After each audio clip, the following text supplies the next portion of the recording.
Extra, extra, health benefits of smoking. Extra, extra, read all about... Hey, watch it, mister. Read all about it. Bill Williamson's gang terrorizes New Austin. Extra, extra.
Well, I, for one, am grateful, Mrs. Bush, that they are finally bringing civilization to this savage land. I could not agree with you more, my dear. My daddy settled this land, and I know he'll be looking down on us, pleased at how we help the natives. Yes, they've lost their land, but they've gained access to heaven.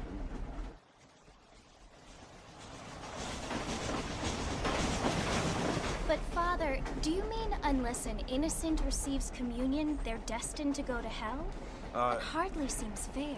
What I mean to say, Jenny, is that there is a great deal of difference between an innocent and a savage. I never thought of it that way. Yes, they lived like animals, but they're happier now.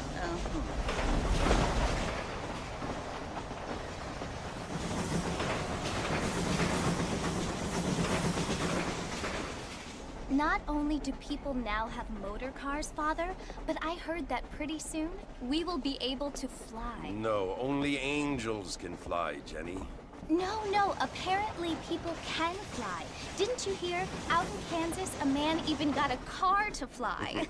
I hardly think so, Jenny.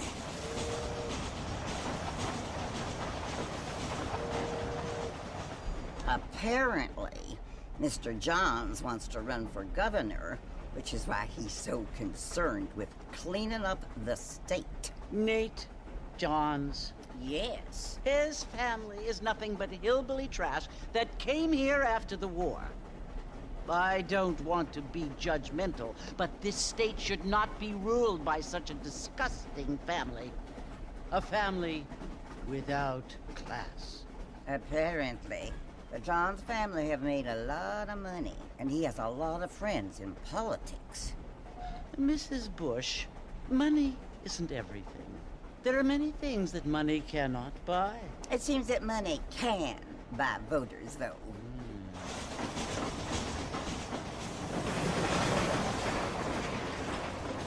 What you must remember, my dear, is that we have been brought here to spread the word. And the word and civilization, they are the same thing. They are the gifts. It is the opportunity we have, the chance to live among people who are decent and who do not kill each other, and who let you worship in peace. It's so confusing, Father. Sometimes I find it impossible to make the distinction between a loving act and a hateful one. I mean, they often seem to be the same thing. Yes, Jenny, it is confusing. But you only have to ask me if you need help. Indeed. Well, here we are, Mrs. Bush. Armadillo. Hello, sir.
must be John Marston. Sometimes. I'm Jake. Your friends from Blackwater hired me to guide you. They ain't my friends. They're pleased to meet you, Jake. I got the horses saddled up and ready out front.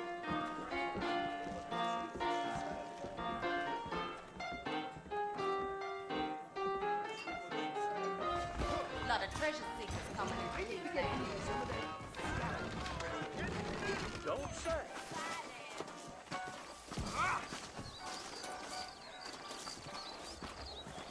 All righty, Mr. Marston, let's get. If you say so. Take it easy until we're out of town. Ain't no point in causing a rush. Read about it right here. Whoa there.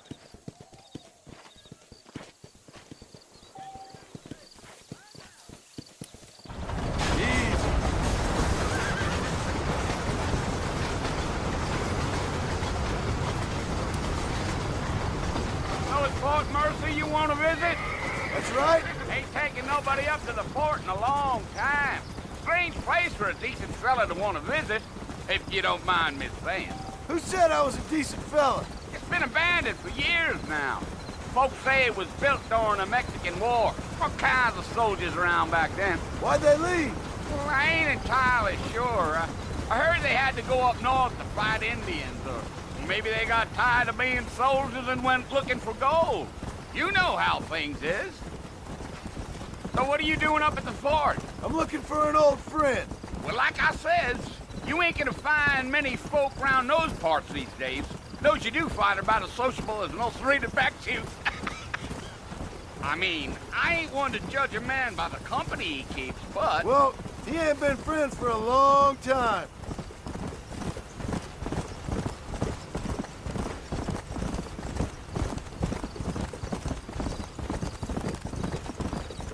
Are you planning on spending any time in Armadillo, Mr. Marston? I doubt it. I ain't planning on staying very long. Well, if you're fixing for some female company, you can do a lot worse than Armadillo. Fine as cream gravy they are. Not like Thieves' Landing. Dang, those girls ain't even fit for a drinking man to hole up with. I'm a married man, I'm afraid. Ain't we all?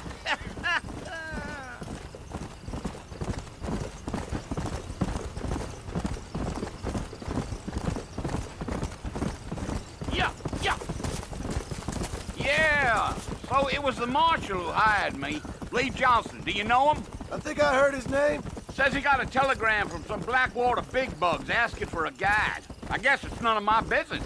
That's right.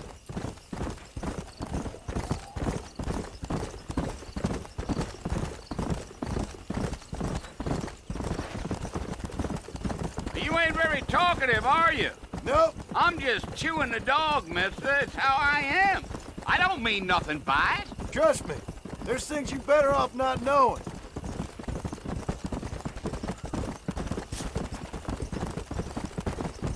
I'll tell you, Mr. Marston, those coyotes eat better than I do. Almost there, Mr. Marston. Just over this hill.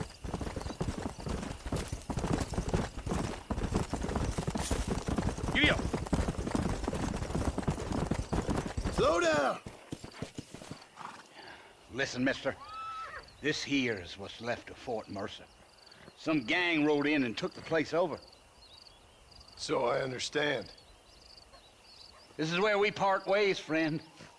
You have yourself a good time.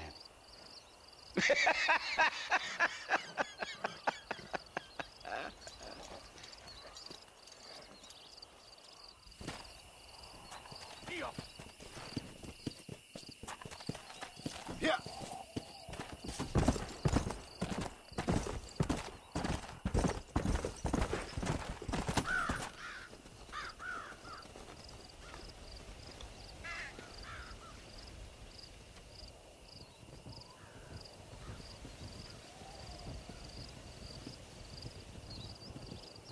Bill! Bill, I've come for you! Bill Williamson! Come out here right now! Go away now, John. Don't make me kill you. Nobody needs to kill anyone, Bill. You must think I was born yesterday. You always did think I was an idiot. That ain't fair, Bill. You were as my brother. I've come to try to save you. Oh. Do I look like I need saving? Bill, please. They want to kill us all. I can help you. Well, you never tried to save me before. You only seemed to save yourself. Bill, I implore you, think about this. You implore me? You implore me. You always were one for fancy words. Oh. Well, things are different now, John. Now I'm in charge! No more Dutch! And no more you. Implores. I implores you to go back and tell them to send someone just a little bit more impressive next time. Well? Oh.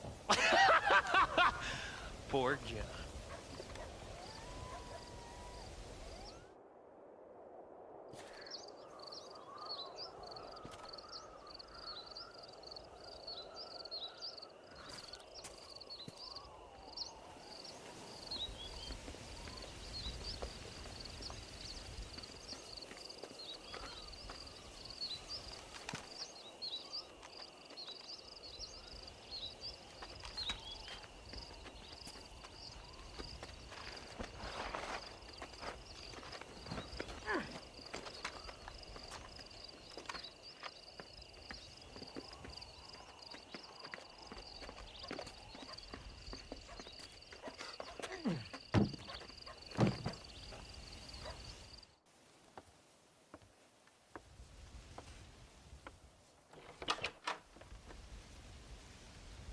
Well, you're alive. So it would seem. So, how do you feel? I don't know the polite word for it. I do. Stupid is the word we use around here. What were you doing? I was doing something stupid. Well, you'll be okay. Once you didn't die, the doctor said you'd be fine. He got the bullets out a couple days ago. Good. It cost us $15. I'm sorry, madam. Should have left me there to die. Did you want to die? I mean, was that it? Was that why you went straight out to Fort Mercer and picked a fight with the worst bandit in the county? To die, Mr. Mr. Marston. John Marston. Bonnie McFarland. Miss Bonnie McFarland. Well, you may be right, Miss McFarland. I don't know. Huh. So what were you doing?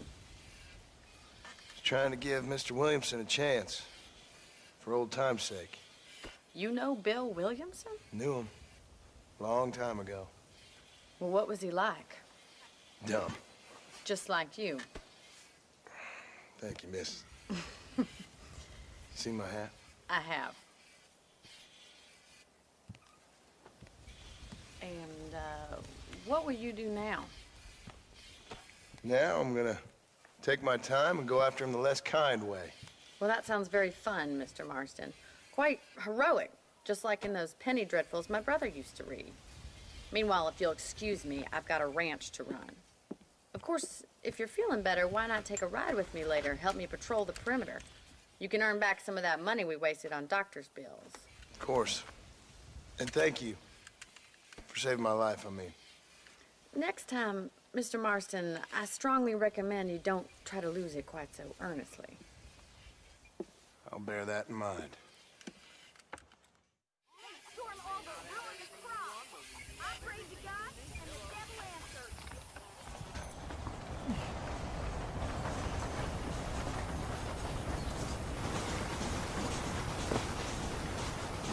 Mr. Marston, in the land of the living, I see. Figured it's about time I started paying back that $15. I sure can use an extra pair of hands around here. Let's see if we can get you back in the saddle.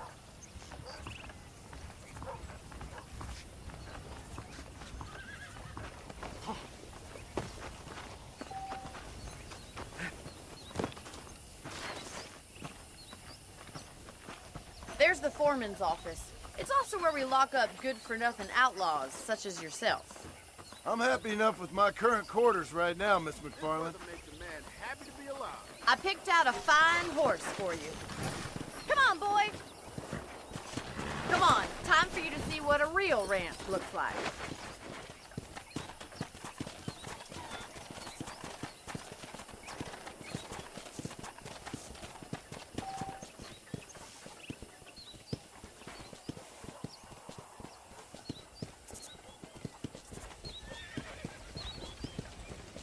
To your right is the general store. You won't find Parisian high fashion, but it's good for the essentials.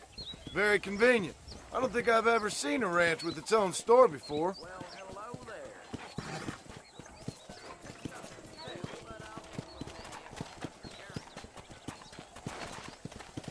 And here's the corral. This one's for the horses. What do you think? I'm no expert, but it certainly looks like a fine corral. I suspect you've stolen more horses than you've broken.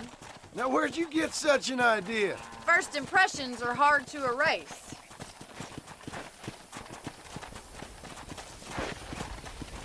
That's the train station. Things sure have changed since the line finally got finished, bringing in all sorts of new folk like yourself.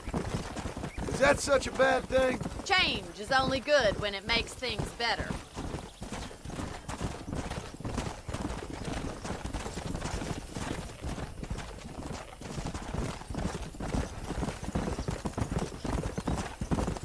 That's the barn over there. Paul built it himself when I was just a little girl. I don't have time to be waiting around. Yeah.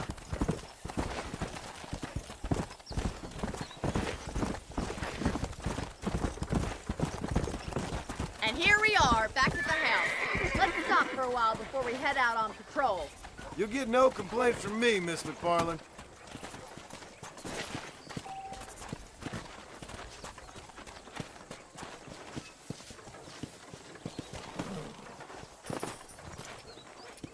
What are you waiting for? Come on, I don't bite.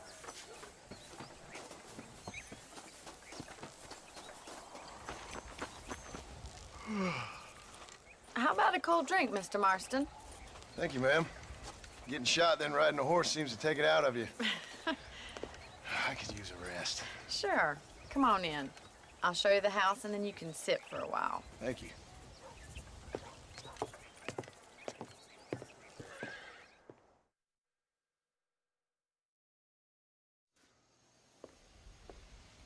Mr. Marston, Miss McFarland. remember me telling you about the trouble we've been having with rustlers and other undesirables? I do. Will you help me keep watch on the property line this evening? Sure. I want to see just who is trespassing on our land. This is a fine weapon. Come, let's head out. The country is really beautiful at around this time.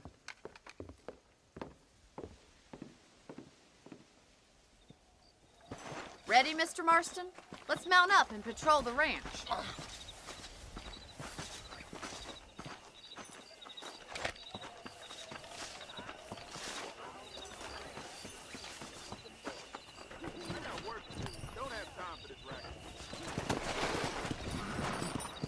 Let's go. Keep your eyes open and try not to get yourself shot again.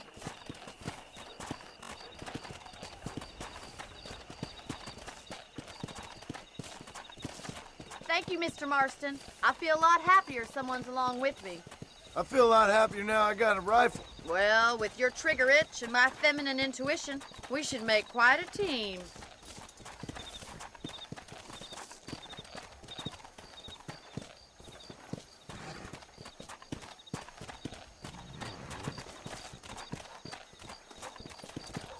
Come on. I don't believe it. Those damn rabbits are back. Give me a hand with them, will you?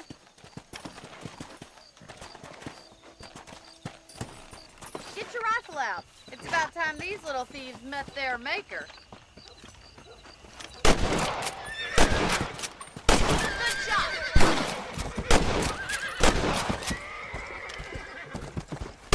That shit killed those little varmints. Nice shooting! Much obliged for the help. Them rabbits can be wily little critters. Mount back up. We should check out the rest of the ranch.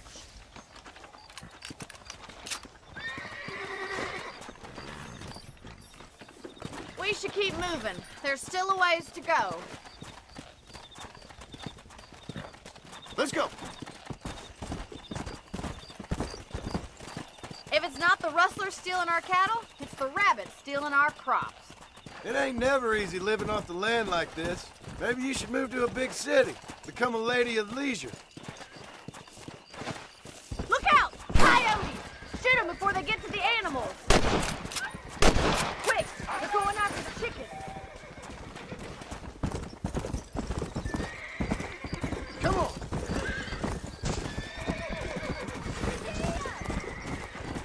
Come on.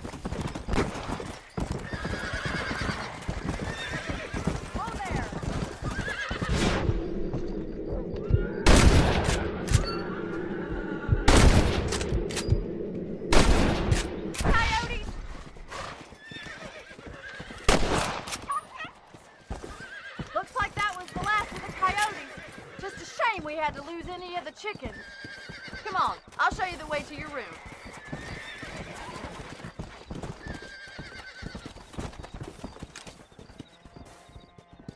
You know, you can actually handle a rifle. It's something I've had a little experience in. Maybe Bill Williamson did get lucky after all. Luck didn't really come into it, miss. You're a useful man to have around the ranch, that's for sure. But don't think I've forgotten what brought you here. We'll do whatever we can to help you. I sure appreciate that, Miss McFarland.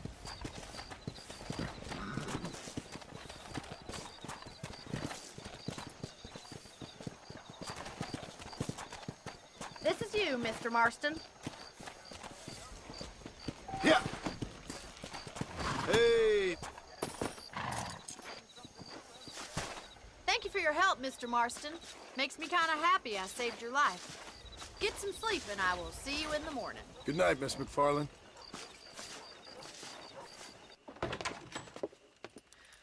Oh, Mr. Marston.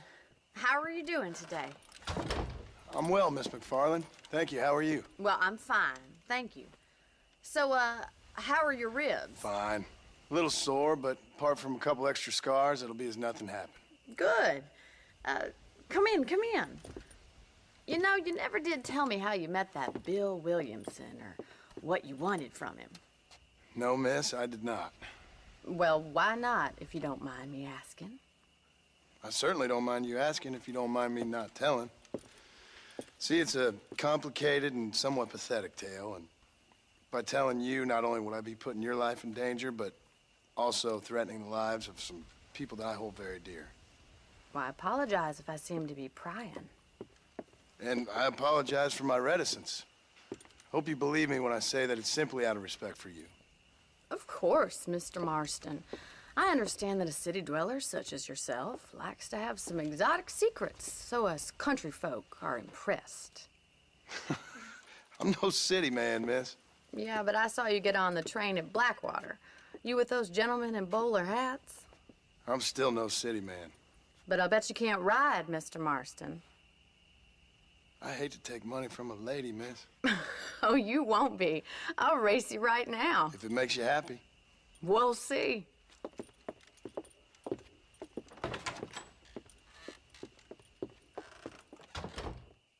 All right, I'll show you how we ride round these parts.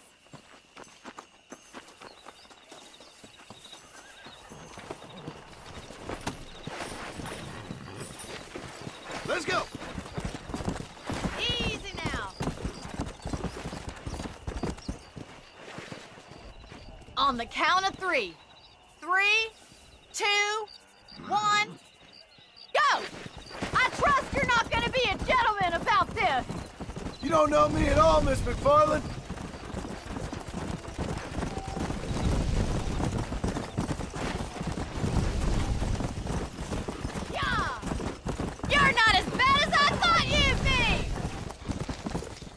on, easy up now.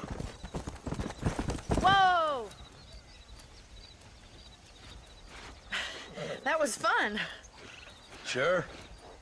You know, you should go pay the marshal a visit in Armadillo sometime. I'm sure he could help you deal with that nice Mr. Williamson. Yeah, I might just do that, Miss McFarland. You do whatever you think's best, Mr. Marston.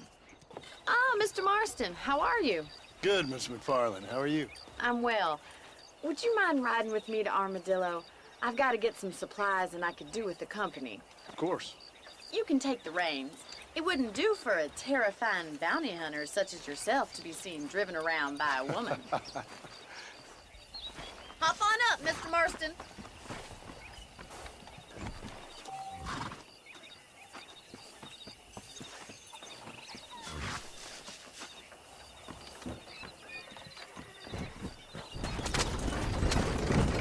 You're looking much better, considering you were almost buzzard food a couple days ago. I have you to thank for that, miss.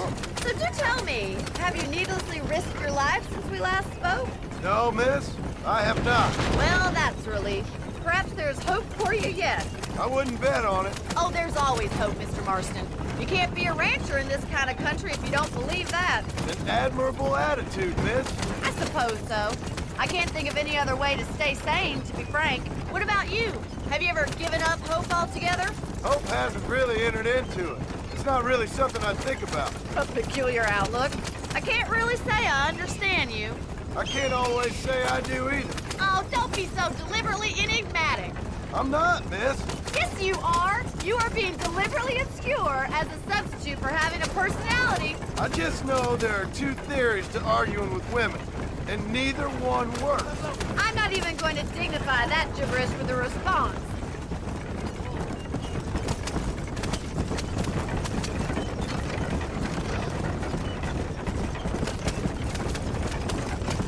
I think it's kind of funny I found you dying on the side of the road and now you're driving me into town. You have a strange sense of humor. Well, you must admit, it's an unusual start to a friendship. I didn't realize we were friends, Miss McFarland. Oh, please.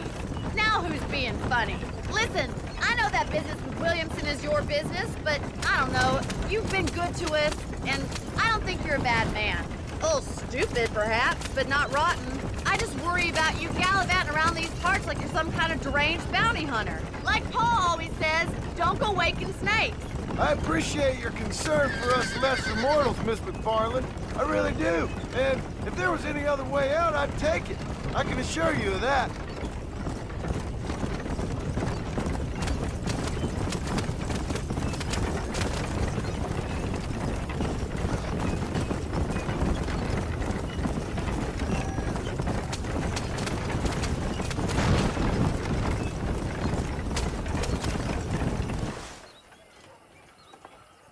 So this is Armadillo. Manhattan it is not, but it does okay for us.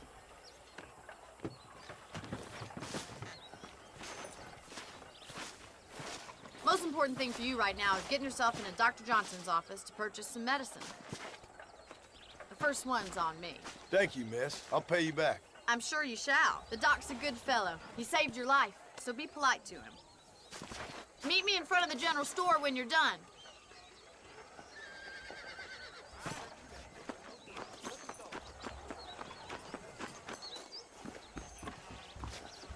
The whole town needs my expertise today. Howdy. I got stock of them electric belts if you need to lose weight. Any meds, laudanum, adrenaline, or pills, you can come see me. Good money on Marshall Why, thank you. Having been bought by Walton's gang. Hello there.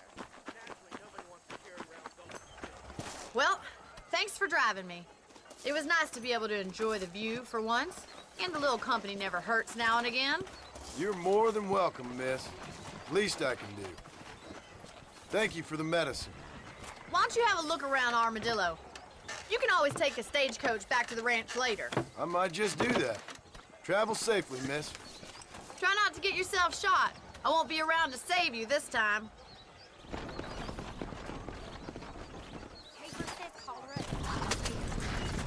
I knew that.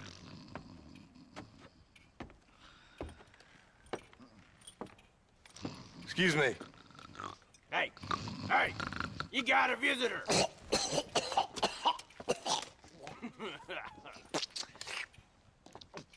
Shut up, you! And what you want? My name's John Marston. You wanted to speak to me. I did? Apparently so. Why? I guess because we're both in the business of the law.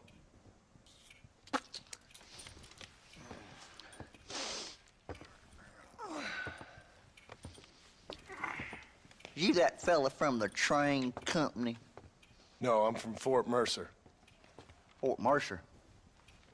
You them one of them Williamson boys? Calm down. Go on, shoot him, mister. Shoot him. Come on, what? You getting cute with me, boy? What's going on here? I got me one of them Williamson boys. I got me one of them idiots who give marshals a bad name. Jonah, put your gun down.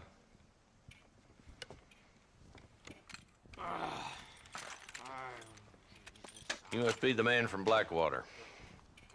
Yes, sir. Listen, that dog ain't too bright, but he seems loyal. Jonah, get out of here for a minute.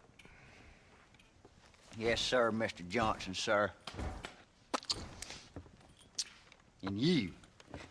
Oh, I done seen enough of your hide around here, friend.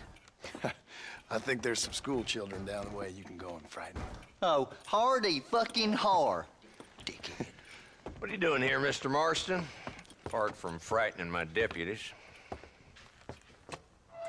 I'm here to capture or kill Bill Williamson. Okay. Can you help me? He's outside my jurisdiction. He's in the next county. Of course, Bill Williamson and his boys have tended to keep themselves away from my town. So you're happy to have him out there? Well, I ain't happy, but I also ain't suicidal. My job is to keep this town safe, not clean up all of these 3 counties. It's hard enough around here. You know, I hear you speak, and suddenly I'm reminded of how some of the people I respected most in my life had a problem with authority. What's wrong with you? Well, I'm sure you and your fine friends have enjoyed spending your time running around pursuing noble causes. My cause is to keep this town from turning into a living hell for the folks who live here. Whole world has problems, mister, and I'm here doing what I can. Why? What's happening? Right now, I got the railway, the people who pay my salary, trying to get me to turn a blind eye to them burning down settlements up there. I got a bunch of cattle rustlers out near Box Canyon needs shutting down. Not forgetting the gang that keeps murdering homesteaders out in the back country. And I got a bunch of hoods over in the saloon, drunk, threatening to shoot up the whole town. That's all I got today. But it's early yet. Give me a couple more days. There'll be more.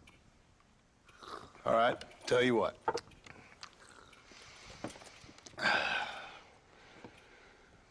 Let's go deal with them hoods in the saloon. Then we'll discuss Williamson. Okay, boy. You're a persistent little cuss, ain't you? Only when things matter.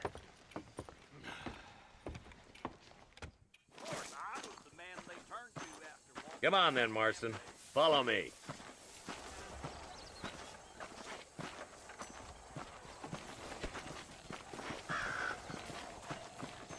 So who are we looking for? A bunch of 2-bit hoodlums, led by this fella called Walton. Goddamn road agents who prey on the stages coming in and out of town. Drivers and armadillos spend more time with their hands in the air than on the reins these days. And you're happy to let them drink in your saloon? Happy? No. But the way I figure it, better they're carousing in there than out robbing decent folk.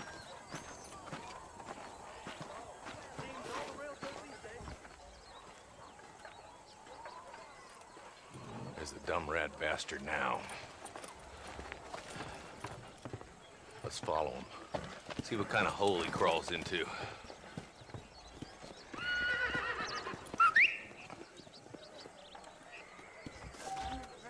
Walton's the top screw. Let's get after him. God damn it, he's on to us. Get after him!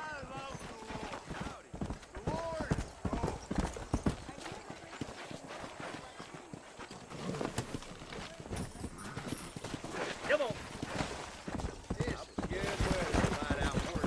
If Walton's as bad as you say he is, why don't we just beef him now while we got the chance? Because that ain't how the law works. Is that right, Marshal? And alive, he can still talk. Doesn't sound like he's a man to be reasoned with. He ain't. But a few days of my hospitality and he'll be telling me what I need to know. Walton's gang's been growing fast. Outlawing's easy money for easy work. Cholla Springs, Gap Tooth Ridge, these boys get around. Walton's a start, but there's plenty more where he came from. Yeah.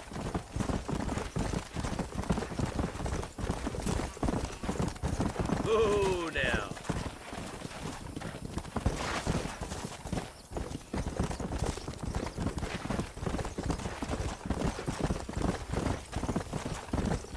Yeah.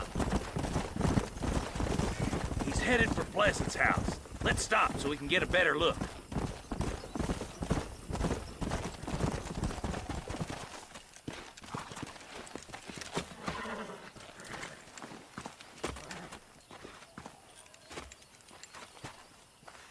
Looks like we got company, boys. Damn. Take cover. We'll work our way up this hill. Over here, pussyfoot. Move up to that wagon on your right. I'll cover you. You hear me? There's one behind the crate. Take him down. God damn it! What the hell is this? Get to that crate. I got you covered. That fool behind the rock is yours, Martin. You look more melty than a candy bar in the desert. I got you, boy. Make a move for that boulder. Damn you. There's another one behind the outhouse, boy. Now get behind that outhouse. Ain't sure we seen the last of them. You boys just ain't that tough. Oh, my good God. Who's that woman you brought? This way! Just Walton left now. Try to take him alive.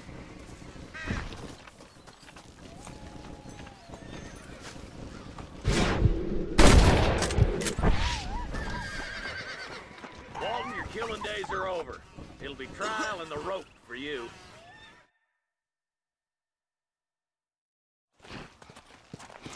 Not a bad shot, Mr. Marston. Why don't you check in with me next time you're in town? I don't want to be no policeman, Marshal.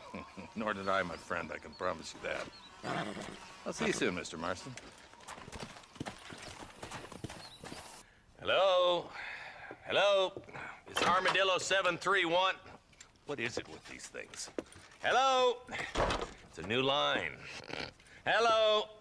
Hello? Sounds fun. What's happening? I have no idea. Yeah, if it's important, they'll send someone down like they did with you. Suddenly, the world is full of theys. Yeah. I remember when we first got here. We used to consider people from Dade County to be exotic. Now guys can get here from the Midwest, and they can do it in 6 days. Things have changed. They've gotten away from me. Hello? I don't understand it no more, boy. Honest to goodness. I'm not sure I do. Marshal! Marshal! Marshal! I've just been up in the canyon, spying like you said. I think I seen me a couple of them rustlers. I think it was the Ballard twins and a couple of Mexicans. They up there right now? Well, it was a group of 4 men rounding up Mr. Gulch's livestock, and none of them looked like any of Gulch's hands, so yes, sir, right now. That sarcasm's most unbecoming, Eli. It's gonna hold you back in life, even worse than your lazy eye. All right, let's go. You ride with us again, Marston? Will you help me? I will try. It'd be my pleasure.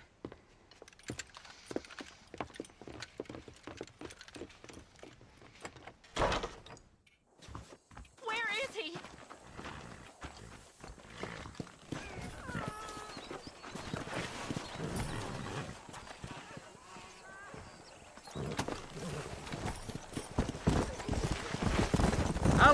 about working for the government, Marston? I don't work for the government. Well, I got a telegram from some federal clowns in Blackwater that says otherwise. Are you some kind of vigilante? You don't look like no government, boy. I guess it's complicated. I came because it was made impossible for me not to. You sure are a tight-lipped son of a bitch, mister. I guess I am. I ain't gonna dig this hole no deeper. Ain't you all proud and superior? Don't forget you need us more than we need you. Bill Williamson folded you up like an empty purse the last time, if I remember correctly. Simmer down, Jonah. Listen to your boss, Jonah. There's a good boy. Otherwise, I'll put a hole in your hillbilly head and watch your tiny brain drain out. I'll be honest with you, Marston. I ain't for all this government interference. Believe me, Marshal, neither am I. I try to keep the federal boys happy. I mean, we need all the help we can get. But what does a flannel-mouthed city boy who's never forked a bale of hay in his life know about a state like New Austin? Nothing, I reckon. All this manifest destiny hogwash, taming a wild land. We're nearly there. Keep your eyes out for the bollards. Come on.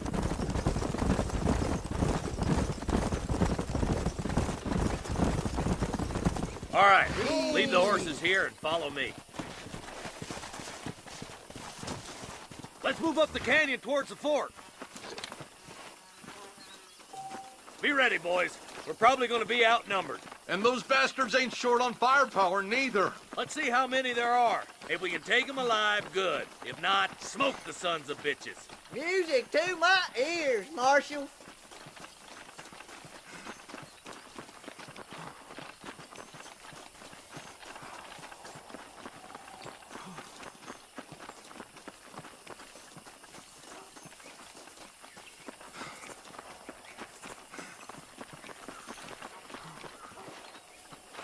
Rustler, find some cover.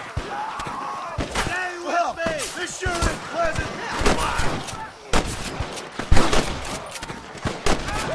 That's it.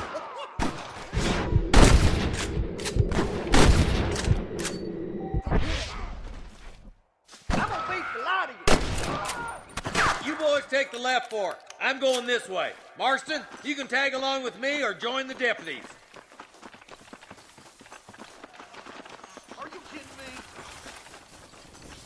Hurry up! Stay with us! Oh my good God! Move it out and stay together. That was some pretty damn good shooting, John. Yup. Maybe you ain't the tenderfoot I thought you was. Coming. On the spot, get along.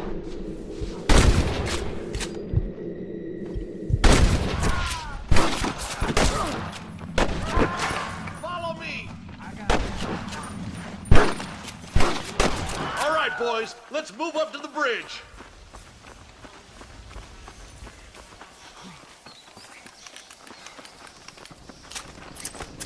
Stay with me.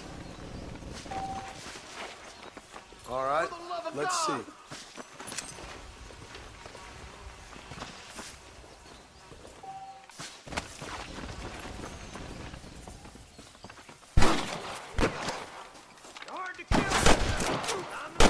got one.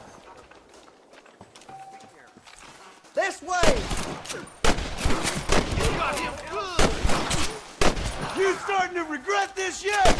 One for the government, boy. Damn, those Baller twins got themselves an army. Yeah, rustling's a profitable business, and they ain't short on willing recruits these days. Why'd a man break his back working 12 hours a day for a rancher who can't afford to pay him? But the rancher can't pay him because those sons of bitches are robbing his cattle. Yep. It's one of them vicious circle things the marshal keeps jawing about. Some goddamn help you are, Marston. Come on, up the hill. Let's blaze our way to that ridge.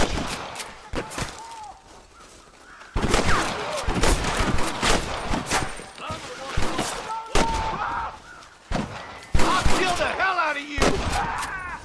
We're done for. Woohoo! I got him! Come on, let's take that ridge. I'll kill you twice, you son of a bitch. We should cross paths with the marshal up here. He's been giving them hell on the other side. That marshal of yours sure doesn't seem to mind getting his hands dirty. Oh, he ain't afraid to pull the trigger, all right. And he's been after these rustlers for a long time. He'll tell you he's all about the book, letting the judge decide a man's fate. But he doles out plenty of his own justice, too. Oh, they son of bitches! Smoke 'em, boys! Stay with me! What about that, Marston? Here! You like that? You sure put that feller to bed. Keep moving. We need to get to the marshal. Are you kidding me?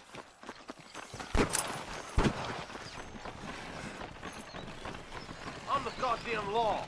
You might as well give it up now. Oh, my good God. All right, stealthy as you can, boys. Let's get as close to those bastards as we can.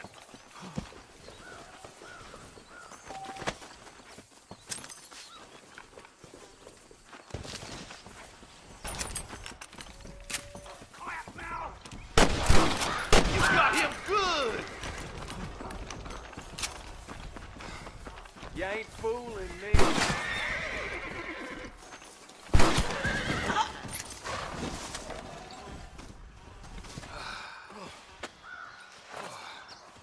Thanks, Marshal. We're indebted to you with our lives. Just get them cattle back safe. All right. Oh, thank you.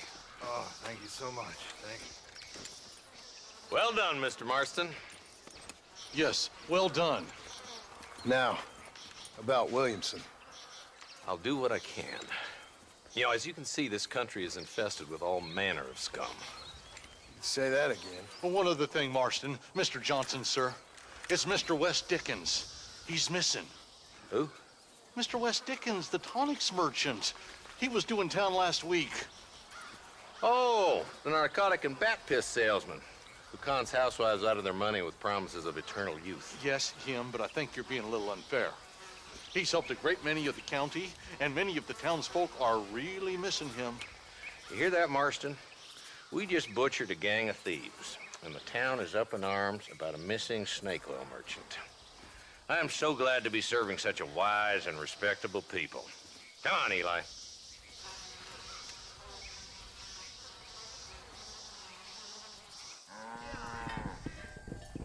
Excuse me. Excuse me, sir. You need help? Mister, you alive? Fuck. God damn it. Good heavens. Excuse me? I said, no, I'm not okay. Do I look like I'm okay? You look pretty good for a corpse. Praise be. Move up, mister.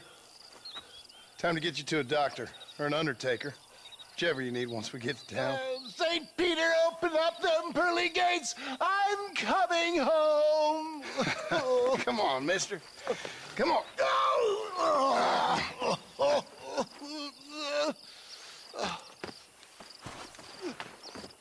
Hurry, sir. I'm bleeding like a badly butchered hog. You'll be fine. Just focus. You better take the reins. I don't think I'm strong enough. I'm finished. Done for. Just sit up straight, will you?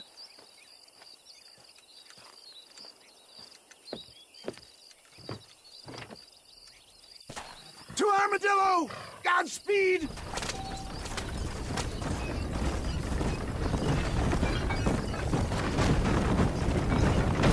What is your name, friend? John Marston. Oh, good God! Out of the frying pan into the fire! Excuse me? How many outlaws can a man encounter in one day? You must have me mistaken with somebody else, friend. The Ballard twins, Walton's gang. I know who you are. Word sure travels fast around here. They're back! I'm done for! Damn! I'm gonna put that one. Make sure you stay on the road! I don't know how much I can take right now! Leave the driving to me. I'll go as easy as I can. Oh, down! I implore you to please stay on the road! You need more than a doctor, my friend. We're here. Stay with me. Oh, where the devil are we? Armadillo. You made it safe, you'll be happy to know. Thank you, sir. Thank you. You're a gentleman and A true man of honor. Coming from you, I doubt that means much, but I appreciate the civility. I owe you, sir. And I always pay my debts. Jesus! But if I die, I'm sorry for it. If not, I'll be your man for... Let's get you fixed up first. Then we'll decide what you're my man for.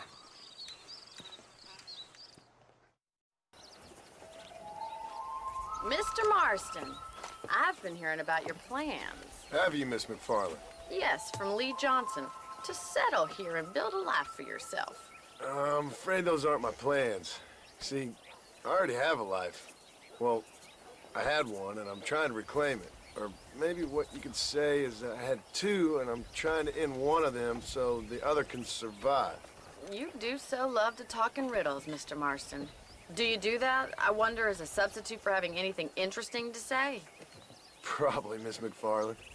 Oh, call me Bonnie, you fool. Call me Bonnie.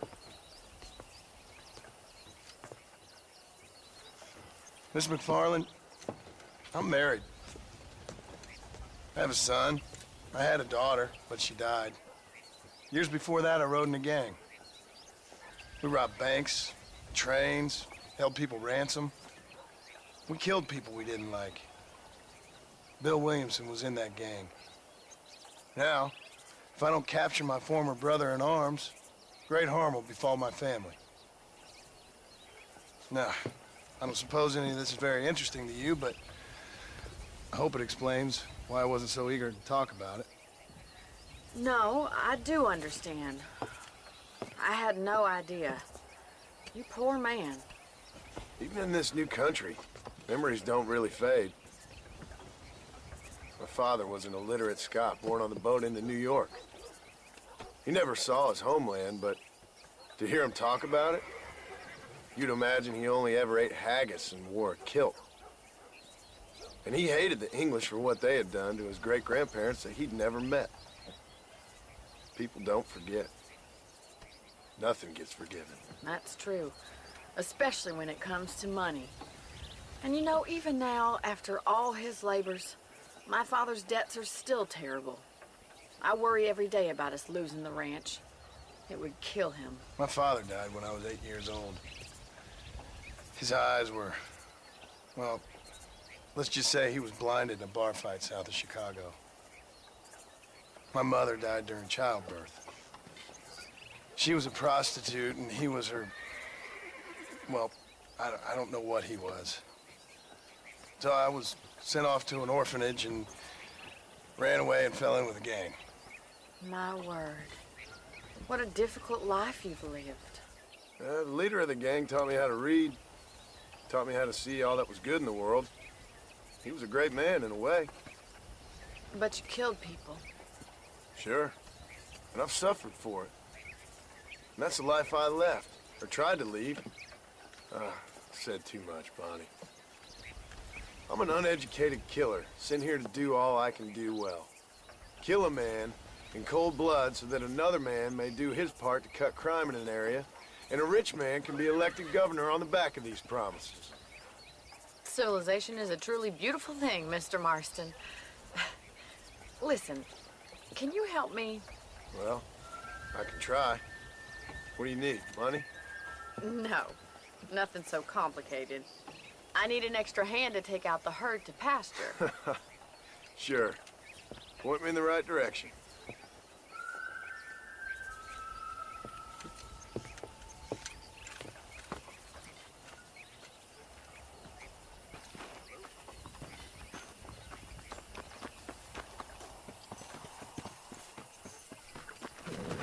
Right.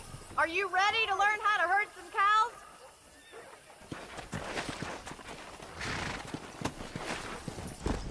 He's just showing off now. All right, let's move this large herd out to the far pasture.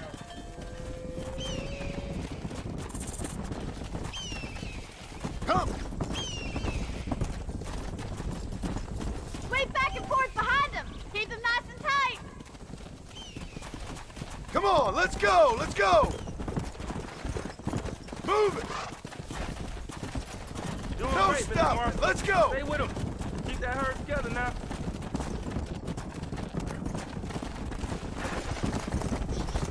Move! Let's go! Keep them tight now. Hey!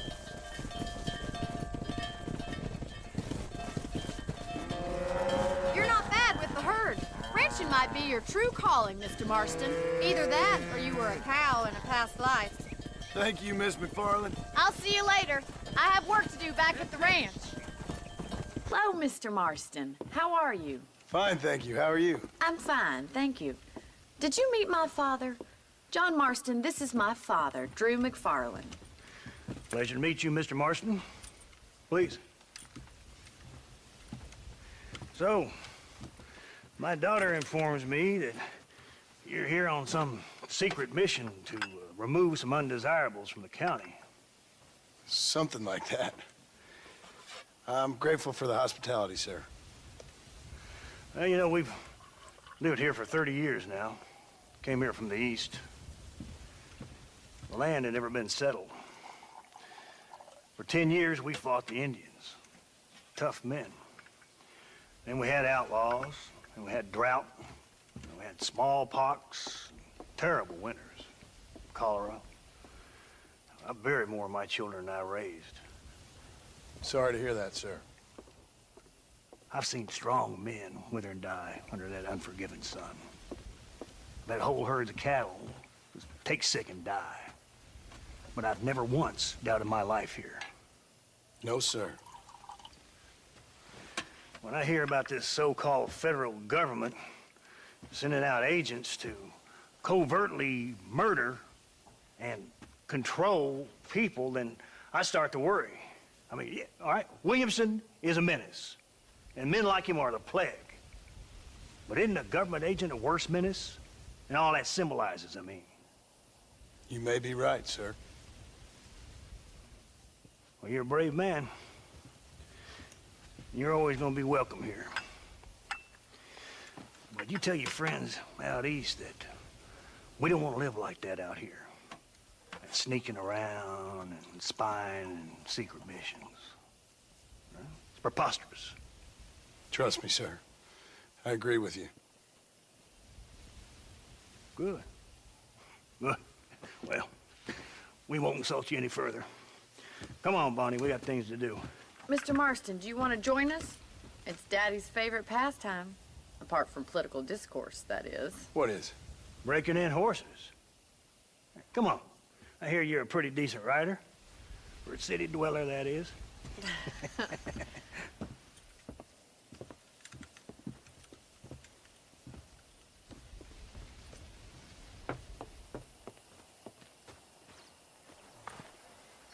You're gonna need this, Mr. Marston.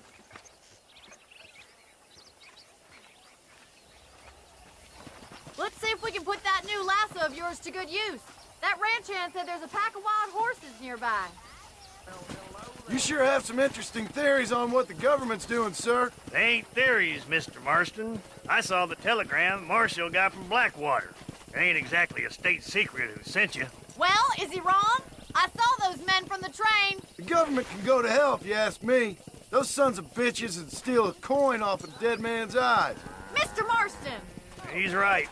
Now, I don't know much about politics. Please, Paul, can we just enjoy But I the know ride? we're only as free as they say we are. Power's like a drink. The more you have, the more you want. And there's few men who can handle it.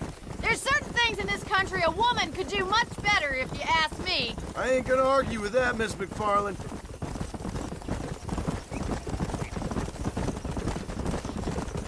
Yeah. Calm yourself! Hang on to that rope, Marston! That's it, boy. Get on him. That's it. Hold him nice and still. There he is. Do it now, boy. Nicely done, boy. Mount up, Marston. You leave this one to me. Whew. I think that's enough activity for an old-timer like me. I'll take this one back to the ranch. See you later. Come on, then. Let's see if you can get another one. Calm down. You got him eating out of your hand. Nice work. I think that'll do it for today. Let's get back to the ranch. Come on.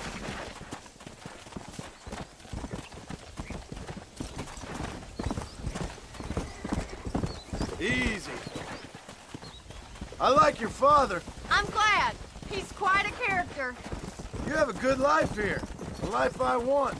For me and my family, I mean. We don't have a lot anymore. You have enough. It's one that gets so many folks in trouble. It'll sap your spirit and make you poor. But it's straight, and it's decent. There's no better night's sleep than after an honest day's work. It's no wonder you look so tired, then. Some deck must be shy of Joker, Miss McFarland. Who'd have thought you'd be such a natural at busting Broncos? That was fun. I think you could be a fine rancher one day, if you can bear to stop killing people for a living. Sure. Well done, Mr. Marston. These are fine horses. Hey, Bonnie. Amos was saying some horses been spotted somewhere outside of Armadillo. Let's go, Mr. Marston. We can really do with those horses.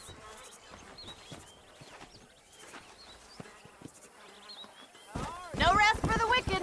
Let's see if we can track down that other herd of horses. You never did tell me why you were never married. Aside from the snobbery, that is. You sure ask a lot. I'm just surprised, that's all. You must have been quite a catch. The fact that you're talking in the past says it all. No, that's not what I mean. You must have had some suitors, that's all I'm saying. Some, I suppose. Here and there. A ranch in the middle of Hennigan's Stead ain't really the place to find a husband. Amos, he's a little, well, you know, countrified. Where'd you get your airs and graces, Miss McFarland? From a couple of cheap governesses Pa hired to save us from being savages. I'd like to talk about more than just cattle and chickens sometimes, that's all. And after my brother left, it was up to me to become the man of the ranch. He'd never admit it, but my pa's a lot frailer than he looks. You're worth two of any man I know, miss. I'll try to take that as a compliment. In many ways, my wife is kind of like you, Miss McFarland. Is that so? She's always been a woman in a man's world. You don't talk about her very much. There's my boys. Come on, Mr. Marston.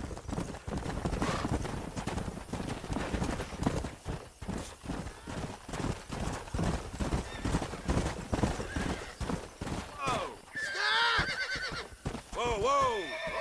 Oh, no. Looks like we got the lot of them. What magnificent animals they are. What? Hey, the stallion's getting away. Chase him down and bring him back. Let's go. Get after him. Whoa! Come on.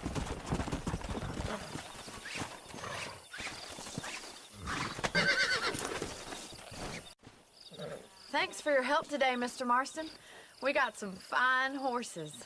You know, why don't you keep that stallion as your own, as a thank you from all of us? Thank you, ma'am. He's a fine animal.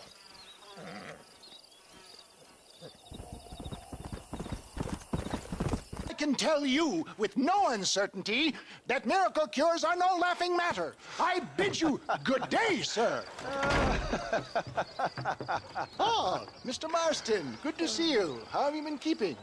I'm well, Mr. Mr. West Dickens. Nigel West Dickens of East Cheap, London, New Waverly, New York, and Armadillo, New Austin. At your service. At my service. At everyone's service. At the service of science, of knowledge, of life. How are your wounds? Much, much better.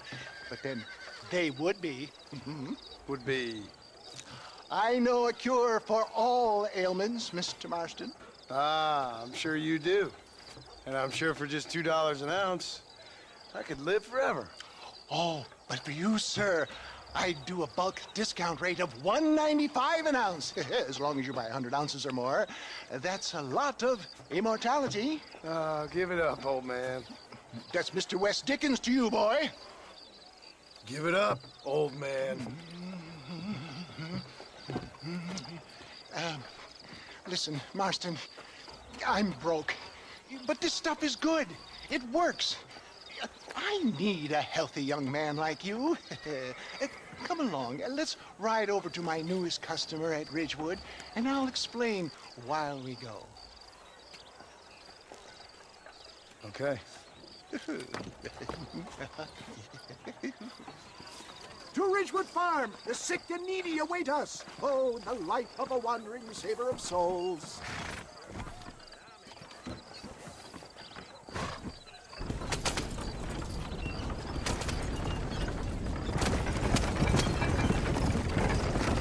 I heard about you, Mr. West Dickens. And I about you, John Marston. Hoodwinking the weak, gullible out of their hard-earned money. My dear boy, it is you who is gullible, if I may be so bold, for heeding such ill-informed scuttlebutt. You're as full of wind as a horse with the collar. I have been blessed with the gift of language, and for that I will not apologize. But the West Dickens elixirs speak for themselves. My thousands of happy customers attest to that. Those men trying to kill you didn't look so happy. If my tonic is such a sham, how do you explain the fine battle in which you find me? Last time you saw me, I was knocking at death's door. You should thank the doctor for that. I reckon you were acting it up worse than it was. Act I can, John. A more convincing Othello there has never been. And so shall you, a fair Iago or Cassio make. I don't like the sound of this. Showmanship, John. The flourish, the bow. We are operating in a competitive marketplace. Our product must stand out. And how does this involve me? We're going to use your God-given talents to our advantage. I'm really starting to regret I'll drop this. you off at the outskirts of Ridgewood. That way, it won't look like we came together. Get back on the road! We'll have nothing left by the time we get to Ridgewood. Once I'm set up, saunter nonchalantly into the crowd that is sure to be forming. For the love of God, try to stay on the road! Eventually, I will call you up to try my tonic. After extolling the virtues, stay on the road! You're going to destroy the merchandise! I will have you perform a few feats of wonder to amaze and impress the paying public.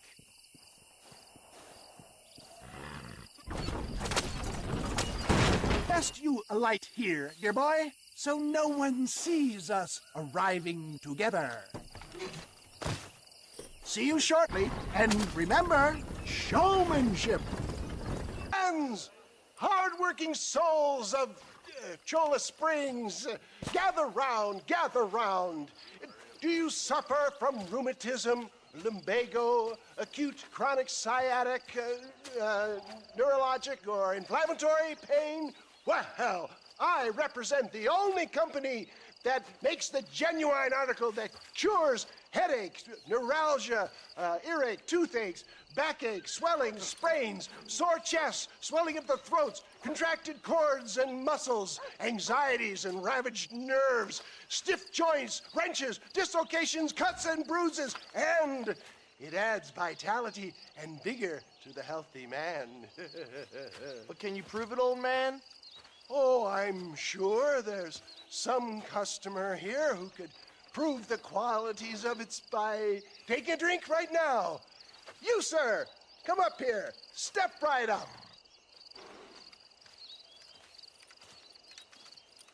That's the spirit. Ladies and gentlemen, pay close attention. This poor, wretched volunteer, entirely unknown to me, will demonstrate the effects of Dr. West Dickens' own patent tonic.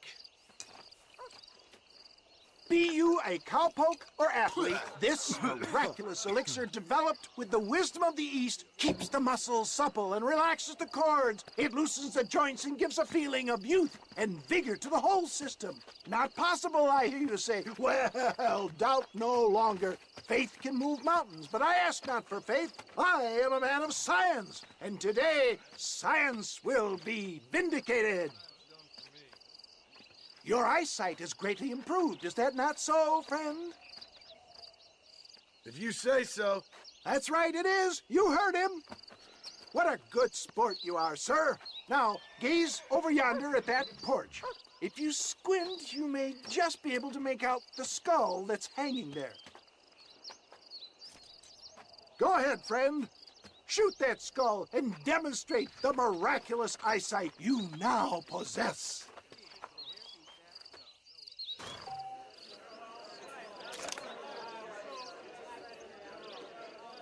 Remarkable! The eyesight of an eagle. granted by imbibing Dr. Westick's own patent tonic. Anybody can make that shot. This man is a fraud. If your eye's so damn sharp, why don't you try shooting my hat out of the air? My friends, our test case has been challenged to shoot a gentleman's hat out of the sky above our heads. You can fool these people, but you ain't fooling me. Right. Let's just see how sharp you is with a moving target. Steady yourself, stranger.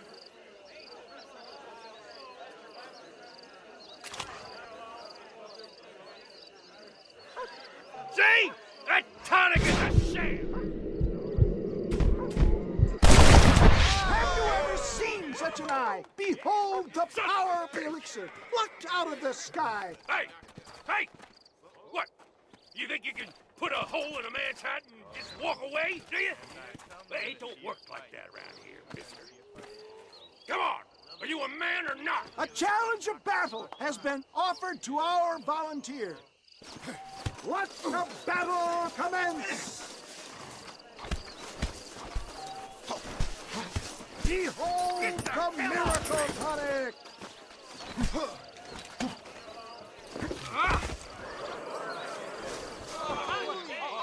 There it is, skeptics and dissenters, irrefutable proof! Do not let this opportunity pass you by! Let him get away with that? Look, he's over there. Go get him. This ends now. Watch out! He's got a gun! Look out, mister. Who the hell do you think you are? You ain't leaving here alive.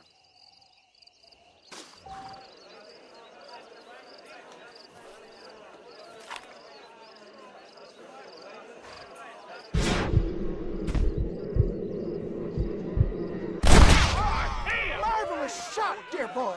The kind of deadly accuracy that can only be afforded by the West Dickens elixir. Come, I have plenty for all. You'll be fine. Get out of my way. Hey, where are you going? I want a bottle. Get me a bottle, please. One of them, right here. No harm in trying one bottle, I suppose. Well, I think that went kind of well, don't you? I'm just glad that my normal job involves either chasing after cattle or murderers. Not the likes of you, mister. Don't be like that.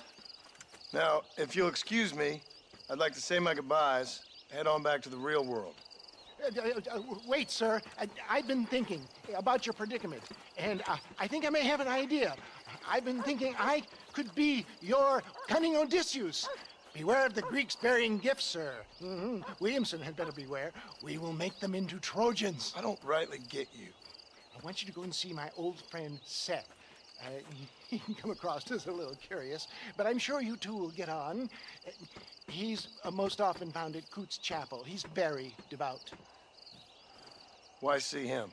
Because between him and me, we can get those gates to open for you, and you can walk right in, just like in Homer's great Trojan yarn!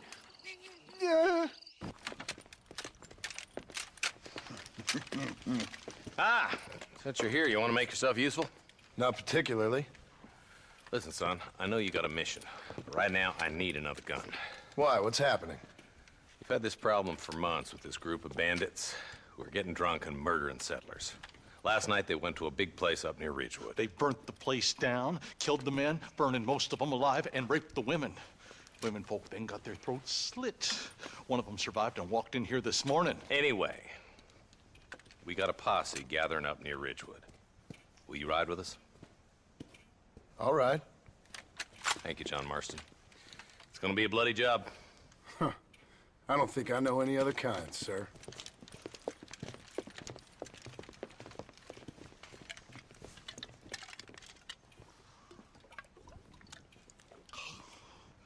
Hey, wait up!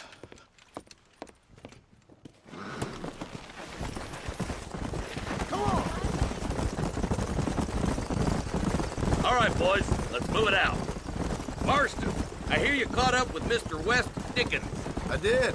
For a man who claims to have found a remedy to all ailments, he was in pretty bad shape. His tonic has helped a great many people.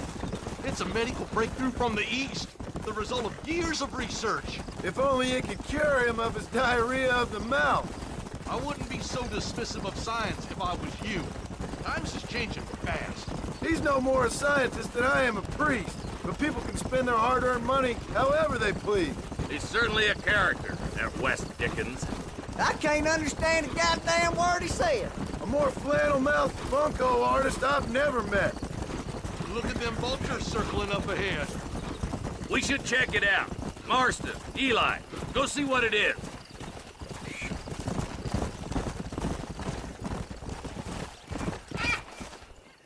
Ain't no survivors here, Marshal.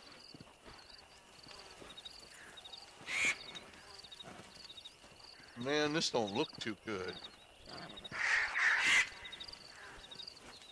Somebody was so busy killing people, they went and dropped their gun.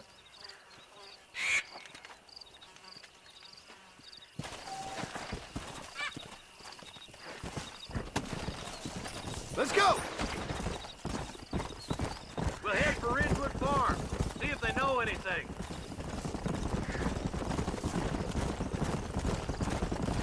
What kind of man does that? A bunch of weak men. A pack of cowards is the most dangerous kind. Some men are just born plain evil. I think it's this land that makes them men, as much as the other way around. Men are born, and then they're formed. At least that's how I see it. Who could have done such a thing? Any number of people, especially now the word's out we're cleaning up the county. Between Walton's boys and the rustlers, we've been spilling a lot of blood. Poor vultures, this don't look so good. All right, let's go check it out. Yeah! Come on!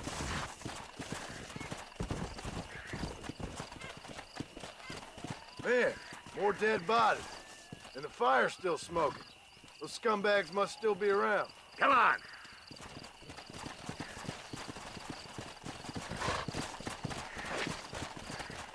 Let's pound leather, boys. Looks like they're headed for Ridgewood Farm. Sons of bitches! Didn't you once run a gang of outlaws, Marston?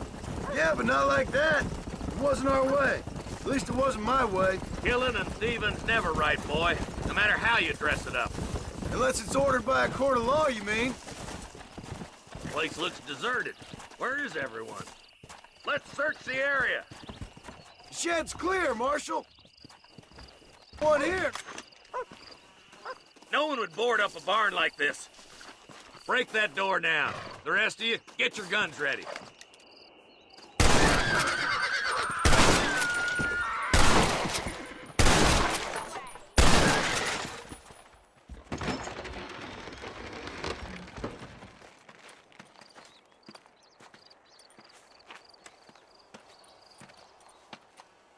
Holy sweet mother of mercy. Please, please don't shoot me. Some bandits came by and took us hostage. They're holed up in the farmhouse. Some of my family is being kept hostage inside.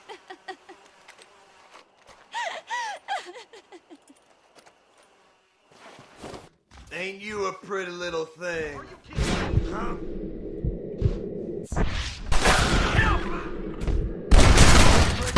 The coast is clear. There'll be a deputy waiting for you. Oh, thank God. For Christ's sake.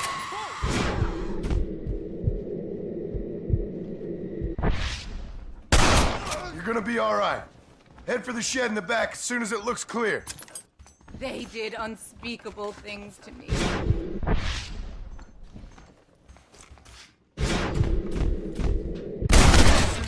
Make a run for the shed. And keep your head down. Thank you. I was convinced I was dead. Looks like that's all of them. Let's see how the hostages are doing. Some folk tried escaping to the south, but then some robbers started chasing him down like wild dogs. I thought you were supposed to protect us, Marshal. You folk ain't men. You ain't nothing.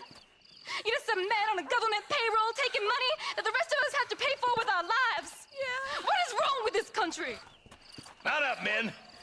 The man that kills the boss of that bunch gets $50. It ain't about the money, Marshal. These are people's lives, people's homes.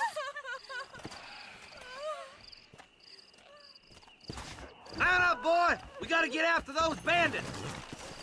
Hurry, boys! Let's get after them! Whoa! Yeah!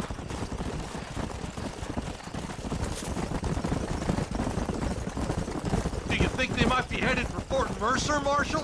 What? Williamson's men? Maybe. All this sure looks like their handiwork. Makes sense if they took this road. Come on, Marshal. This might be our chance. What's your beef with Williamson anyways, Marston? Let's just say he's the currency in a complicated transaction. What the hell you talking about? Yeah. Some people I have the displeasure of knowing want him dead. Why does that involve you? We used to run in a gang together. It was once like family. If this is how you treat your family, I'd hate to see what you do to your enemies. That was a lifetime ago. And bearing in mind, he's left me for dead the last 2 times Wait, who's that up there? You just walk away now, John. I didn't kill you before, but I sure as shit will now. Get yourself down here, Bill. You know you ain't man enough to stop me. You know I don't want to kill you, but I will. You always did have a high opinion of yourself, John.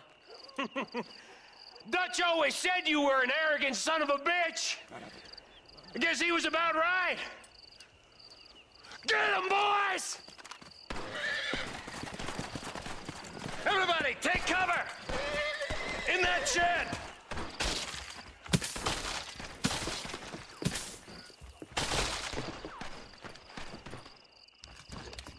Stay with me.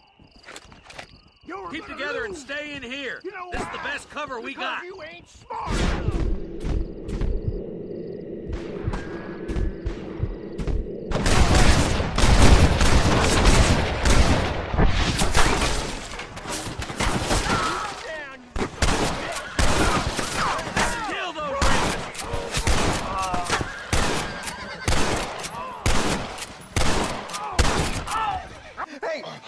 Look what I got here.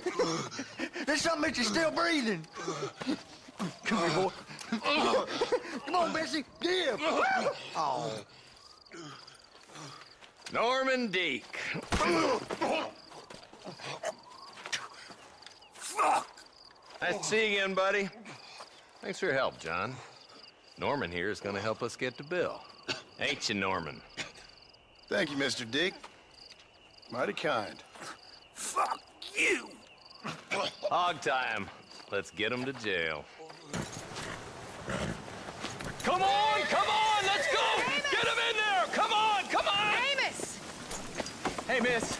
I got most of the horses secure and the chicken. Well, thank you, Amos, but it's the herd I'm worried about. I know. They're scattered all over the valley and beyond. The weather is coming in real fast. So what do you suggest, Amos? We leave the herd out there to be scattered by the storm and ourselves left here to die without a livelihood? Can I help? No, miss. If the men get caught out in that storm, they're gonna die. And if we lose our herd, we'll all die, you stupid man. Doesn't sound like we're left with much of a choice then. Come on, Amos. Round up your men. Let's get the herd. Dang.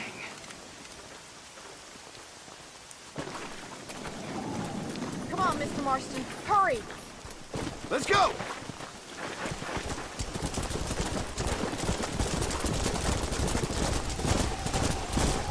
That sky don't look good. I'm starting to think somebody up there's conspiring against me. Are you a religious man? Not in any real sense. Sometimes I tell myself things happen for a reason. Like what brought me here was fate come a-calling. But nobody made my path but me. We all need to look for answers somewhere. Some in big old books, others in big old bottles of whiskey. Believing in some kind of divine purpose ain't gonna give me my wife and kid back. Past is who we are, Miss McFarland. There ain't no changing that. Faith is a luxury I can't afford. We have 2 herds out grazing in different pastures. We'll need to merge them and bring them all back. I think we can handle that. The cows get real ornery in bad weather. It's more work, but I'll show you how to deal with them. It's gonna be difficult to talk in this weather. Stay close. We don't want to lose each other. Whoa. Stay together, you dumb animals. Come on.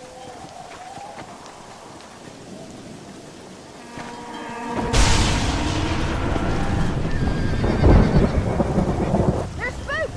We have to stop and stampede them. Do Marston! They're heading for the cliff! It worked! I thought we'd lose them all. Now let's round up those stragglers and get out of here.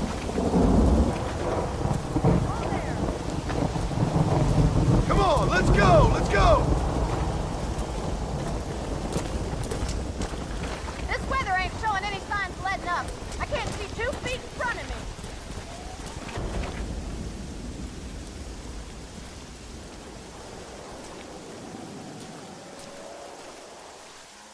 You saved the herd back there.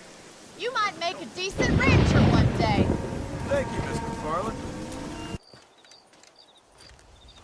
Excuse me, Mr. Marston. Have you seen my father anywhere? No. He went out this morning to ride the land and was supposed to be back hours ago. I don't know. The ranch hands have been out looking, but so far they found nothing. Well, come on, let's go look for him.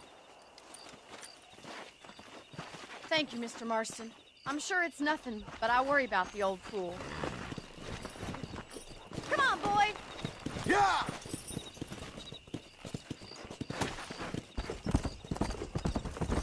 I've got a bad feeling about this. It's not like him to be away for so long. Stay with me. I've got a bad feeling about this. Don't worry, we'll find him. Stay with me! He's not as young as he used. Please stay close.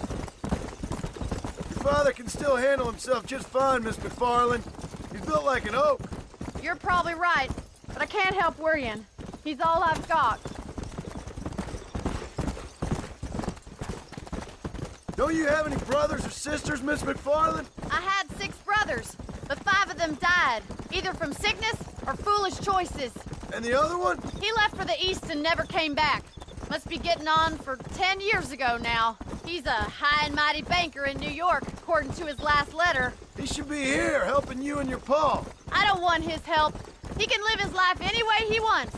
But when I see those city fellers coming in on the railway, all dressed up like a sore toe... Yeah! Who's that over there?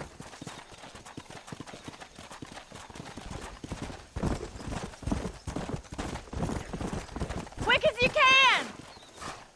Daddy! What happened? Nothing nice. Rustlers, I guess. Maybe the Baller twins, that bunch. Now you head back to the ranch right now. Fetch the wagon. Yes, sir. Marston, you watch after her. I'll do that, sir. Giddy up! Careful! Come on! What could have happened to those poor men? And their horses were dead, too. I think we should get Come back on, there let's as soon hurry. as we can. Who could have done something like that? Your pa seemed to have an idea who it was. Let's just do what he says and get the wagon. Those damn rustlers! I've got a good mind to head over to Pike's Basin myself. I don't think that's a good idea. And you're no better. How many men have you killed? Do you really want to know? It's disgusting. You never met the men I killed. I heard the way you talk about that gang you were in. Like there was some twisted morality to what you did. We all have a code. Only some of us don't realize The outlaw with the code? How wonderfully romantic. The reluctant murderer, the noble criminal. There's nothing more depressing than a man who's found a way to think the bad into good. Look, Mr. Marston, the barn is on fire.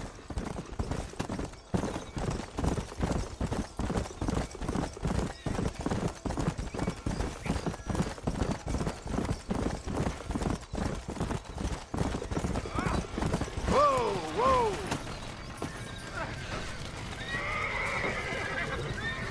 We can't get through the doors. It's too dangerous. We gotta get to the horse house in there. Try and get in through the loft. This guy's working. Climb up the windmill.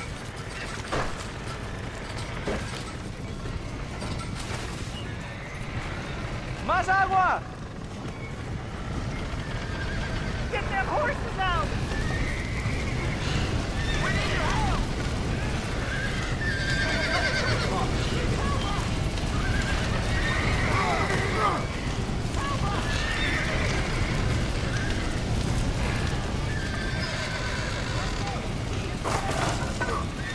Well done. Now let's save the horses.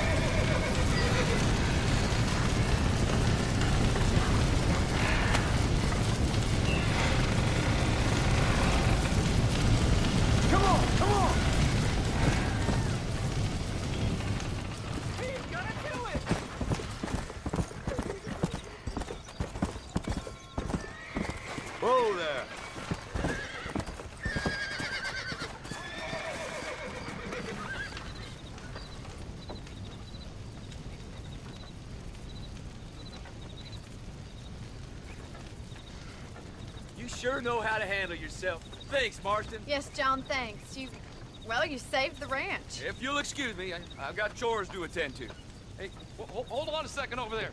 Sincerely, John. Thank you. Well, did all I could, Miss McFarland. Sorry about all the damage. That gang seems to really want you out of here. Yeah, well, my father fought Indians. I scarcely think we're gonna be frightened by some white trash. White trash can be pretty frightening.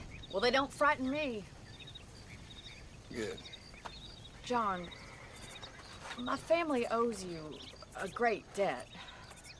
I think you got enough debt. You saved my life. All I ask of you is this. If I get back home and get my farm started back up, you'll sell me some cattle. I prefer doing business with people I know. Of course, Mr. Marston. It'd be my pleasure. Well, you get some rest. I've got to go see how my father's bearing up.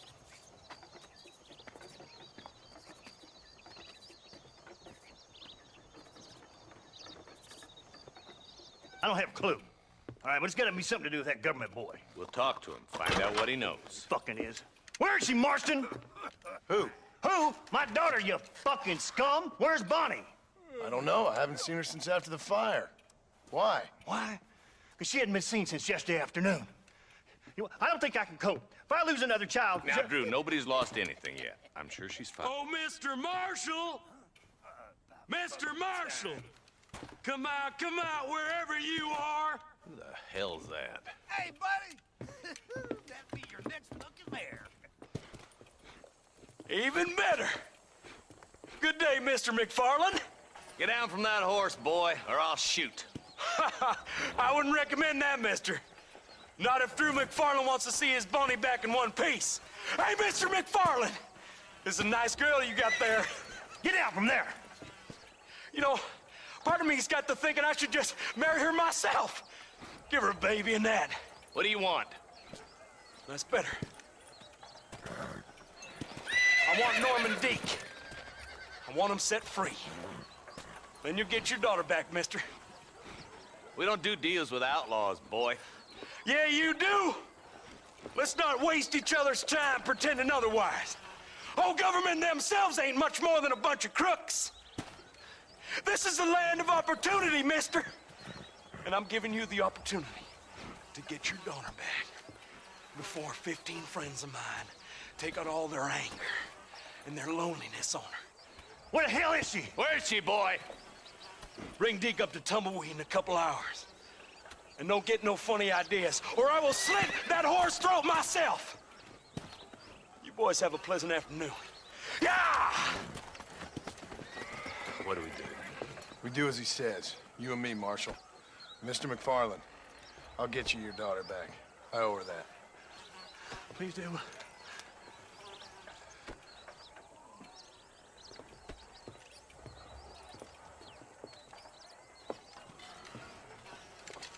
I'll teach you some respect for the law.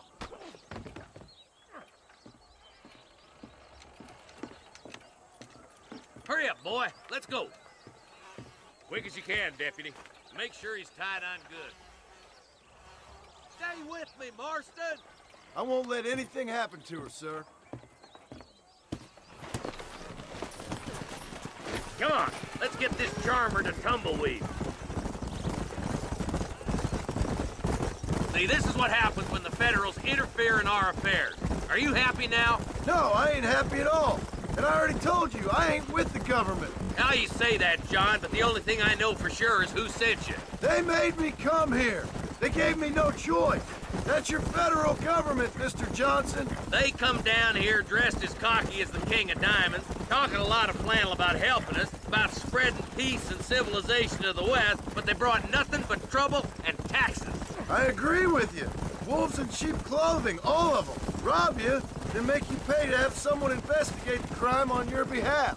People around here have been fooled into feeling protected, when they're worse off than they were before. Fellas I know don't care about people. All they care about is lining their pockets. Why is this sorry son of a bitch so important to them? Norman Deek's Williamson's right-hand man. In other words, a glorified errand boy. Wait, Marshal! I'll be back for you! Bill's standards have slipped.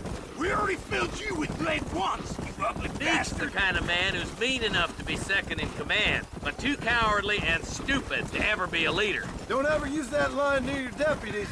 You know, for his sake, they'd best not have laid a finger on Miss McFarland. What is this place we're headed? Tumbleweed? A lonely, god-forsaken place. Some people say it's haunted. It was quite a town back in its day. Then they built the railroad to Armadillo and went clean past Tumbleweed. And that was that. Pretty soon, everybody had up and left. Now it's just thieves, smugglers, and bandits. Scum like Deke here. Oh, popular spot for lynchings, too. Let's try to avoid that if we can, Marshal. Yep. I just hope you're not taking advantage of the McFarlands, Marston. They saved my life. Gave me food and bed when they had no idea who I was. I owe them more than I can ever repay. That's just they've been through a lot. Well, they're both vulnerable, different ways. I wouldn't have been running in and out of a burning barn to save their horses otherwise. I know you helped, just like you helped me. But you got your reasons for doing it. It's no secret why I'm here, Marshal. I told you the very first time I walked into your office. I trust you. It's just all this business with Blackwater and Williamson and the past. I don't know. Sometimes it's hard not to have doubts. I understand. I never planned to be in the lawman business neither. How is this mess supposed to turn out? Pinning an outlaw to do the work of a lawman. That's madness. Ain't much difference between the two, as far as I can tell. There have to be rules, Marston. Even you must understand that. It's easy to make up rules, but they ain't much use if people don't understand why. Like my son. If I tell him not to do something, he'll do it anyways, just to spite me. If I punish him, he resents me for it. But if I show him why it's wrong, at least he has reason not to do it again. That's nonsense. Without laws, we're nothing more than animals. Just look at Deke here. Go to hell! Dad has worked hard at civilization. Your boy steps out of line, you whack him. He does it again, whack him harder. You're a good man, Marshal, and I respect what you're trying to do. But from what I've seen since I've arrived here, the law ain't really working. Criminals are like weeds, Marston. Quick as you stomp one out, another one sprouts up in its place. It's the nature of places. You know that as well as I do. You think you're a man, do you? Only a coward hides behind a badge.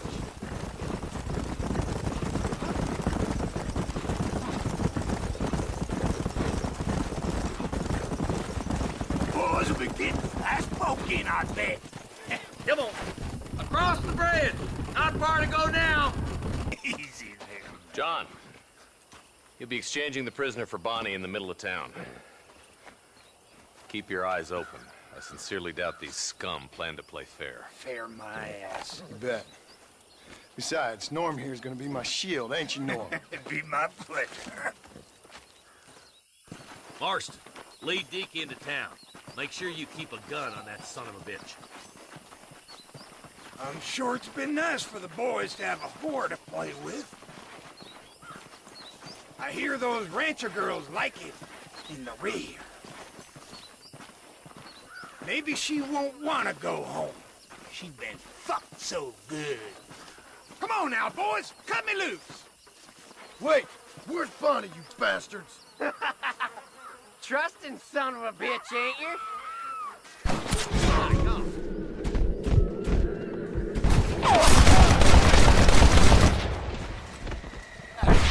Find some cover, boys! Quick, find Bonnie!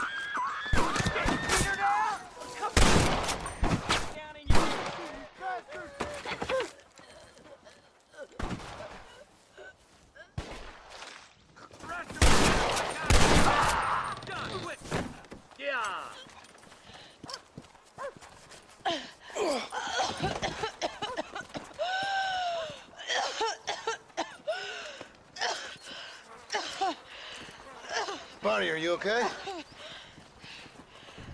I'm fine now, Mr. Marston. Thank you. Thank you. What the hell took you so long, you stupid man? Well, you weren't exactly helping me. If you think I'm gonna lower myself by making a joke about being all tied up, you got another thing coming. Come on.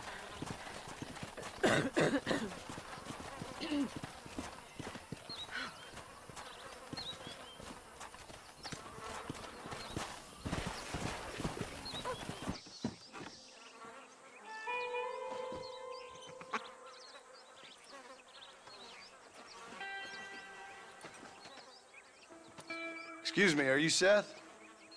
Who are you? I'm a friend of Mr. Wes Dickens. My name's Marston. John Marston.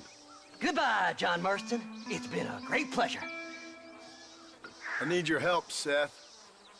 We need your help. Me and Mr. Wes Dickens. Let me be frank for 1 second, partner. I hate people. It was people who got me in this mess in the first place. What mess? Look at me. Look, scrambling around, looking for maps, half insane. I ain't washed in 6 months. My hair falling out, my mind's going. What happened? What happened? My partner. He stole half my map. I never would have done that to him. Never. Look at me. Who did this to you? My partner. My boy, my man. Moses Forth.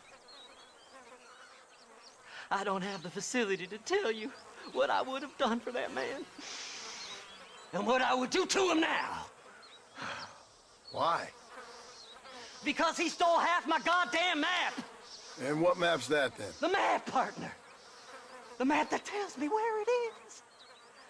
Where what is, friend? I ain't telling you that. I ain't.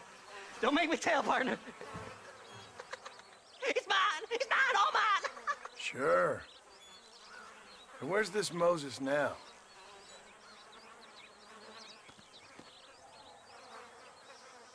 He's at Benedict Point. The law got him for exhuming.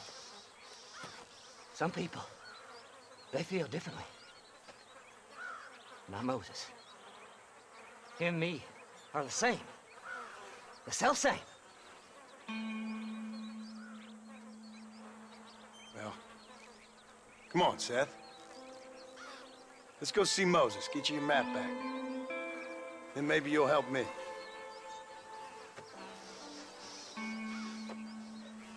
All right, partner. Let's go.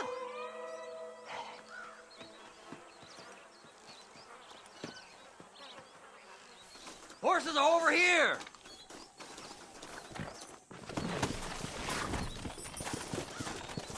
Faster! How can you sink that low? Digging up graves and looting from the dead. Ha, hypocrites! The whole damn lot of you. Are you saying it's better to steal from the living? They're corpses. They don't care none. These people have been laid to rest. You don't know nothing. I talk to them long after they've been forgotten by every other fella. I tell them it's all right to be scared and alone. I embrace them when they're stinking and rotten. I met some sick bastards in my time, Seth.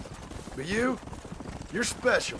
Folk is cold and heartless all their lives. To me, they gets warmer when they're actually cold and heartless. Surely that makes sense to even you. Not exactly, it don't. Are we really living anyway? Do you exist outside my mind? Maybe we're both having the same dream, and when we wake up, we'll die. I certainly seem to be in some kind of nightmare. You looked in the caves, then? It's very dark. What'd you say? I didn't say nothing. I just heard you say something. You're a crazy man. You should get that head looked at. Seth, I need someone who can get a wagon inside Fort Mercer. I was told you could help me, but I'm not sure you even know what day it is. I don't. I can't even tell you what year it is. I knew this was a waste of time. So, you want to go after Bill Williamson, do you? You know Bill? Oh, yes. I met Williamson and Deke, all them boys. Sometimes they call me on when they get some special job needs doing. I got a reputation as a man who'll do things most other fellers won't. Now, that I can believe. I reckon you can get in there, no bother. Assuming you help me find this map, that is. Yeah!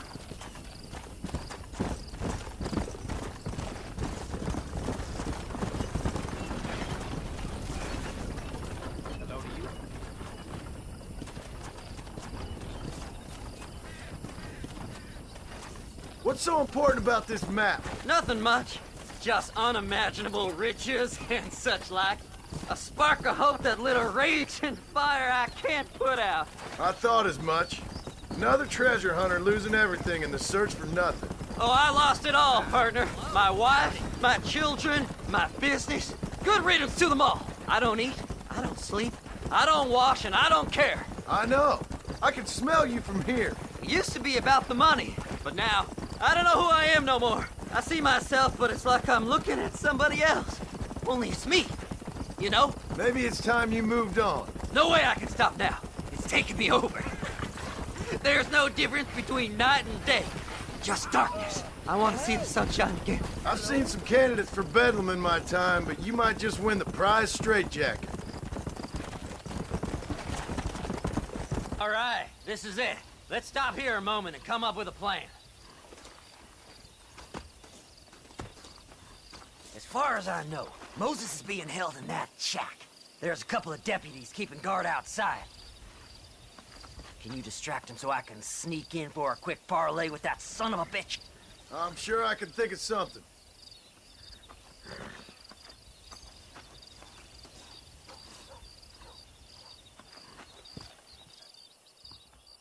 This is one god-awful assignment.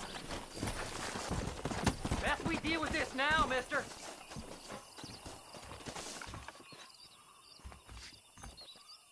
Good job getting rid of them clowns. Now keep an eye out in case they come back. Moses? Oh, Moses! You got a visitor! Oh my God, Seth. They arrested me. It weren't my fault. Ah! Get the hell away from me! Get that slippery bastard! I need him alive, though! Who the hell are you? Let's go. This ain't none of your business!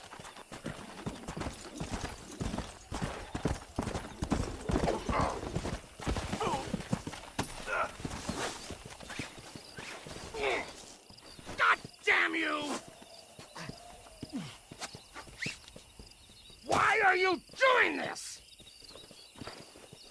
We'll split it between us, just me and you. Moses, you son of a bitch! Where's my damn map? Damn you, Seth! Damn you, Seth! You've always been a twisty little freak. I ain't telling you shit. Ah! Then I'm gonna cut you up piece by piece. Till you find your tongue. Friend, this man's gone crazy in the sun. I suggest you take my advice and start talking. Shut up, Marston! I want to cut into a bona fide man's flesh. Ain't never cut into a live one before. Odd Fellow's Rest. It's in Odd Fellow's Rest. Get away from me once and for all. Well, ain't that a damn shame? I was starting to enjoy myself. I think you gone pissed yourself, Moses. Those deputies went and put a bounty on your head. Best we clear it now. Don't need the law on our backs.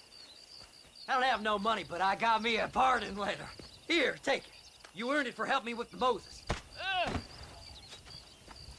Come on.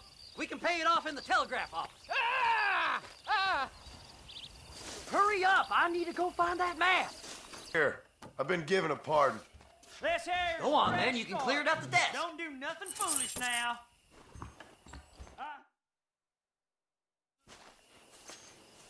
So, mister, thanks for your help. Don't worry yourself with thanks, Seth. Just help me when I come asking. No problem, mister.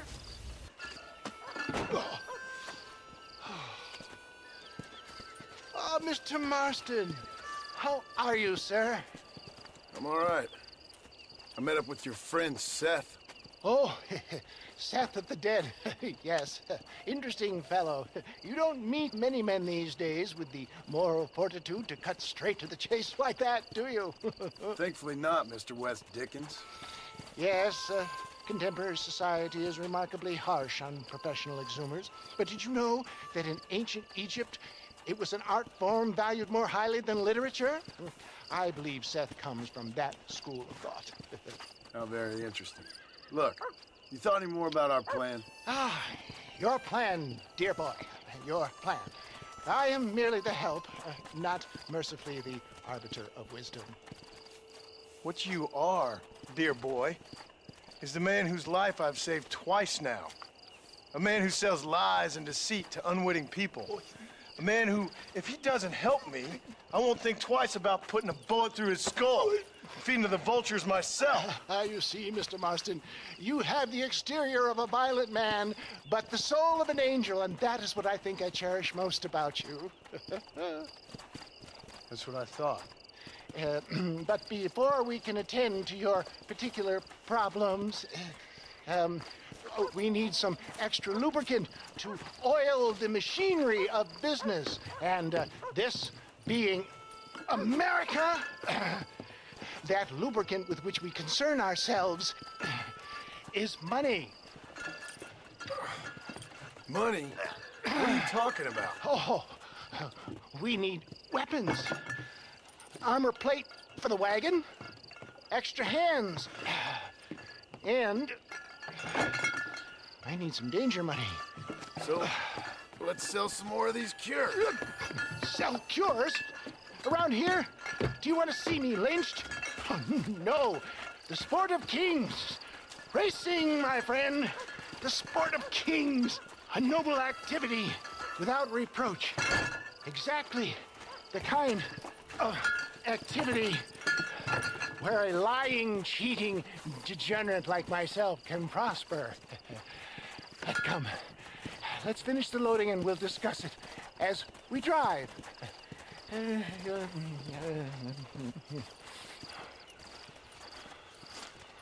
Now, sir, to gap to breach.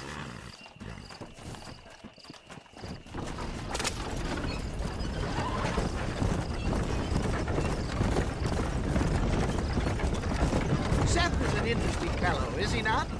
I wouldn't say interesting, more deeply disturbed. I can see why you two get along. I see the good in everybody, John. It's a flaw of mine. I have a soft spot for life's flotsam and jetsam. Connection with him more like. You and Seth have a lot in common. You both rob people for one. Mind you, at least he waits until they're dead. Oh, my dear boy. Nobody is more critical of drinkers than a drunk who's mended his ways. What are you talking about? Come on now, John. I've heard about you. You spent your life robbing people. It's a little inappropriate to be taking the moral high ground now. I had the courtesy to put a gun in their face. Whatever helps you sleep easily at night. We stole from those who had too much. We tried to give to those who had too little. A Robin Hood with spurs. Oh, romantic. You expect me to believe that poppycock? Maybe I'll have the good fortune to be able to leave my nefarious life behind one day and work on the government's dime. Don't talk about things you don't understand. Dear, oh dear, simmer down, my boy. You need to start appreciating your friends more. Folks around here don't see you as any different from Bill Williamson. I didn't think I'd have to huckster snake oil and dig up the dead, that's all. Take it from me, John. Collaboration is the key to success. I can help you. Seth can help you. It's business. Nothing more, nothing less. There's no need to make it quite so personal. Suits me.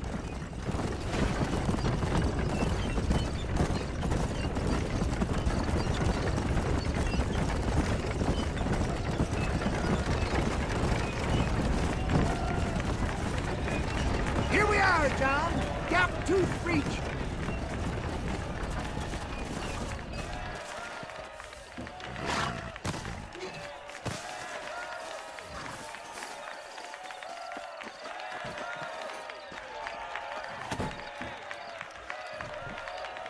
Drivers! Y'all know the rules, but for you newcomers, this here's a fair race. Keep to your manners and let the faster cart pass. So now that's been said, y'all can get to running each other off the road like always. All right now, counting to three. Ready, set. Fly like the wind, my boy! Fly like the wind! Hell of a race, mister. I'll take care of this cart for Mr. West Dickens. Come on, John. I see suggest we beat a hasty retreat. Right, best remove ourselves from the stage before somebody decides they want their money back. Fine by me. Wasn't that fantastic? The cheers of the crowd, the thunder of the wheels. The fallen rocks, homicidal maniacs. Oh, come on, John. Even a cold-hearted misanthrope like you must have found that just the tiniest bit exhilarating. Not the friendliest bunch, are they? They take the racing very seriously in these parts, and your participation was not entirely pre-approved. That was clear. Ah, sport, gore, and heartache. The guilty pleasures of mankind since the dawn of time. I'd get away from the men we just swindled before you start waxing too lyrical.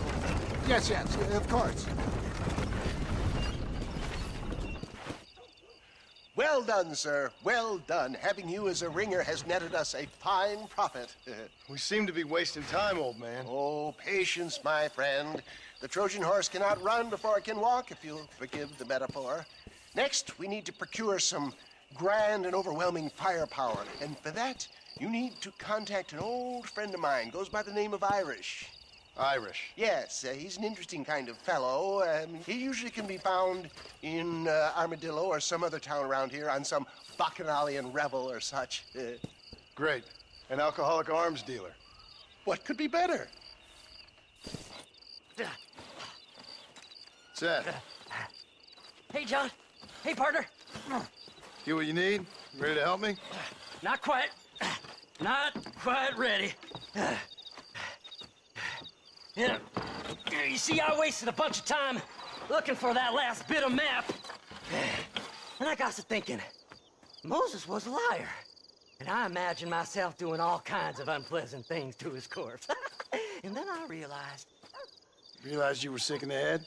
That you needed to move on with your own limited time on Earth? No, partner. I realized Moses weren't no liar. The issue was Aiden O'Leary, who said he had the body. Aiden died in that flu epidemic, and the bodies weren't even buried yet. Got the body sitting in the back of that wagon behind you? Yes, sir. You're not even gonna wait until they're buried before you... Well, they don't care, do you, boys? Honest folk off to a better place. Apart from that Aiden O'Leary fella, I never liked him. They say he laid with his sister. I don't like women, partner. I don't. Not since Mammy died. Seth, what are you gonna do with those bodies? I'm gonna take them back to a nice quiet spot and look for the map. I needs the map, partner. I needs it. I think we should be getting out of here, partner.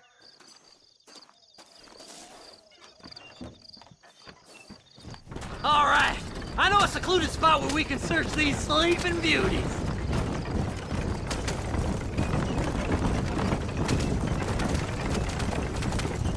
Stay left. No need for the people of Armadillo to see my friends back here. Where are you? Come on, don't be shy. What did you say? I didn't say nothing. Are you talking to them? So what if I am? I feel less alone with them than in a crowd of people. The way I see it, they lost their souls, just like me. You're truly a sick man, Seth. You remind me of why I hate people. For a man who kills so much, you sure seem to have a problem with the dead. Life kills everyone in the end. They ain't so different from you and me. Aside from them being dead and rotting, I guess they ain't. All right, Seth. Calm down. You talk to the corpses and I'll drive the wagon. They're coming after us! Get us out of here! Fast as you can, partner! I'll search these bodies as we go! Will you be my friends?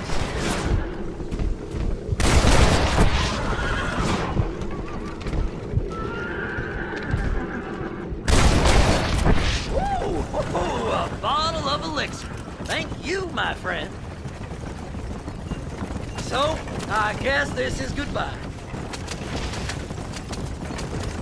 Hey, this fella's a little right. Bet he's got something on. See? We're one big happy family. Oh, look here! I found me a few bullets! You're gonna burn the man! Oh my! It's been a pleasure meeting you.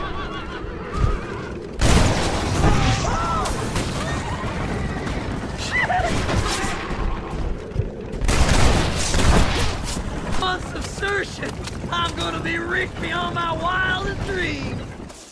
Thanks, mister. I reckon I'll sit here a while trying to figure this out. I'm gonna be rich. When you're done with that, get over to Fort Mercer. I need you inside that place. After I find my treasure, mister. Oh, it's like that, is it? Huh? Not talking to Seth today? Oh, the old silent treatment. Oh, whoa, hoo-hoo.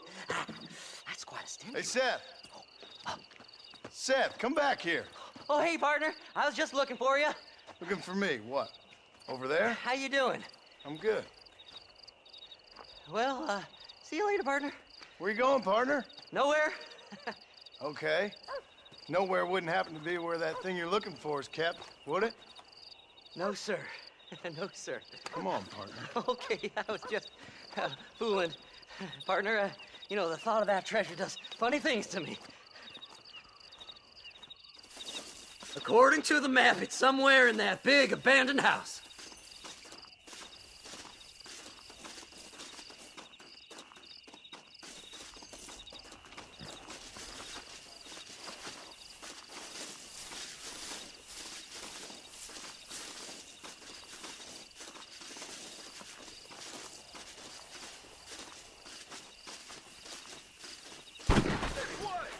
The bastards followed me here! You heard them, fellas! In the mansion! Did you see these fellers? You then whip them out. You coming over here? No! Sneaky sons of bitches!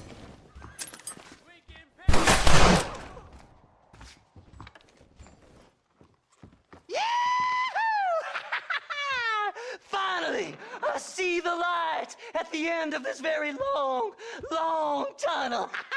Seth's gonna be rich after all these years. It's silk sheets and Parisian whores from now on, mister.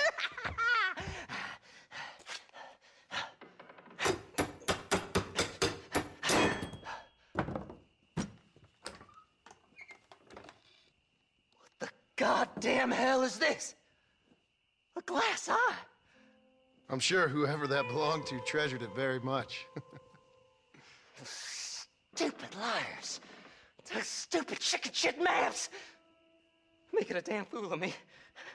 A glass eye! It's a glass eye! Stop with the tears and help me with Williamson's gang. And you can come up with another excuse to go exhume one of your old friends.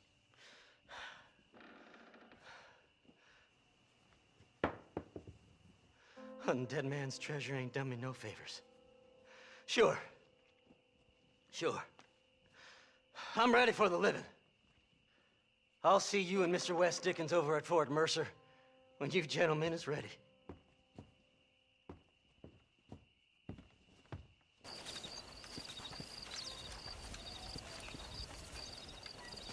Mr. Marston, sir. John Marston. Mr. Marston, don't be so childish. Come on, sir, I implore you.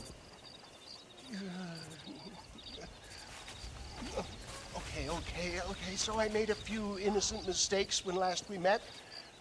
But my plan is still sound. Together we can conquer, if not the world, then certainly Bill Williamson. But first, you need me to do you a favor? You read my mind. I can only deduce you've been taking my tonic, sir, as instructed. It can give the most ordinary of intelligences a remarkable insight. I'll give you insight. I'll show you what your guts look like. Please, sir, this show of petulance is nothing short of embarrassing. Think for a moment, sir. Think. I'm thinking about how much of my time you're wasting. Sir, I am about to do something which I greatly discourage in all wise and rational men. A selfless act for you. But, sir, before I act selflessly, allow me to act selfishly and sell some of my wares? Fair enough. Oh, good, sir. Come, and let's go visit some of our fine friends in the other oil business we have here in Plainview. These men need all the help they can get.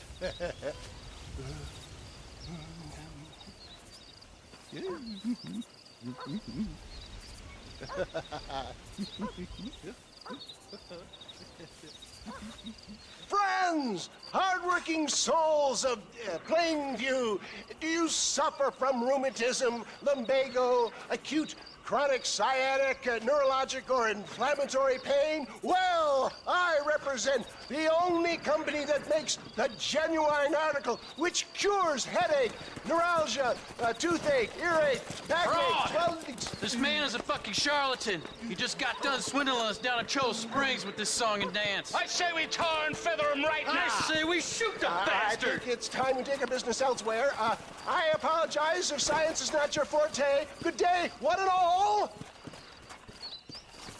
Somebody, get that thief back! I think we should leave Plainview for another day, John. Let's go, my boy. I think we've outstayed our welcome here. St. Homobonus is not looking down on me favorably. Who? Homobonus, the patron saint of businessmen. I'd say he's giving you just dessert. Ow! Poppycock! Those inmates were clearly informed of my refund policy. You can only shit on people for so long before they decide it's their turn to pull down the pants. A crude metaphor in every sense of the word, my dear boy. You leave the business to me. Do I try to tell you how to rob banks? Robbing banks felt more honest than this. Ah, son! Respect science! You got him! Well, it looks like the global expansion of your West Dickens elixir might have come a crop. Nonsense. Just another bump on the science's rocky road. What do you want from me? That's it! Oh my good God! They blocked the road!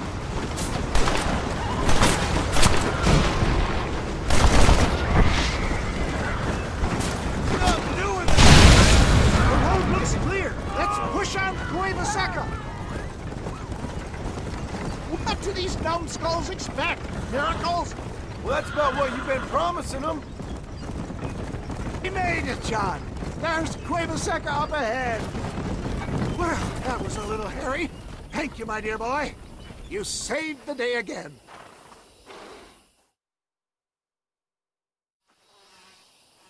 It always impresses me with the speed with which a group of men can turn from passive sheep into murderous wolves. I'm impressed with how you nearly got us killed back there. Yes, perhaps we should shelve the tonics business for a period. What say we try our hand at racing again? There's a meet at Rathskeller. You're trying my patience, Mr. West Dickens. Well, I'm sorry, dear boy, but I'm only an aging vendor of exotic elixirs, not the bloody U.S. cavalry. And forgive me if matters take some time to prepare. Mr. West Dickens! Ah, Mr. Marston! How wonderful to see you, sir. How wonderful.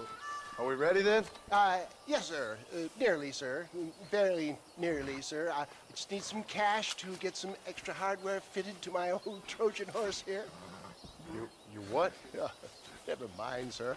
I can only presume that you have not enjoyed the benefits of a classical education, so I will not take umbrage if some of my allusions sail over your head, sir. I won't pretend to understand you, but I will endeavor to make you understand me.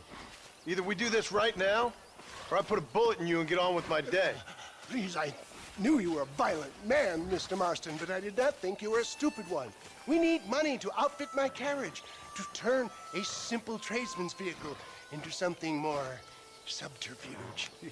And I'm about to tell you how we are going to gain said cash. Now, I know that you ride very well. So come, sir, to Rathskeller Fork. Follow me, John. It's not too far to Rathskeller Fork.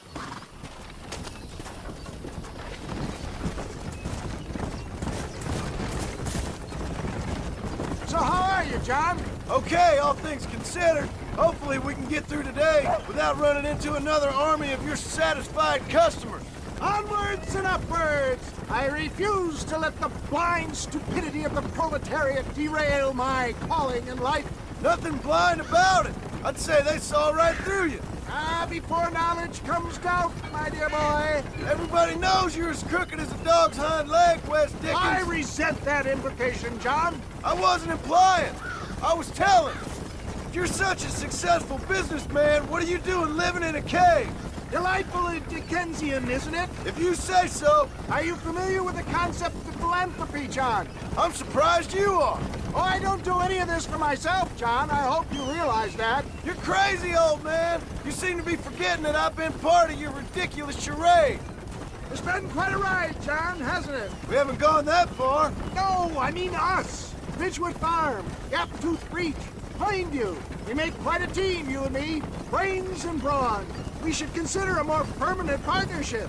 This partnership ends as soon as I have Bill Williamson. I appreciate your help, but I've just about had it with all your schemes. You need to realize what's at stake here. I know, John, I know. Just win this race and we'll be ready. I give you my word. Gentlemen, this will be a fair race. No shooting, stabbing, cliff pushing, rock throwing, cactus grinding, neck lassoing, setting fires, or other acts that causes a rider to unfairly lose his way, nor bleed heavily or black out. Get yourselves ready. Set. Go! Yeah. King, he saw, he conquered. What a fantastic spectacle, John. Let's take a moment to bask in the glory of our victory. Have we got enough money now? All right. Yes, once Seth and Irish have furnished their side of the bargain, I think we should be ready. Quite a team we've assembled, don't you think? A bunco, a grave robber, and a drunk. How could things possibly go wrong?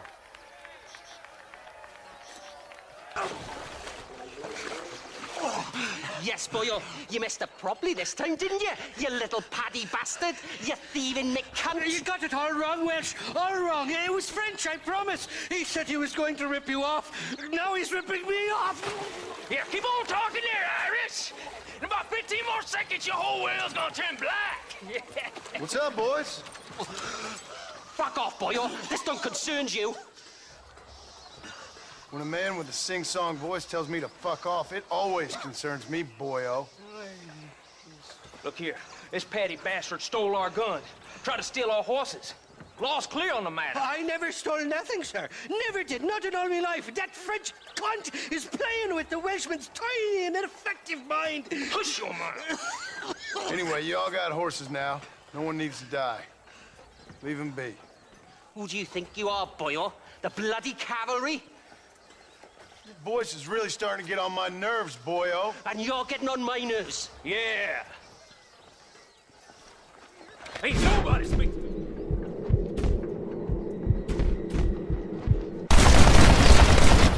I knew I could shoot. Mr. Nigel West Dickens said you'd help me locate a machine gun. And since I just saved your life... I can't thank you enough for taking care of those two degenerates. Untrustworthy, poor in personal hygiene, lacking in the finer qualities of a gentleman. What about the gun? It'd be my pleasure. She's magnificent, government issue. It'll be a bit of a ride, but we'll get there soon enough. Follow me, fella.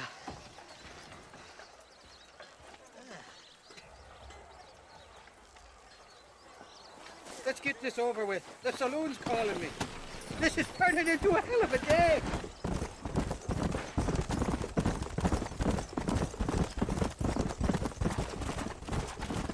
What's your name, friend? John. John Marston. Choke of luck you came along, fella. I thought I'd drunk me last breakfast there for a second. Who were those fine specimens of humanity? They was me only friends in the world. And boy, am I glad to see them bastards dead. We all met on the boat over a few years back, we did. Thick as thieves ever since, and that right there was the problem. Is it normal for friends in Europe to drown each other? Never trust a Welshman, me pa always told me. And he got his throat slit, so he should know. The kind of fellows who will steal an acorn from a blind sow and then kick her for squealing. And as for that French bastard... He didn't sound very French. Not for now. The thieving bastards are holed up at the cabin by the lake. Can't wait to see the look on their faces when we blast in there. They'll be more surprised than a slut dog with their first porcupine. You best not be lying to me. Listen, fella, I didn't ask for your help back there. I don't owe you nothing. I'll decide what you do and don't owe me. I've had enough of your overly aggressive manner, fella. You don't know who you're dealing with here. Irish, I've met enough men like you to last me a lifetime.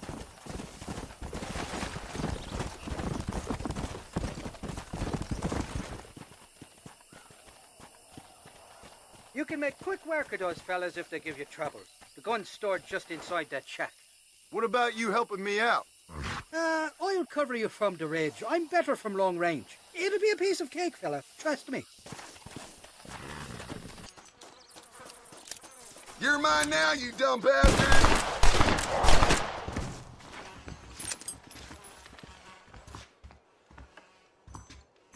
It's not here. That lying sack of shit! Mighty horse that you got there, young lady. Let hungry Irish honey tied and where are you? Oh, who do you want? I see you. Get away from me. Right here. Where's that machine gun, Irish? Oh, Mr. Marston. I found you one. Found us one, Irish. We're in this together. You, me, and an assault on Fort Mercer. I'm the guy that saved you from getting killed back there, and who you owe your life to, remember? Not really. Happens to me all the time. You don't want it to happen to you again, do you, Irish? No, friend. I wants to buy you a drink. I wants to tell you how much you means to me, how special you is. And I want to tell you that if you don't produce a Gatling gun within the hour, you'll wish you'd been killed back there. It's the whiskey, sir. It gives me the memory of a newborn babe, as innocent as can be.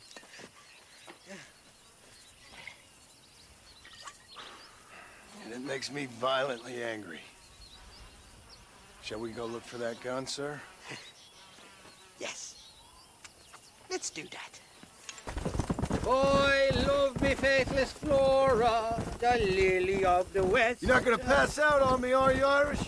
Me? No, I'm right as rain. Or at least somewhere stuck between fair and meddling. Well, you're gonna be stuck somewhere between dying and dead if you try to cross me again. It weren't like that at all, feller. Me intentions were pure. I swear it on me poor mother's life. I just gets a tad confused from time to time. Honest mistake. If there's any more confusion, I'll finish what your friends in Armadillo started. Jesus! You're an impatient bastard, aren't you? Where's the gun, Irish? I hear some miners been blabbing about a machine gun they found. Apparently, they got it stashed up at Gap-Tooth Breach. What do miners want with a machine gun? Shoot it at somebody, I suppose? Or sell it? I don't know. Never been down a mine in all my life. Sounds real fishy to me, Irish. I've just about had it with you and your games. You and Wes Dickens are so crooked, you can swallow nails and spit out corkscrews. Maybe if you was more cordial with folks, they might be better inclined to help you. I saved your life and you repaid me by lying, nearly getting me killed. Not fair now, Johnny. We should go around the side of Gap-Tooth so the miners don't see us coming. I still don't know what miners would want with a machine gun. Miners are always fighty bastards. Spend too long without daylight and doxies, and it starts playing with your mind. I never heard so much shit come out of one mouth. Only telling you what I heard. Oh, and we'll need a wagon or something to get it out of there. That gun's heavier than sin. So how was I supposed to move it by myself last time? You two-faced little bastard. Here we are. Let's stop here a moment to get a lie of the land.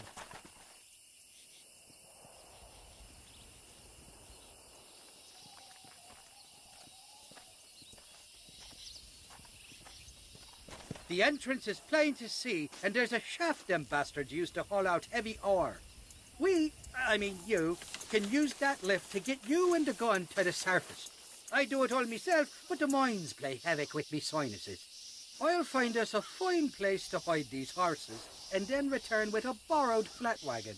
I'll meet you at the mouth of the mine shaft. And Irish, I strongly advise you don't run off this time.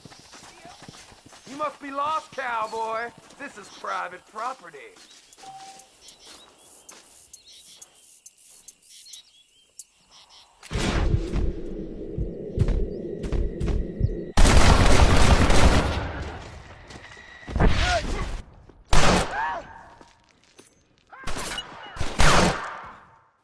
Just walk away! Goodbye, gentlemen.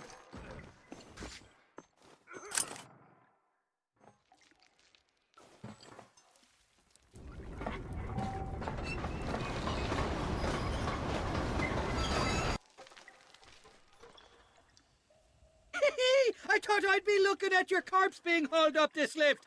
Load up and I'll engage the gears.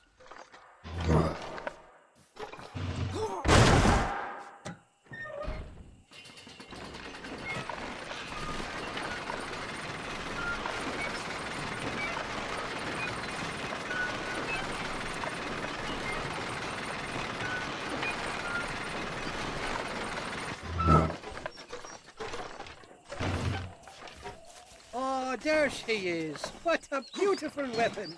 God's own gun, ain't that the truth? I got us a borrowed flat parked down below. Don't let go of her. She's a beast. Stop, damn it. Just run off home! This is getting real nasty.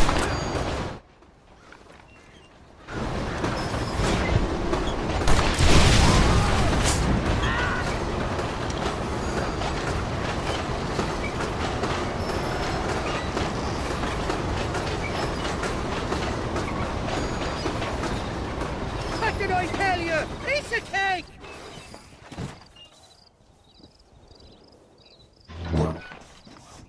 Let's go! A short wee ride now, and we'll have this executive peacemaker delivered to Old West Dickens.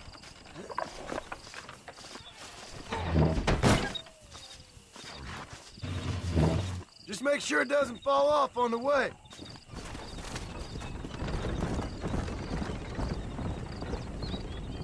Sister, put them up. Irish, what are you doing? Who the hell are you? Give me that. I'm your old friend Amnesia. Oh, good. Blimey. And I've come to tell you, if you ever pretend to forget my name or your debt to me again, I'll make sure you reach heaven before these two ladies. Now get down there. Oh, Mr. Marston. How are you? Ashamed. Ashamed to know you. What the hell's wrong with you, robbing these gentlewomen and ladies of the Lord? I thought they was doxies. Ladies, I'm sorry about this man. He's unfortunately lost his mind to the demon drink. At least I hope he has, and he wasn't this stupid all along. So, please excuse us.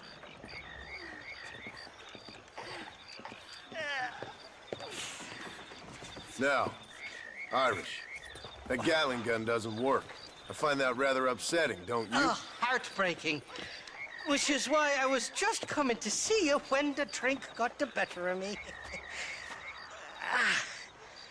Come on. I know where we can find the parts for you.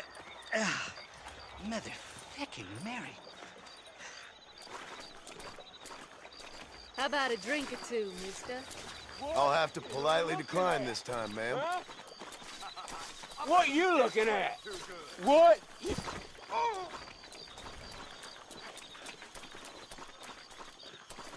I can't stand to see a man walk around with such a dry pecker.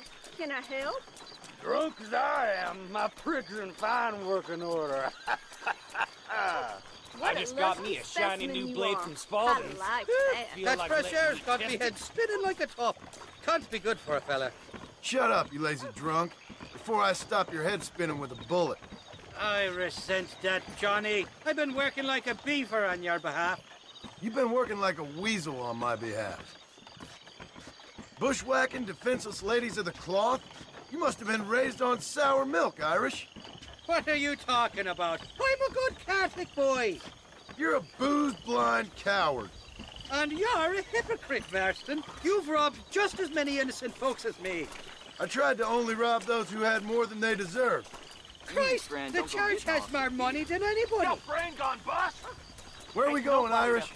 Just to the warehouse here in Thieves Landing. I'm telling you, Johnny boy, it's all set up. We're meeting this pal of mine at the back door of the office. Hobble-tongued feller by the name of Shaky. And he's got the ammunition we need?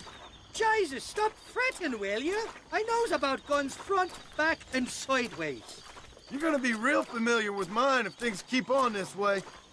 This is it. Come on, Smiler.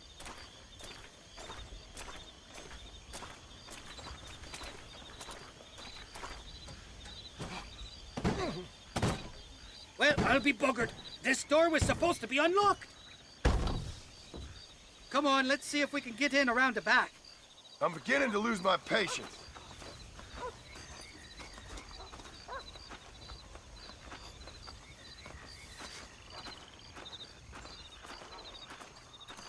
I'm starting to think you're soft on me, Johnny boy. Can't even sneeze these days without you being there to catch the drips. This is your last chance, you good-for-nothing shyster. You've already wasted too much of my time.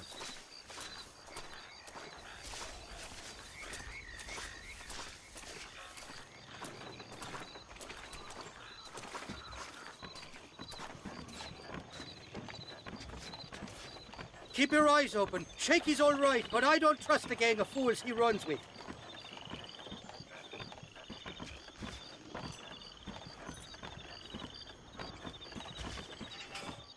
Shaky's made the arrangements, and he'll...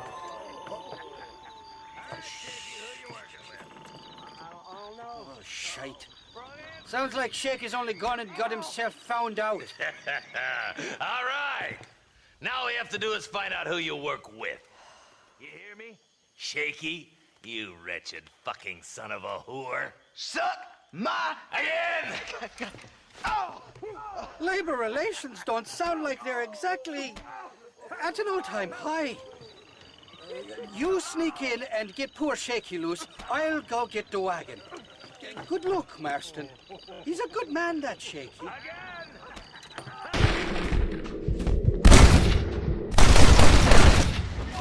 Please, please, mister.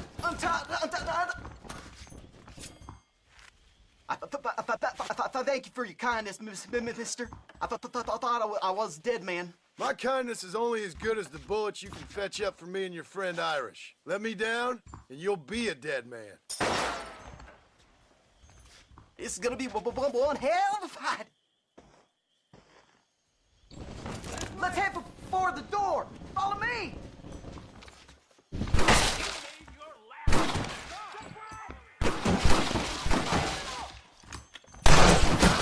Problem with me! This don't look good. Now we're even. Half even, Shaky. You still owe me for them morphine pills to calm your nerves. Shaky. You'll get your half. More, you dirty fucking snake. All right, gentlemen. Let's go. Fucking fuck. Oh, my virgin ears. Fuck.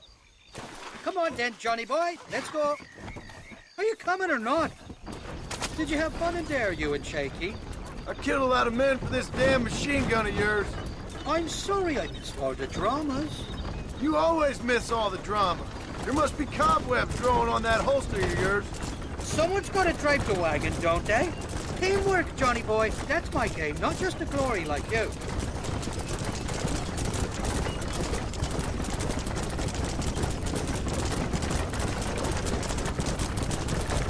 Damn! I knew they wouldn't give up that easy. Shoot those bastards! I'm gonna head for McFarland. You really want to die, friend?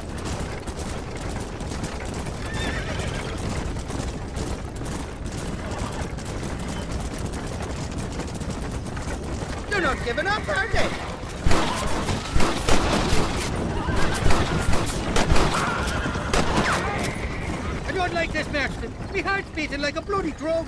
Just drive, Irish. You're acting like a schoolgirl. Look out, there's one on the bridge up ahead. I don't know if I can take much more of it. You're a real cold-blooded killer, Irish.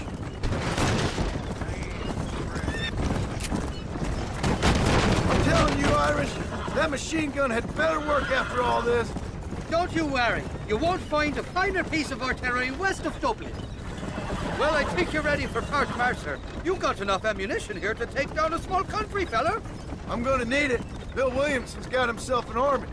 So I guess this is where we part ways, Johnny Marston. Or maybe not, friend.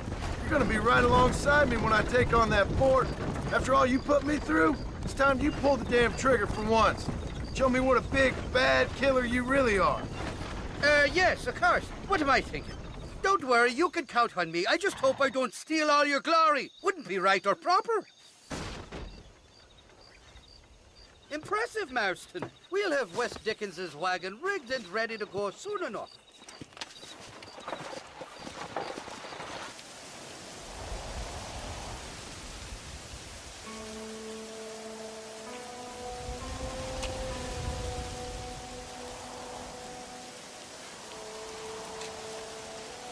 John?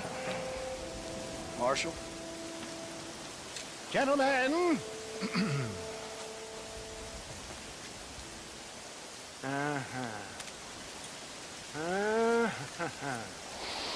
It's time. We must go. Why? What's happened? Seth has managed to get himself inside. But we can't leave it too long, or they will soon realize how very curious he is and remove him from the premises. Or slit his throat and watch him bleed to death. But for a minute, he will delight and amuse them. That's when he'll get us inside.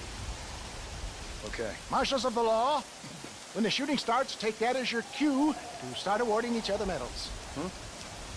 I mean, take that as a cue to get inside and clean up the mess. Oh. All I care about is Williamson. It is vital we stop him. Agreed. That man is a stone-cold killer. Williamson's a proud fool.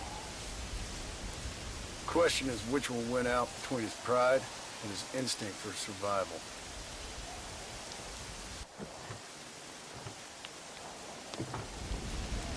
Ensconce yourself in the back of my wagon, John, so that we can make our grand entrance.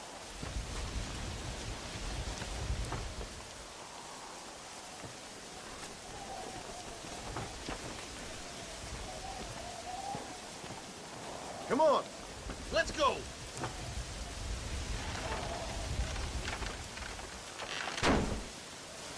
All right, good. Now just stay put until I tell you otherwise.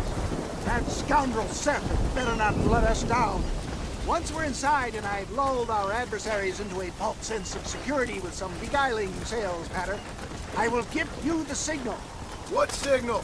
The moment you hear a sharp rap on the side of the wagon, rise like the phoenix and start shooting like you've never shot before. This is it, my dear boy. A moment of truth. Me and you, John. One last time into the breach. This is going to have to be the performance of my life. I hope my nerves don't get the better of me. I'll be honest with you, John, I'm a little jittery. John? John? It reeks of miracles back here. Thank God. I'll be ready with that machine gun, my dear boy. I'll be a sitting duck in there.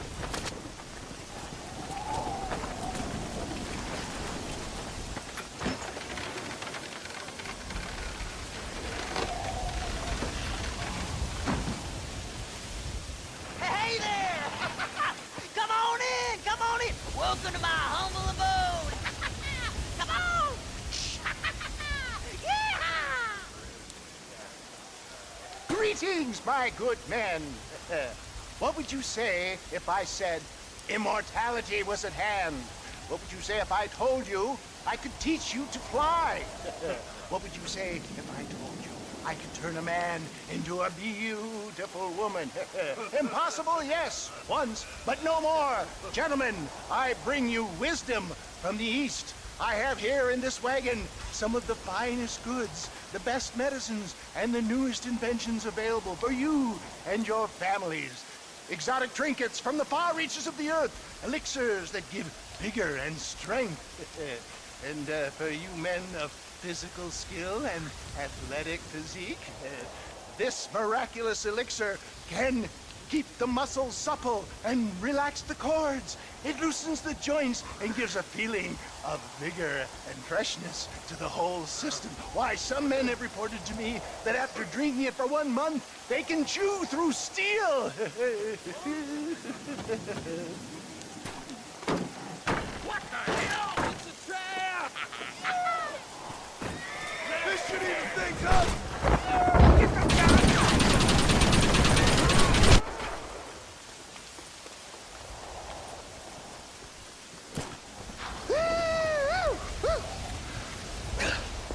Fucking dang pig! Them cock-sucking son bitches escaped the other side of the fort. All right, let's go. Come on, let's go!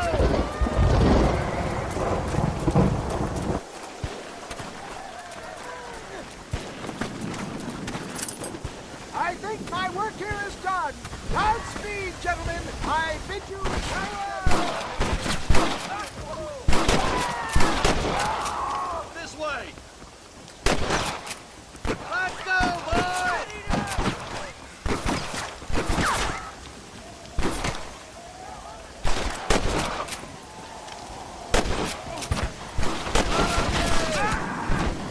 That's the last of them. We still can't find Williamson anywhere. Hey, it's the snake oil guy! That fool must be hiding. Men, it is time to start tearing this place apart and find out where he's cowering! Use a sense of urgency here, please. Open the gate! It's the snake oil guy! Get the goddamn gate open and lock it behind him! Oh, we've got company, gentlemen. These scoundrels have got reinforcements riding this way. Oh my good lord above! There must be 100 of them!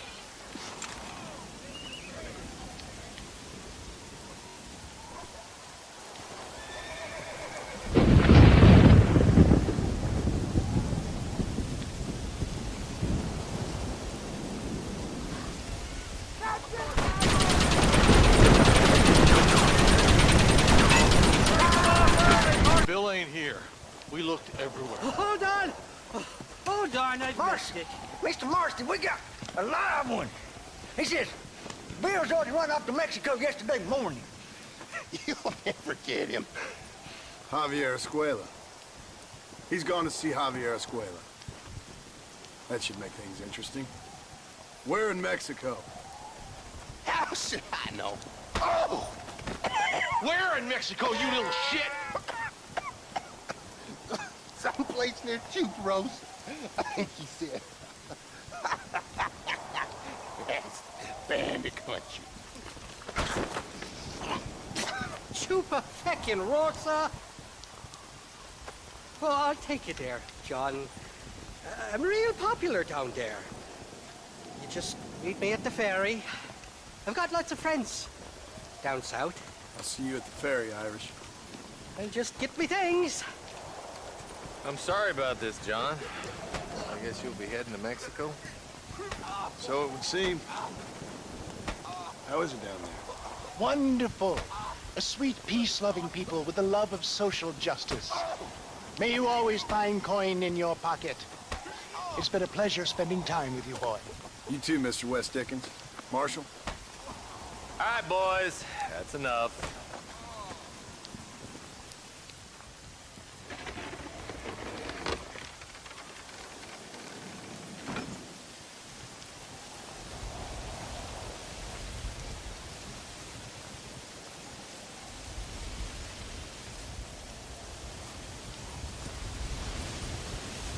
Ah, yes, well, that's what makes you such an interesting fellow, Mr. Irish. Ah, Mr. Marston, I've come to wish you well. How are you, sir? I'm okay. It seems that our friend Mr. Irish here is well connected south of the border. Oh, it's true.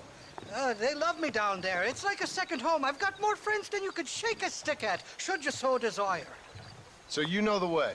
Oh, it's easy. We just get on me raft here and let the current sweep us away to paradise. Come on then, Dubby.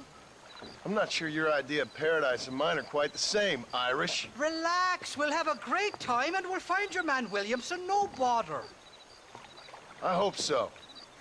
Hey, come on now. Look at it this way. I know we ain't exactly old pals, but, you know, have I ever done you wrong? No, but not through lack of trying. Hey! Well, you boys have fun down there. I shall miss you, John Marston. Thank you. Where are you headed?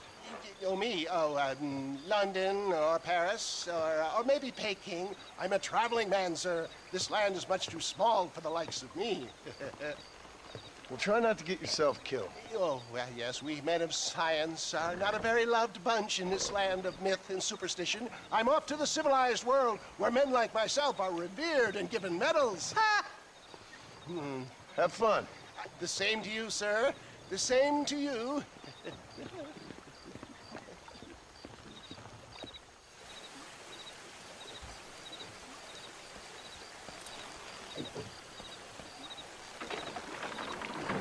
Nice of you to turn up for once, Irish.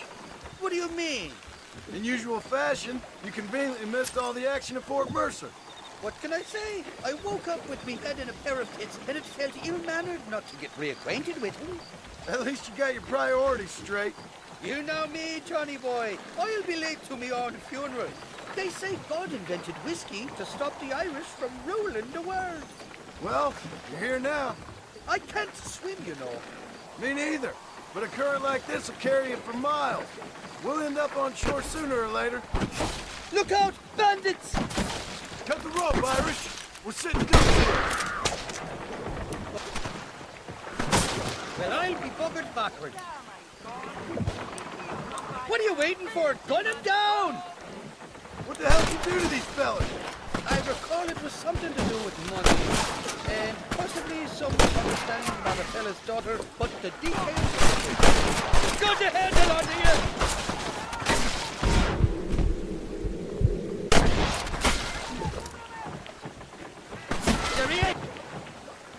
This is the fourth time your so-called friends have nearly got me killed.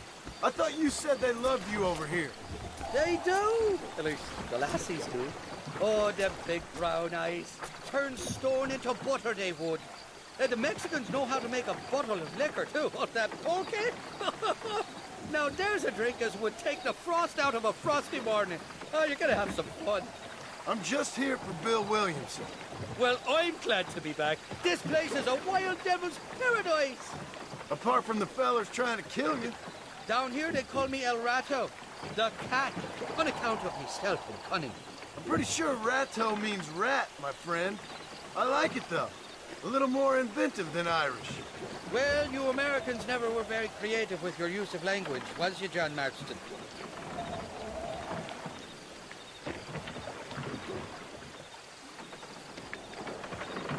They're still coming! Behind that big rock! I'll miss these escapades, Johnny boy, I really will. I doubt you'll remember any of it, Irish.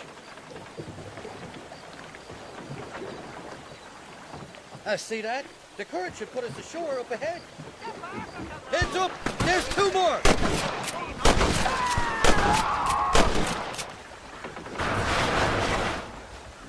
We made it, thank the Lord.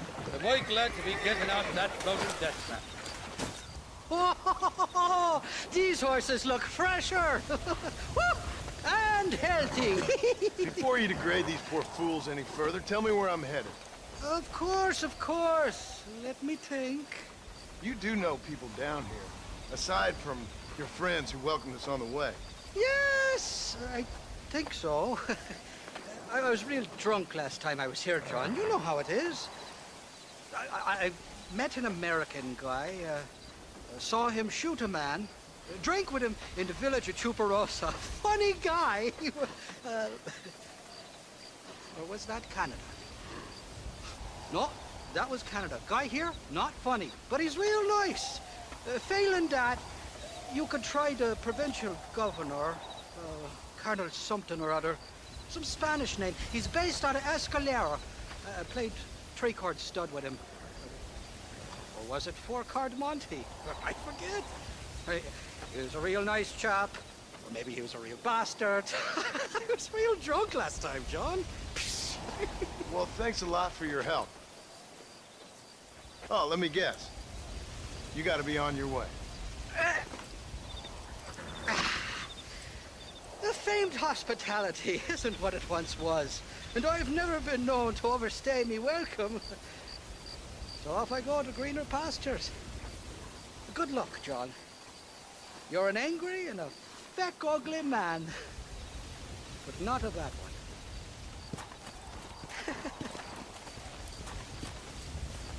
Con el otro, interrumpas, pendejo, dejé la casa. Y les digo, de aquí para acá, chingan a su madre. Que no cállese, güey.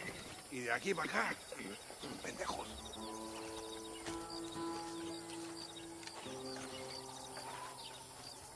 ¡Hey, gringo! ¿Hablas español? No, sir. Pardon, pero yo habla un solo poquito español. ¿Habla English? Oh, sí, gringo. Hablo mucho inglés. Sí. Hablo filthy fucking bean eater. Hablo slippery little Mexican. Hablo little piece of shit. ¿Comprende, amigo? ¿Comprende? Hey, what are you doing here, gringo?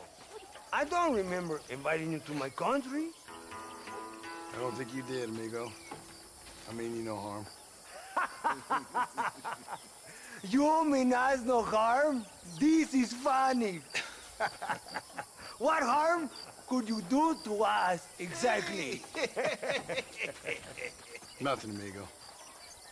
Now, I appreciate the welcome committee, but I'd hate to spoil a beautiful afternoon on such beautiful land. Any further unpleasantries? Now, if you'll excuse me. Hold it, gringo. I think you're forgetting something.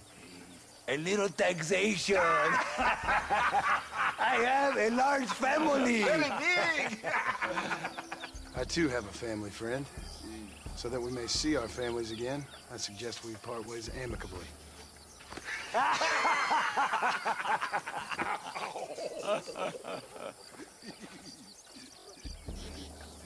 Can I see the boots, gringo? I think you can see them from where you're standing just fine, senor. Take off the boots, Americano. As you wish.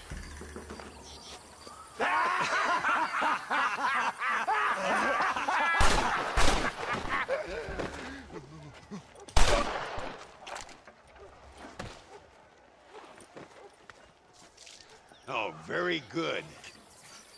Very good indeed, sir. What a great way to improve border relations. An illiterate farmer crossing the river, coming into their civilization and butchering the local peasants. Thank you very much, sir. Don't mention it, old man. You kill peasants, you become a peasant. I never aspired to be anything more. A socialist, huh? No wonder you left America. I'm many things. Most of them bad. But a man of political principles? No. Well, then I fear Mexico may not be for you, sir. Don't you worry about me. Oh, but I do worry. An angry man a long way from home, a man who handles a gun as sloppy as you.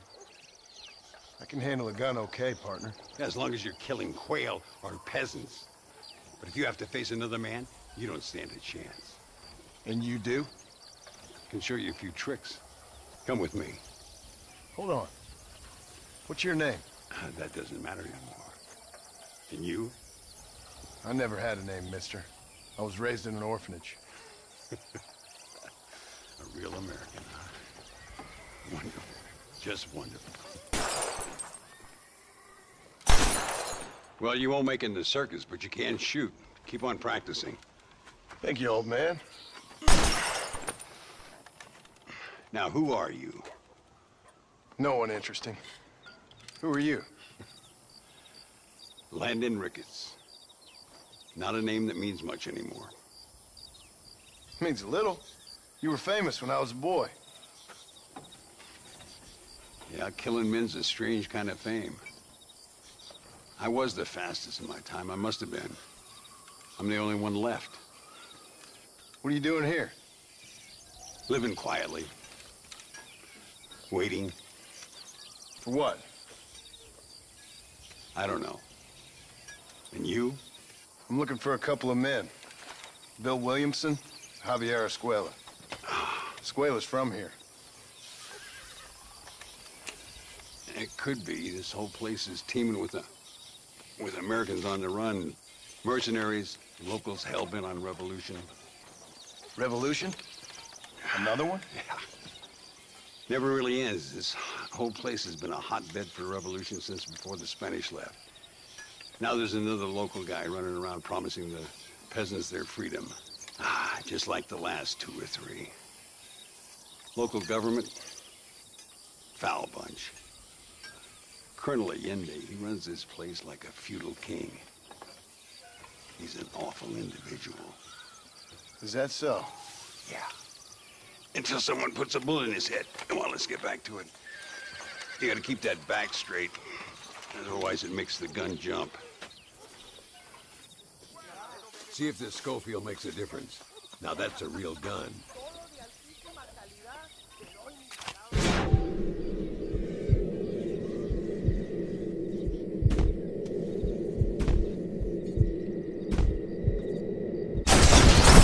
Well done.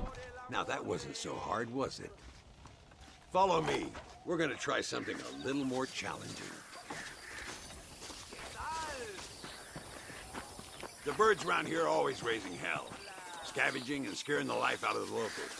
I say we put your newfound skills to the test while doing a public service for the good people of Chuparosa. Here we'll do. I'm gonna scare up some birds. Let's see if you can take down more than one at a time.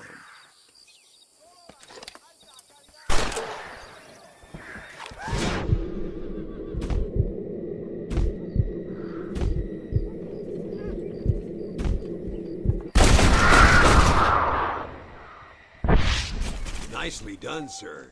You've been taught well. I'd have to say I'm surprised you heard of Landon Ricketts. I would have thought an old goat like me would have been long forgotten by now. I heard many a story when I was a boy. Still do sometimes. What, these days? I find that hard to believe. What do people say? Oh, you know how them conversations go. Fellers arguing over who's the toughest, who's the fastest, and who shot people in the back. I'd place good money on me still being the fastest. Ay, Señor Ricketts! Señor Ricketts! Señor Ricketts! Señor Ricketts! Por favor, señor. Our bank wagon's under attack just outside of town. We need your help again. Whoa, slow down, Ramon. We'll take care of it. Thank you, senor. Again, you are the savior of this town. Well, my friend, are you ready to take a less theoretical exam? Sure. I don't think I ever rode with no savior before.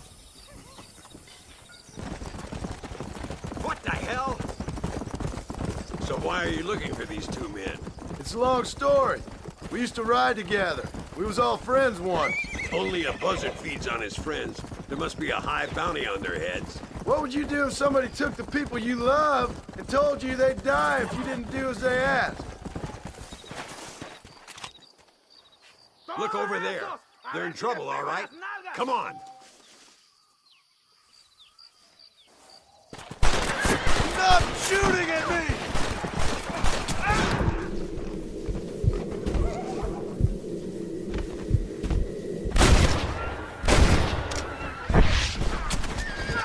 Gracias a Dios. Me salvaron la vida. All right, let's move out. Everybody stay alert.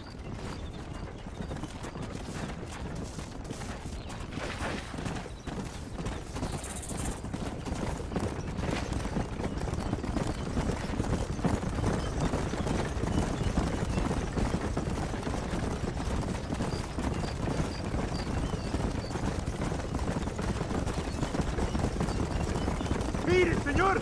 ¡Hay muchos de ellos! I knew it.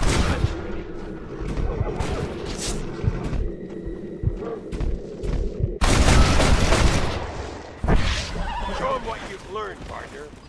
Good work, boys. Now let's get this wagon back where it belongs. Come on. So much for this quiet life of yours, Mr. Ricketts. I didn't say I'd become a coward. I'm not gonna stand by and watch good people suffer. They've been beaten down for too long. I give them some hope. They don't know how lucky they are. Damn right they don't, my sour... Come on!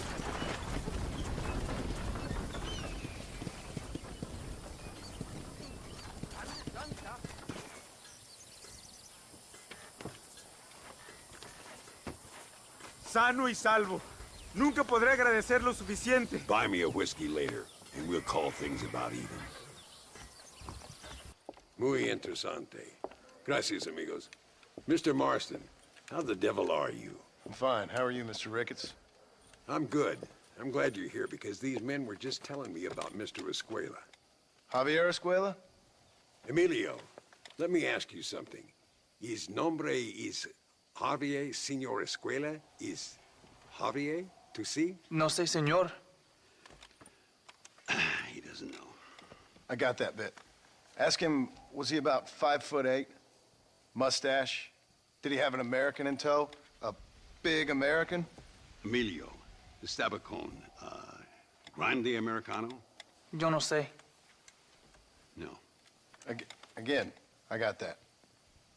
But they do have his sister. Emilio's, I mean. She's a fine young woman, a teacher, a human being, not the clothed vermin so many people seem to have turned into. Tell him I'm sorry. When a man's family is involved, you need a little more enthusiasm than mere apologies. I have enough worries, sir. This man's problems pain me, but they're not quite my own. Those who sit on the fence make a choice, in their own way. Don't you think, Mr. Marston? Of course. And what about you, Ricketts? A man living in the past? A man who ran away from home? What choice did you make? I'll tell you what choice I made. I'm a fighter, sir, and I'll fight to the end. I think we should get going.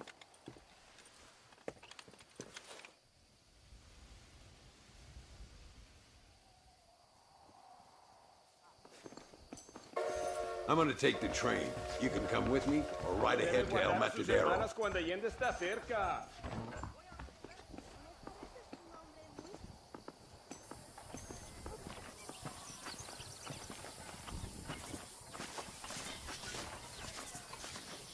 I've been hearing some things about you, John Marston. Really? That perhaps you're more in need of my help than I thought. Is that so? That some recent encounters with this Bill Williamson fella haven't gone exactly in your favor. Funny how everyone seems to know my business, but nothing about the men I'm looking for. It isn't easy getting the locals to talk.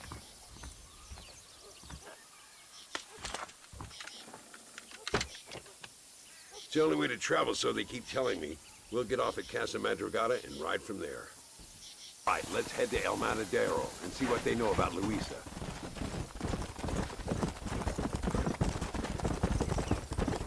We need to find a man called Carlos. I was told he could help us. We'll ask around when we get there, but we don't want to draw attention.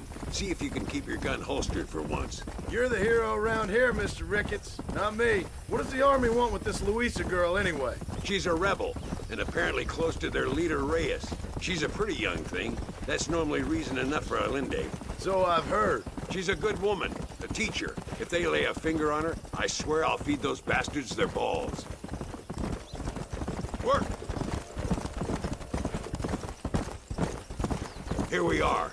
Looks kind of sleepy, don't it? All right, let's find this Carlos guy.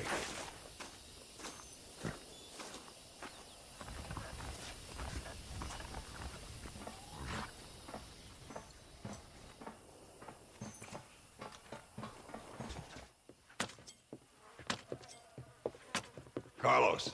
See? We're here for Luisa. She's still being held up in the caves? Yes. She's still up there. Who's the cowboy? We're here to help. Muy bien. I can distract the guards. You and the gringo can get inside. Let's do it. I will keep them talking, senor. The rest I will leave to you. Hope you're ready for this.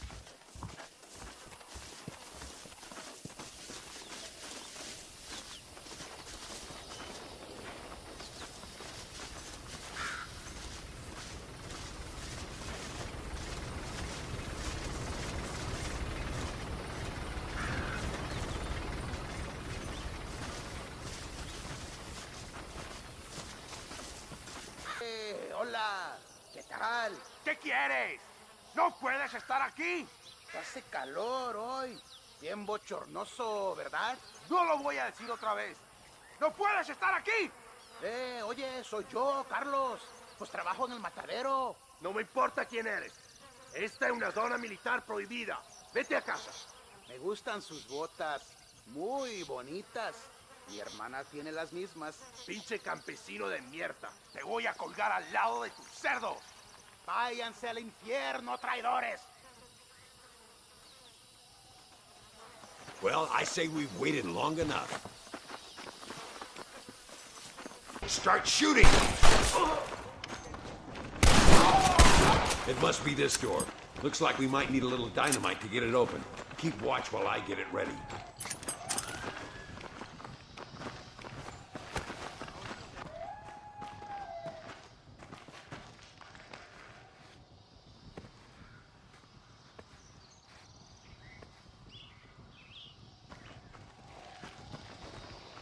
Stand back, damn it! Here goes.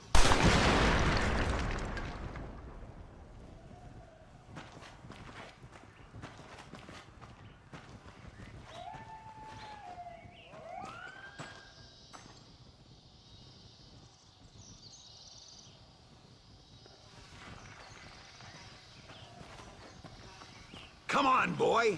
Poor girl's barely alive.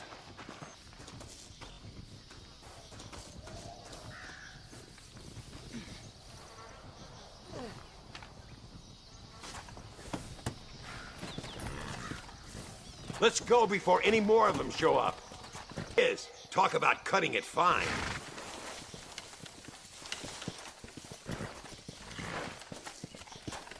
Luisa, gracias a Dios. Thank you for saving me. You're a good man. Friends of the people of this land. Was someone named Harvey Escuela one of the men holding you? No, I don't know. I don't think so. But I remember that name from prison. Bad people spoke of him. I told you, John, he's still in Mexico. Okay, then. I guess we'll keep looking. Yeah.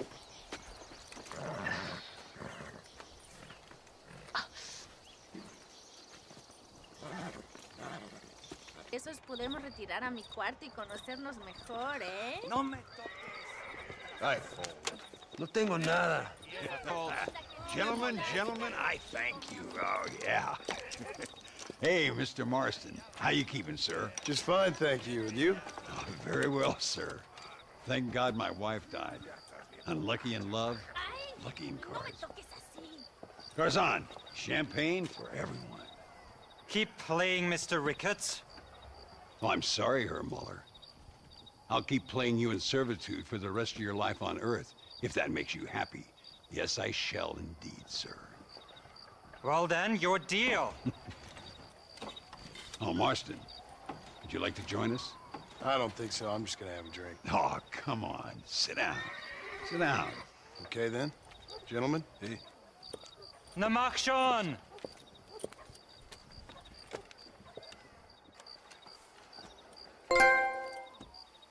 You fucking cheat!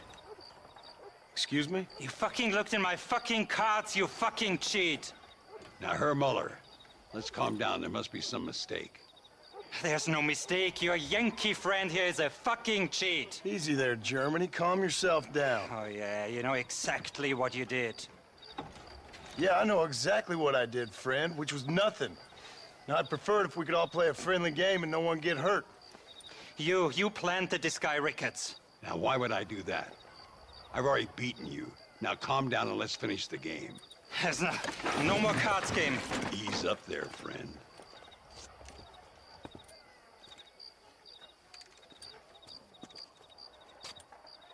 There must be a name for this.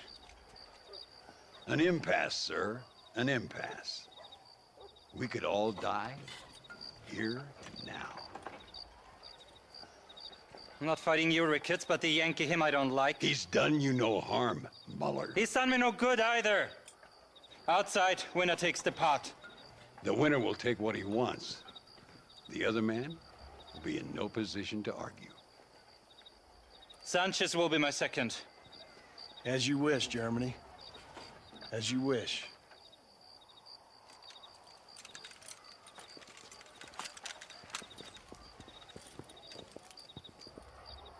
Walk with me, John. I want to make sure you know how this is gonna work. A duel is all about timing. If you pull your gun too soon, you'll be less accurate. After you draw, pick your shots carefully, like I showed you. Once you've picked your marks, the rest, my friend, is in the hands of fate. Let's get this over with! Remember what I told you. You should have stayed home, Yankee!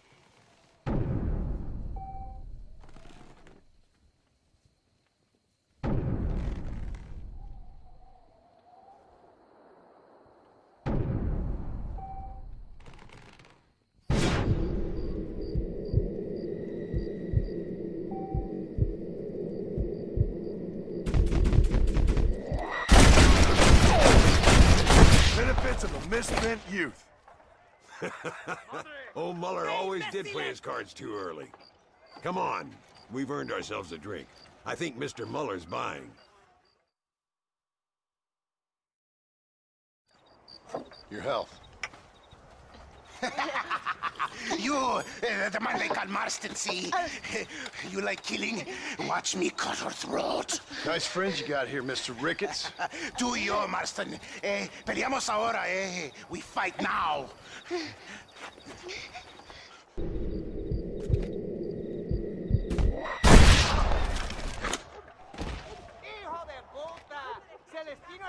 Oh, Dios mío. Can a man enjoy a drink in peace? Come on. ¿Dónde vas?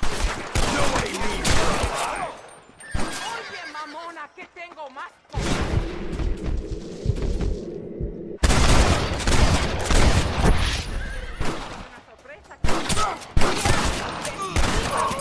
¿Qué pueblo de... ¡Ojo! Partner, I think we can safely say this poker game is over.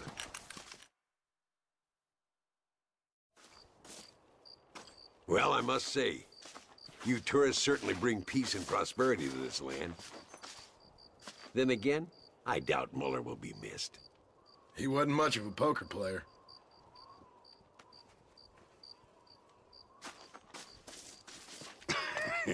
Hey, Gringo. Mr. Ricketts. Come on in. Sit down and have yourself a drink. Sure. Say, any word of Javier Escuela? No, nothing yet.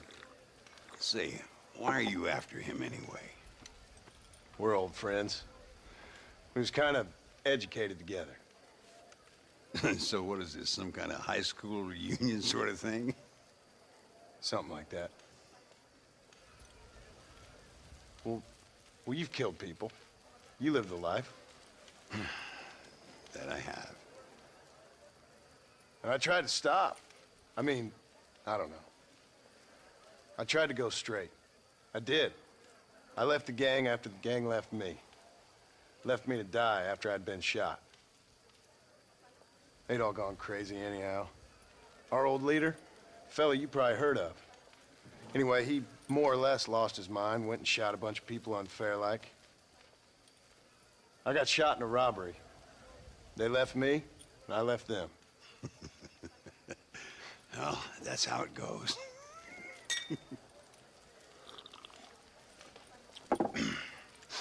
Already had me a woman, got me a farm, then I got me more trouble. Sure. Been sent to track down the men I used to run with. Track them, kill them. Well, if you don't, someone else will. There's no escape. Look at me, I spent 25 years killing men. Look at me now, sitting around here like some low-rent would-be messiah. We're relics. Come on, have yourself another drink and let's wallow in a little self-pity. Sounds like a plan.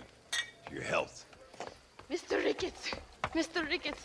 Thank the Lord I have found you. And you, Mr. Marston. Will you sit down? You all right? I'm well, sir. But Allende is sending more men to the death. Prisoners who have not been tried. A prominent writer, Castilla, and a local official whose only crime was not putting the small holders on the street when they were late with taxes. Writers and government officials. For once, I agree with Allende. Some men need to be killed. Mr. Ricketts! I was just joking. Where are they? Out near Escalera. Let's hang up our self-pity and go shoot ourselves some bad guys. You're gonna be all right. Thank you. Both of you.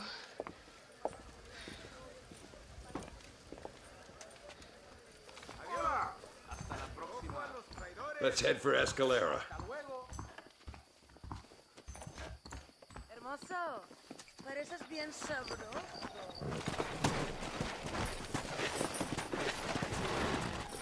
Get up! Come on!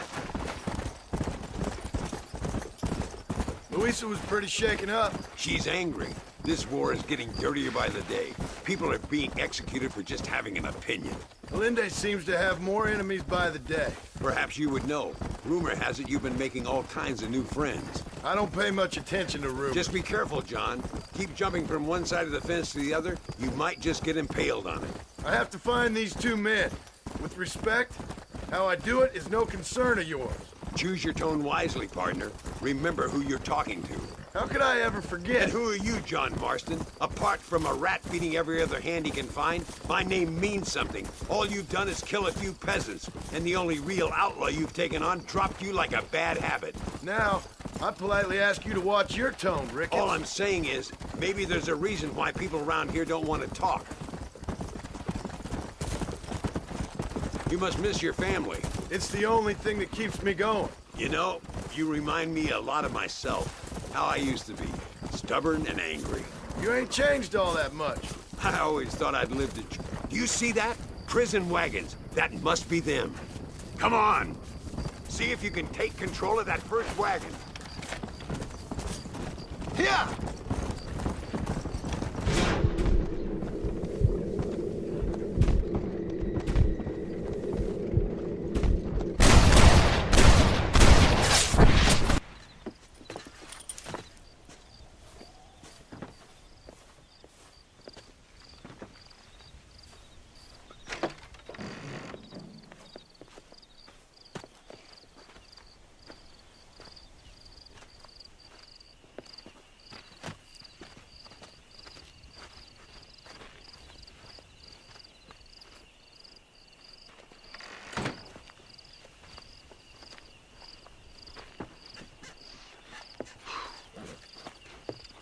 Now, we'll handle it from here. I know you got other matters to attend to. It's been nice riding with you, Mr. Ricketts. And you too. You took me back to another time. Talk to Luisa. She'll help you, and she's well connected in that other land. I hope you find what you're looking for, Marston. You know what I'm looking for. If you say so, Marston. If you say so. What do you want, gringo? What are you doing here? Have you heard? There's a war going on. My name's John Marston. Been sent here to retrieve a couple of men. Can I speak to your commander? You want to talk to my boss, gringo? I guess. Because I'm not good enough for you? No, sir. You think you're better than me? You come to my country, my poor little country, and you think you can be friends with the president? No, sir. I'm sorry, sir. Things must have come out wrong. Maybe you can help me. You'll be sorry, friend.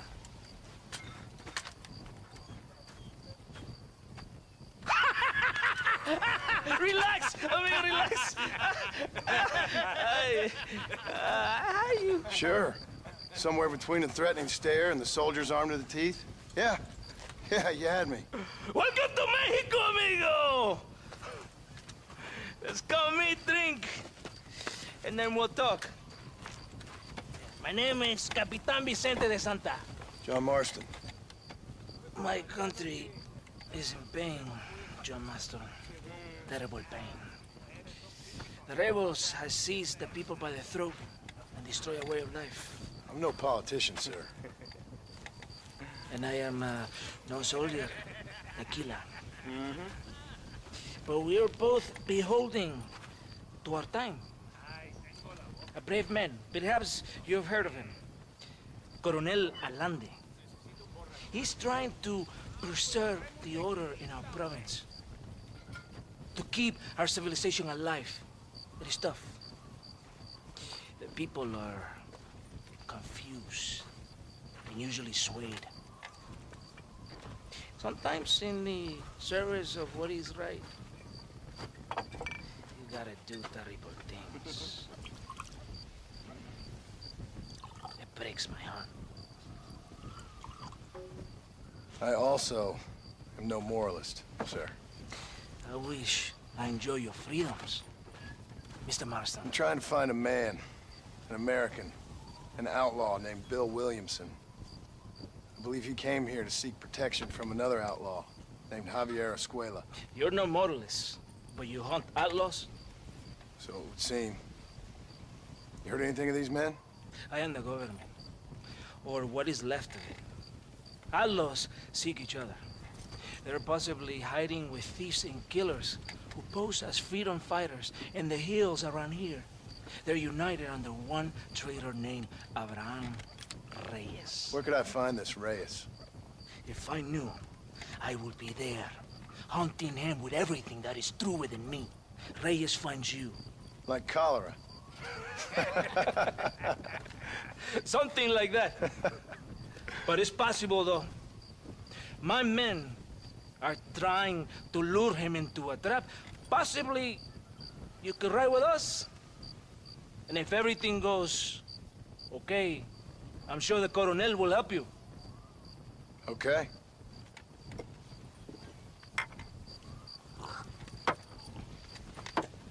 Vámonos! You can take your horse or ride on the wagon. Arre, caballo, arre. Ya, caballito, aquí nomás.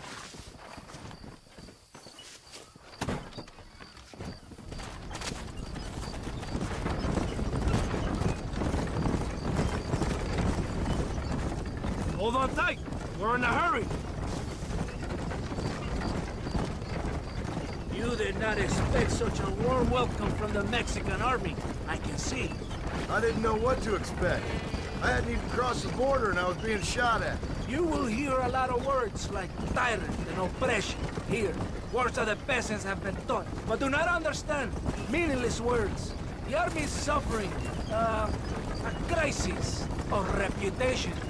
Even I've heard about the colonel down here. He's not famous for his compassion. This is the point. Have you met Coronel Allende? Do you know him? No. Like a papagayo? He just repeat lies you heard. Maybe. Allende is a good man, a strong man. He carries the weight of a million problems on his shoulders. Am I supposed to pity him? You gringos are so quick to judge. You love to talk badly about other people because it makes you feel better about yourselves. Maybe you should look in the mirror. You're the one talking about this, and I ain't here to make a judgment on the way of your government. I've got enough problems with my own right now. This isn't America, Senor Marston. We are poor. Kindness must take a different form. What is better? To put your arm around a hungry man, or to beat him until he grows some food to eat? I think you need to answer that question yourself. Who are these outlaws you hunt? This Billy, the cowboy, and his Mexican friend. Bill Williamson's a fella I used to know, and Javier Escuela, well, I knew him too. What do you mean? You know these men? We was friends once. Part of the past I can't seem to get rid of. The past is all that's real, my friend. It cannot be erased. That is the problem with the people here. They spend too much time dreaming about imaginary futures. I know I can't change the past, but I'm sure gonna do something about the future. Whatever helps you sleep at night, amigo. My country is full of American criminals, mostly in the service of the rebel pigs. Mexico is an easy place for a man to lose himself, whether he wants to get lost or not. Hopefully not too easy. They ain't got much time to find these men. There must be a high price on their heads. The highest price. And I ask how much? I'm not getting paid. It's a long story. I'm being made to do this. I will never understand you Americans. Me neither. We have a system of law in Mexico, senor. And we do not tolerate people who think they can run with their own. However, if you help us, we help you. No one hides from Colonel Allende for long. This rebellion, it is a disease. It is killing this country. Don't the people have the right to stand up for themselves? The right? The right. Don't you throw silly ideas at me. What do you know about the rights of the Mexican people? Very little. I'm just saying there must be something behind this rebellion. I'll tell you what's behind there, Senor Marston. Lies. Insidious lies. The peasants are stupid, and like cows, they can be herded. It only takes a few men to move many. Maybe they've just had enough of being called stupid. You're talking about things you don't understand. If you ask me something, I'm gonna give you an answer. Are you a revolutionary? Is that why you're here? I was once, I suppose. In a twisted kind of way. Thought I could change something if I thought hard enough. Change what? I don't know.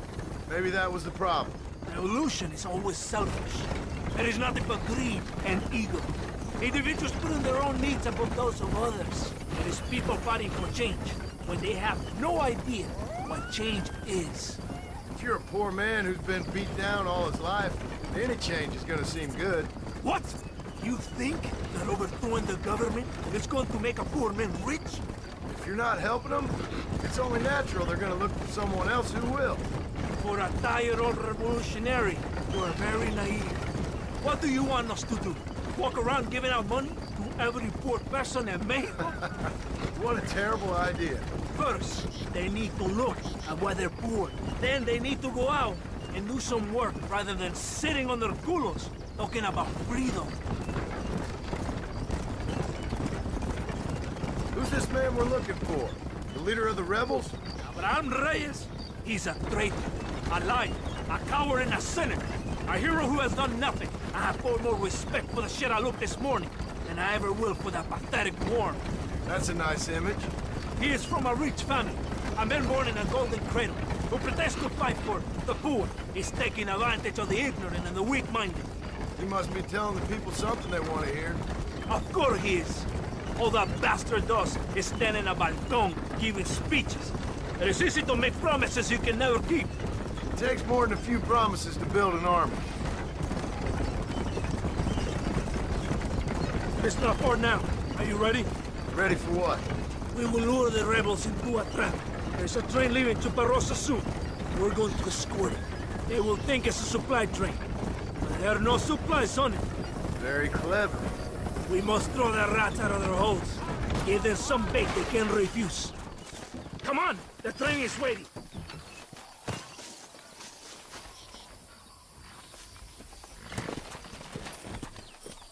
Come on! This way!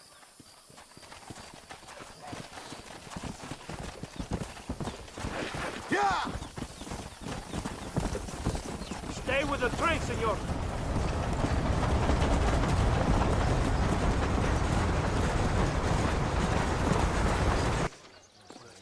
Todo bien, compadre? You did a good thing for Mexico today. Colonel Allende will be very pleased.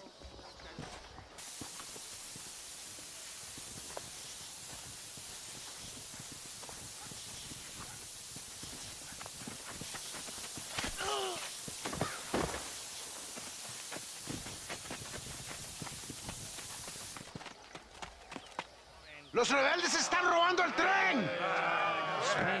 ¡Levántese, perezoso, que para qué le estoy pagando! Marston, you're gonna have to do something. What? You have to go out there and stop the train before it crosses the bridge. Yeah. ¡Todavía levántese! ¡Usted también! Y allá atrás, muévase. ¿Qué les pasa a usted? ¡Ay, Dios mío, levántese! ¡Ya mismo!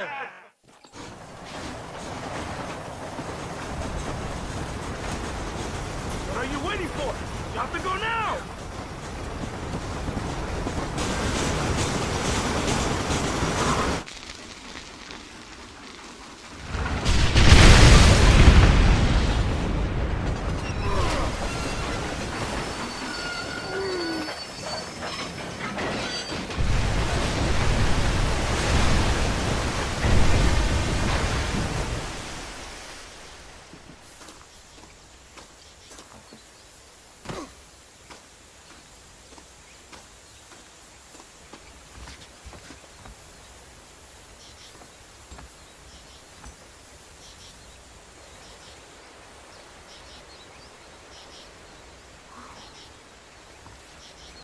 Eres llorón, maricón. Me das asco. Hablas lealtad, pero eres transparente. Estarás aplaudiendo cuando mi cabeza está pelado, ¿verdad? No, mi excelencia. Mis hombres y yo estamos trabajando noche y día por su honor. ¿Honor? ¿Qué eres, un muchacho? Jovencito, sin vergüenza. ¿Qué diablos este cabrón? That's the man who helped us defeat Reyes. The man I spoke to you of. A friend of Mexico. Hello, sir. Hola, gringo. So you are the bounty hunter, huh? Have you found your prey yet? No, sir. Perhaps you come to hunt me, huh? Your country loves to make trouble in mine. Perhaps, but it isn't so. Perhaps I should tie you to a horse and let it drag you around town. Or let the dogs fight you, huh? Then see what you say. I'd say the same thing. I'm here to bring two men to justice, nothing more. Your politics or ideas of entertainment are not my concern. Yeah, I suppose not. Pero son tuyos. Sinceramente, espero que me encontraste alguna compañía más interesante que esa bruja que me traíste anoche. Let me ask you this, sir. Do you know anything of the men I'm looking for? Escuela is from this province. His father was a borracho, a drunk who worked as a laborer on land cultivated by my uncle. Men like that are natural allies for Reyes. My people have lived and worked here for 100 years. We brought civilization.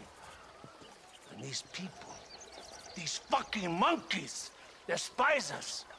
We brought them God! And they turned their back on him. Now I fight to help them from themselves, to save them from themselves. I see in their faces that they would kill me if they could. They see only a tyrant. That is the way it is. These people need a ruler. Well, sorry to hear that. Sorry? Why be sorry? It is a way of mankind. A fight between two forces. Que será, será. What will be, will be. But I know one thing, Senor Marston. Force, force, must be used if you're to have your own way. I'm sure. Now, perhaps you can do me a favor while I find these men for you. After we find the men, then I'll help in any way I can. You are in no position to negotiate. Now, por favor, a bunch of these idiots men are fighting at Tesoro Azul. And you head there and you lend your support.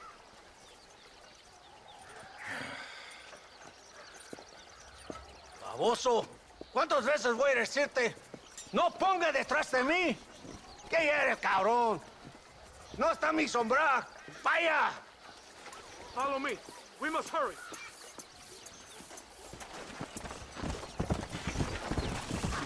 Go!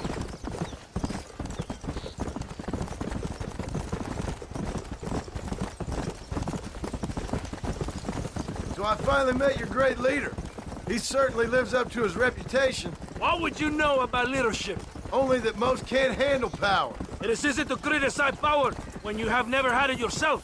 Maybe it is because you have never been in the presence of a strong man before. I have seen the pictures of your country in the newspapers. Men preening and decorating themselves like women. Vanity is the legacy the British left behind. Look, I don't know the feller. Just saying.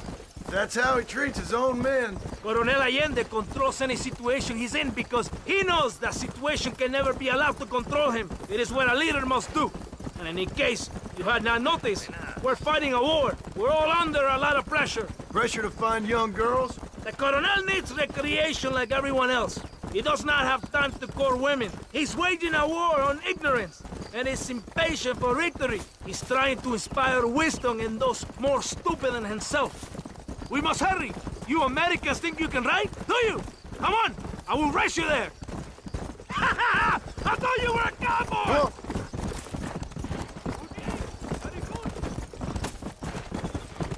we're close to Tesoro Azul now. If my men are dead, the rebels will all die. If they're alive, they have failed me, and the rebels will all die. So, I guess we ain't taking any prisoners then. Traitors must be made to suffer, shown that we will not tolerate the rebellion any longer. They're animals. We will slaughter them accordingly. Oh!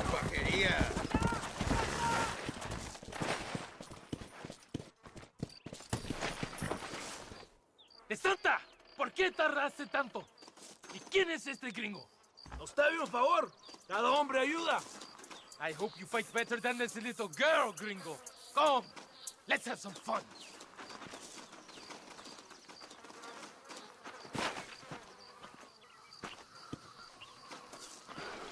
¡No se distraigan! ¡Síganme, por favor!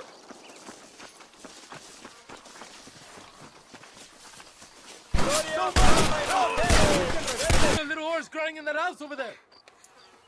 Remember, nobody takes them before Allende. We did all this just to get women for Allende? No, that's just a bonus. This village is riddled with rebels. Make sure they don't have homes to come back to. There are fire bottles over there. Use them to burn down some of these houses. And what makes you think I'd do that? You want to find Javier Escuela, don't you? John, you're helping Mexico. ¡Vámonos, muchachos! ¡Buen trabajo! Yo me quedo aquí para vigilar el gringo, Capitán de Santa. You heard the captain. The fire bottles are over there. Por aquí, imbécil. ¿Por qué no me sigues? We're not leaving until you finish this.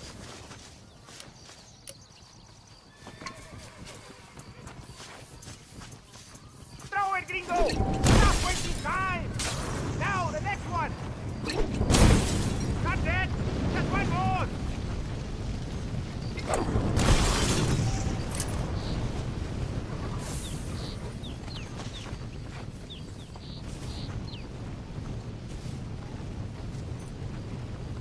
Isn't that beautiful? You really are pathetic. You need to relax. Come back to the villa and sample some of the new girls before they spoil.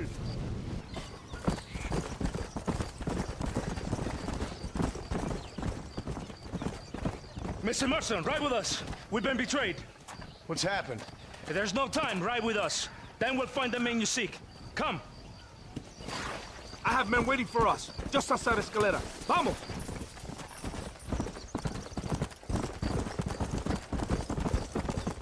What's the hurry, DeSanta? Where we The go? rebels have taken control of an abandoned fort on the other side of Nuevo Paraíso. Many men. A place called Torquemada. We can allow them to establish a stronghold. The Colonel has given me urgent orders. Which are? To kill them all. I should have guessed. Leave your horse here. You will ride with me. Slow down!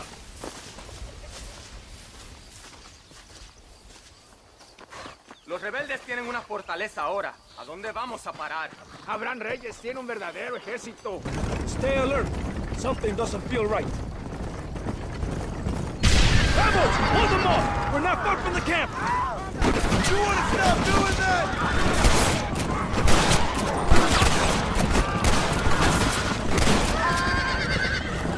Behind us! Kill those cabrones!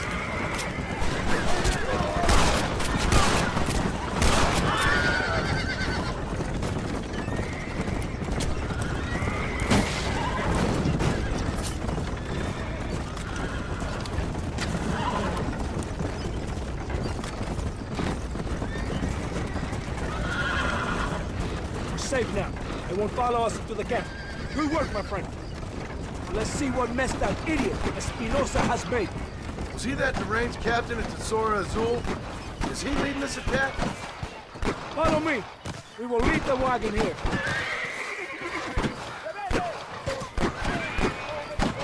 ¿Dónde carajo están los otros que necesitamos? ¡Nos van a masacrar con estos pocos! Antes que tú y tus hombres se habían encargado, nos atacaron. Ten cuidado con ese tono de voz. Marston, come on. Ignore the stupid idiot. Shut your mouth off his boy! Gringo, take that sniper rifle over there. We have men's work to do. ¿Dónde vas a Urbanita? ¡No aguantamos a traidores! ¡A la batalla!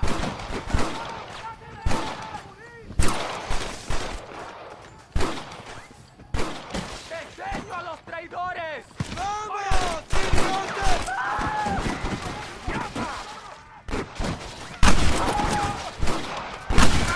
sea, mujer. Amigo, ¿qué pasa? A killer like you deserves fine women and wine. The best pleasures Earth can give a man. I need some information, DeSanta. All in good time.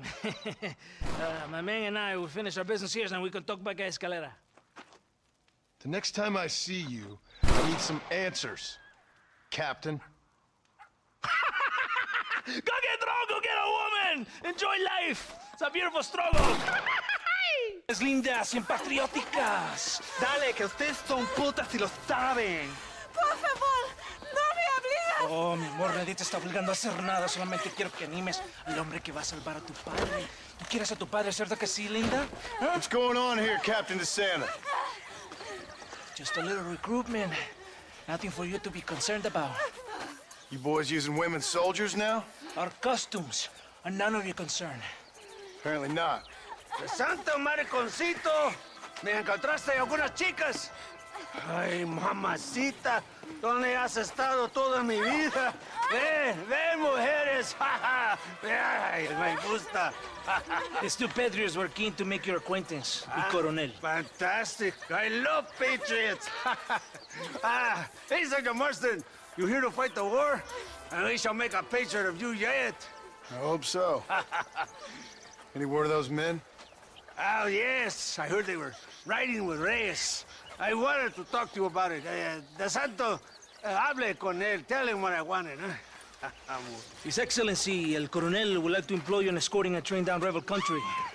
The job is dangerous, but you'll have the honor of... Mira. Another patriot? Of knowing that you served Mexico in her fight against forces that would destroy our society. How much you offering? 20,000 pesos. And information as to the whereabouts of Javier Escuella. Okay, then. Mexico loves you, Mr. Martin. She has a funny way of showing it.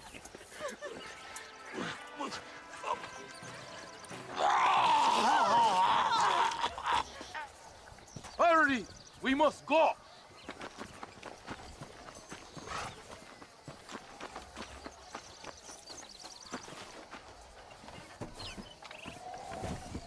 Vámonos, muchachos!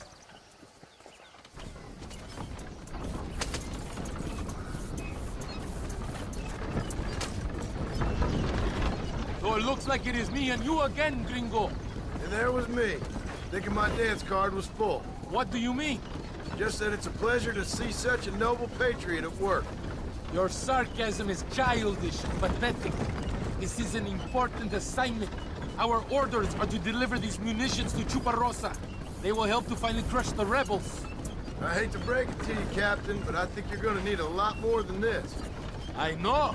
Most of the supplies are already in Chuparosa. We will deliver them all by train to our base camp in Diez Coronas. Our forces are close to establishing control in that region.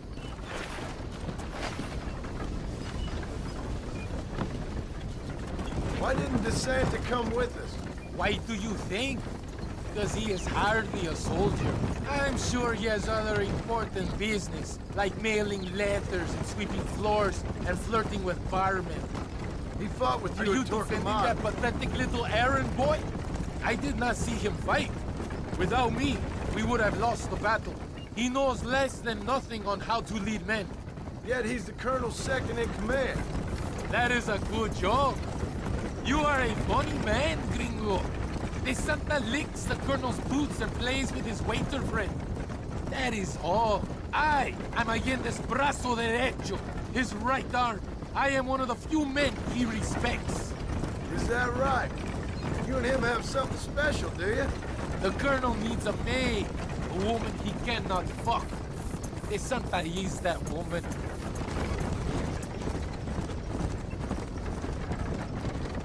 The battle at Torquemada was hard. Does it seem quiet to you? I don't know. You tell me. We have not seen a single rebel yet. I'd say that's a good thing, wouldn't you?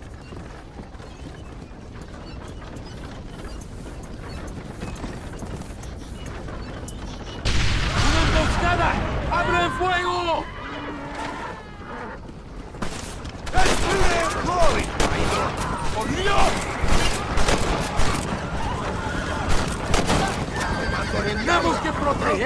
pertrechos!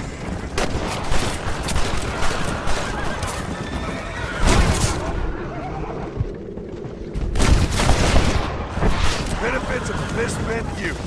¡Hijos de puta! Good work. I cannot see any more of them.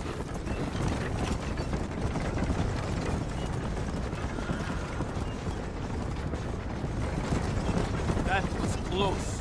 I don't know. This doesn't feel right to me. We're on our way to escort a train through rebel-held country. An ambush feels about right to me. ¡Soldado! ¿Quién eres? ¿Cuál escuadrón? Somos nuevos reclutas, capitán. Es nuestra primera asignación. I knew I had not seen these men before. They are new recruits. De Escalera, people have been talking about the rebels planning a large attack.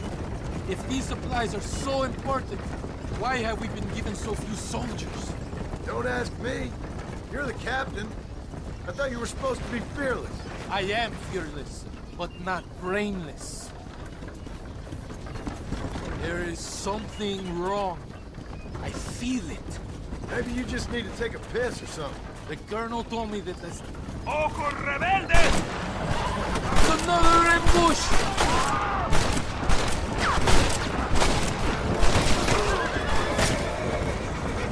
You know how this is gonna end!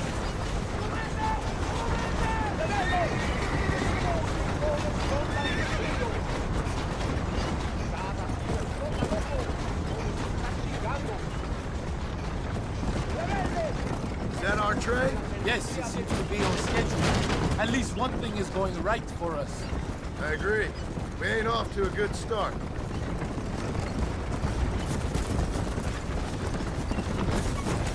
You shoot well, Gringo. Tell me something. What is your weapon of choice? We are close to Chuparosa now. I still have a bad feeling about this. Tell me, why are you here? What did they promise you? 20,000 pesos in Javier Escuela. That is a lot of promises. Do you know where Escuela is? You think I am going to tell you that before you have fulfilled your obligations? Do not take me for a fool. I'm giving you no reason not to trust me. You must understand why we are suspicious of you.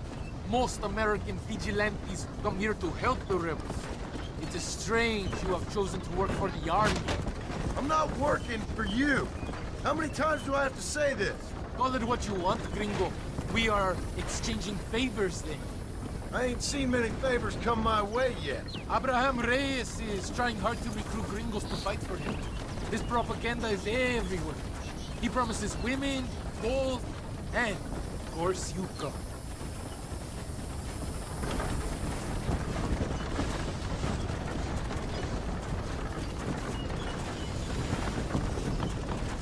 Here we are, at last. Soldados, abordamos el tren.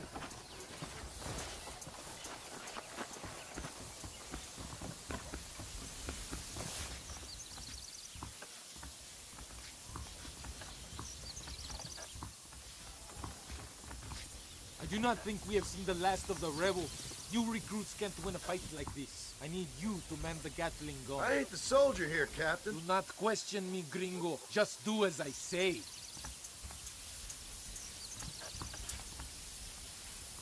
¡Ándale! ¡Ojos abiertos! Get behind that gun. I am not taking any chances. I hope you know how to use that gun. Can't be that hard. Just point and pull the trigger. Por Dios! We will all be killed. Don't worry, Captain. I've used one of these before. For a cold-hearted killer, you're an anxious son of a bitch, ain't you? We have already been ambushed. Our squad is made up of new recruits and the two men that Santa hates the most. I think it is right to be anxious. Yeah, well, Don't I wasn't point that exactly at me. expecting a pleasant picnic by the seaside myself.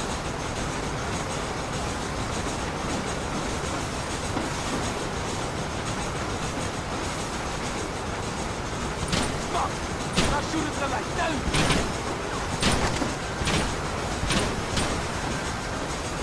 Stop shooting! We need that ammunition!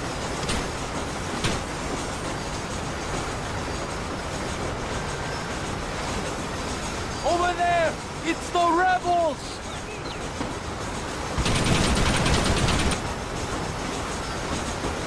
think that's all of this. We do not have far to go. The base camp is just at the top of the hill. That was madness. You did well, compadre. Very well. Whatever Allende promised you in return, you have earned it. I don't think DeSanta expected us to come back from this. Did you want to kill him, or should I? No.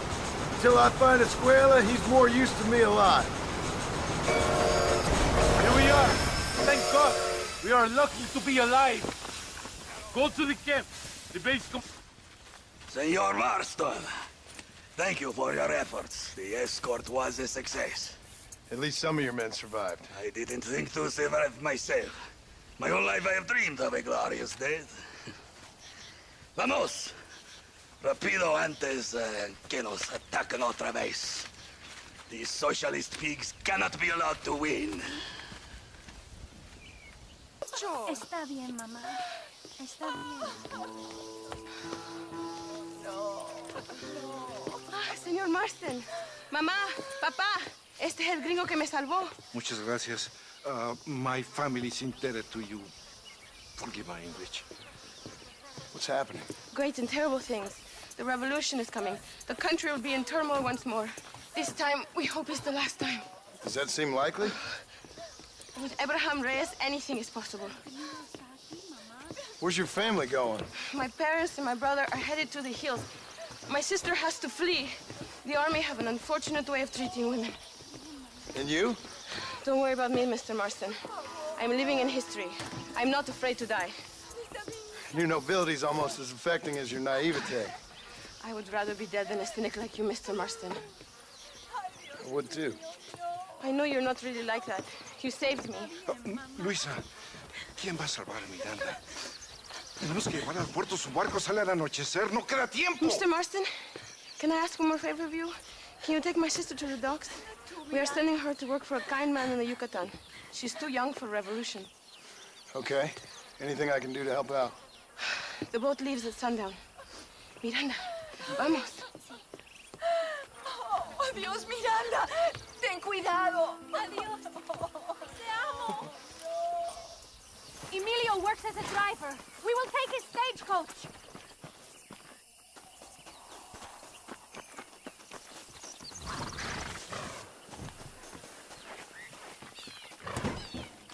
We do not have much time. It is not too far. I will show you the way.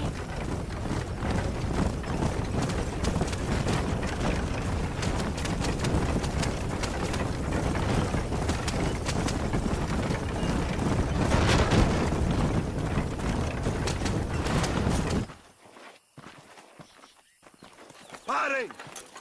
¡Papeles! Este camino está prohibido. What do they want now? Act normal. It's nothing to worry about. Te conozco. Eres un pinche rebelde. ¡Disparen! ¡No les dejen escapar!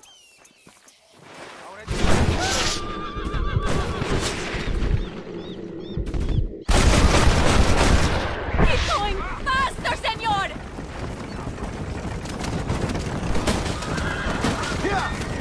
Dios mío! That wagon is going straight towards the soldiers! Take the left here! Stay away from them! Válgame Dios! Did you see that? Look! Over there! They are still here!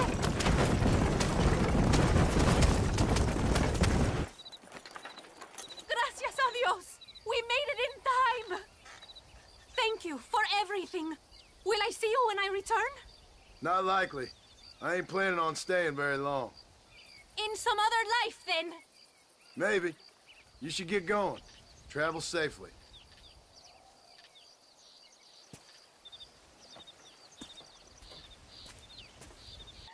Oh, Mr. Marston. Mr. Marston. What's wrong, Louisa? I don't wait for myself, but for my country. Abraham Reyes has been captured. He has? He was coming to meet me at Roca Madera. It's a very romantic spot.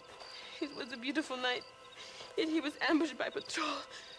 My heart is breaking, but I cry for Mexico. Where's he being held?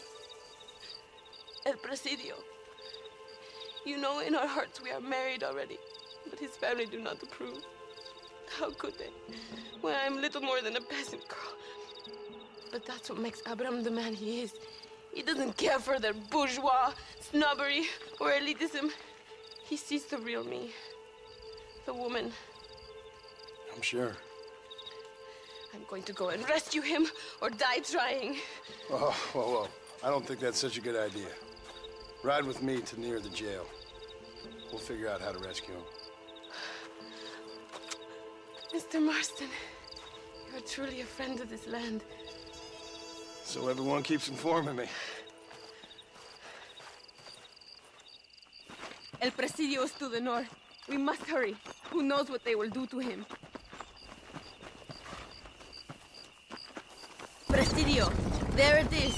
You have to find the way in. I'll do my best. There is a partially broken down wall. You should be able to scramble over it.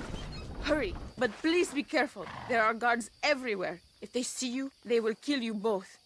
Well, if he's alive, I'll try to make sure he stays that way. I have some friends waiting for me near the river. Bring Abraham there. Good luck. You can do this. You have God on your side.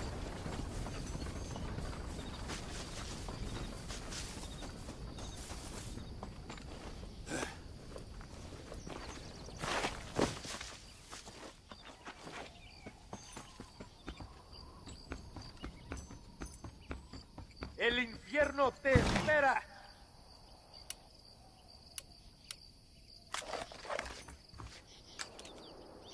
Eres un traidor.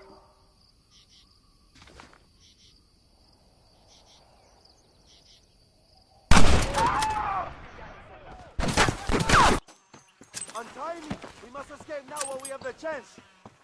Victoria! Now please cut me free, senor. Luisa sent me. We have to meet her by the river. ¿Qué? Luisa, the girl you're marrying.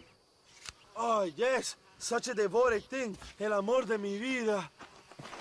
Give one of those horses. I will ride with you, compadre. Let's hurry to Luisa.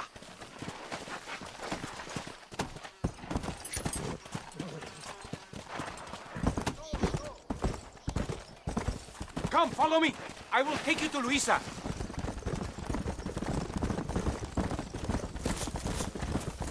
Cuidado! Behind you! Gente!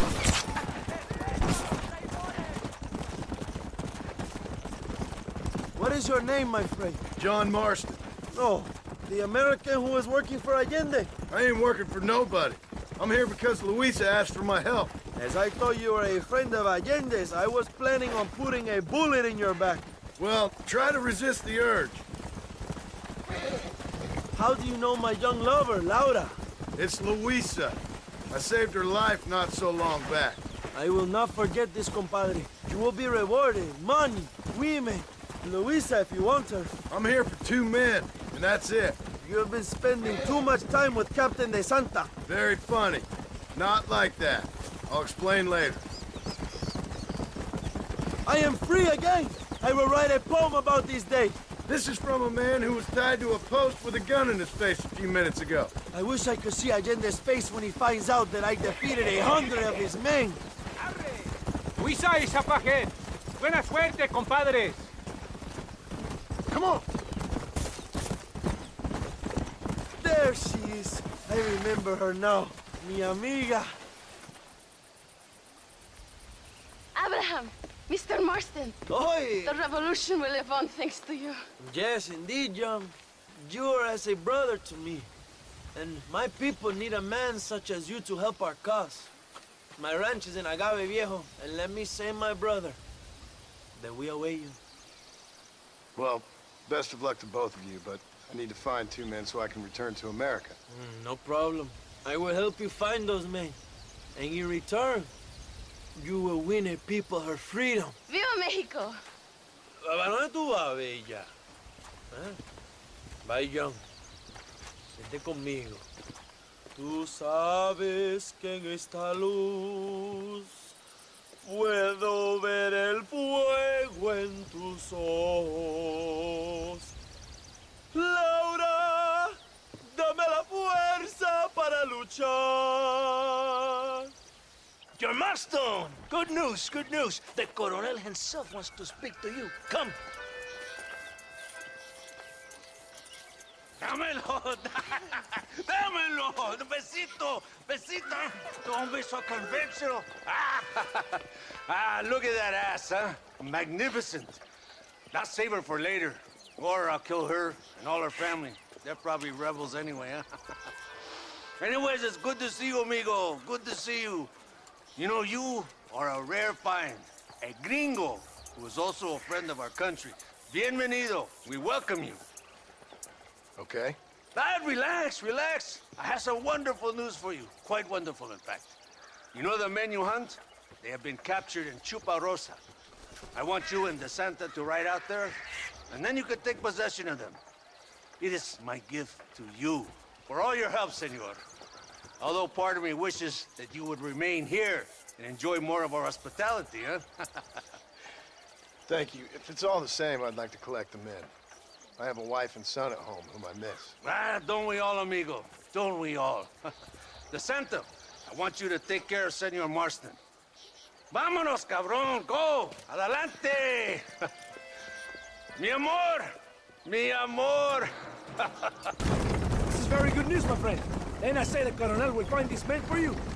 For your sake, you best be telling the truth. You have my word.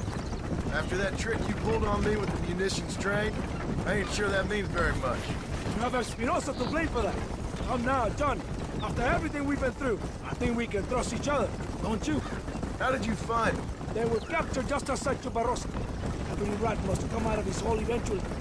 Being held in the church, a chance for them to contemplate heaven before you send them to hell. We have the area surrounded. Oh, cheer up, John. This is what you came for.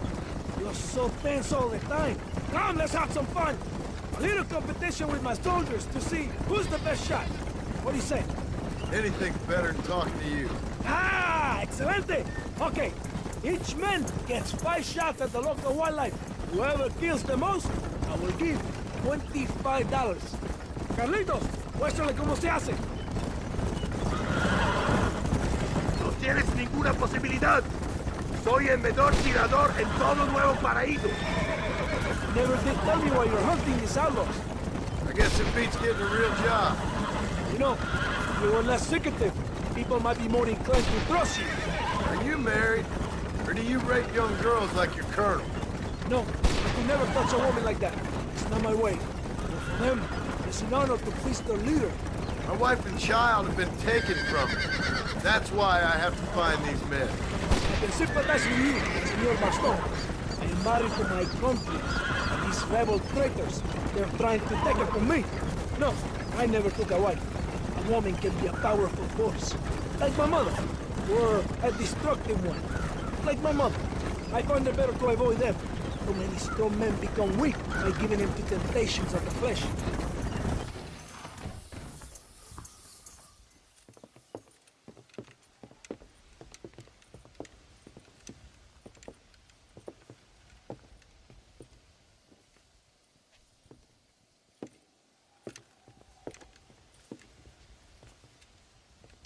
Mr. Marston, gracias for your service to this land.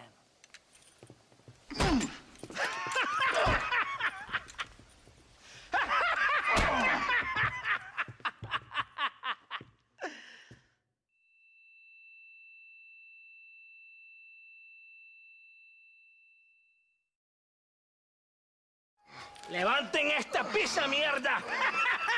¡Levántenlo! Marston! Hey! Marston! You have betrayed this land enough. I hope you have a clear conscience, because you're about to meet God.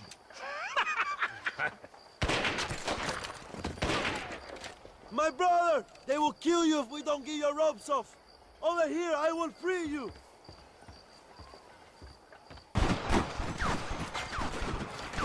Lucky for you, I arrived when I did. I guess we're even then. Now find your weapons and fight these dogs!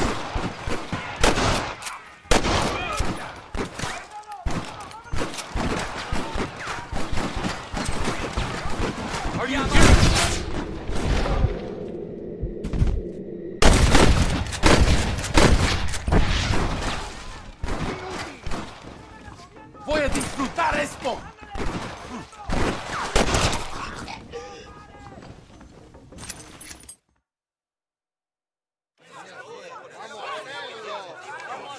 My brothers!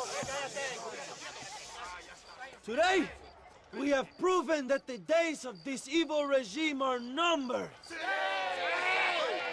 Soon, we shall be free, living together in a noble republic, justly ruled by fine men.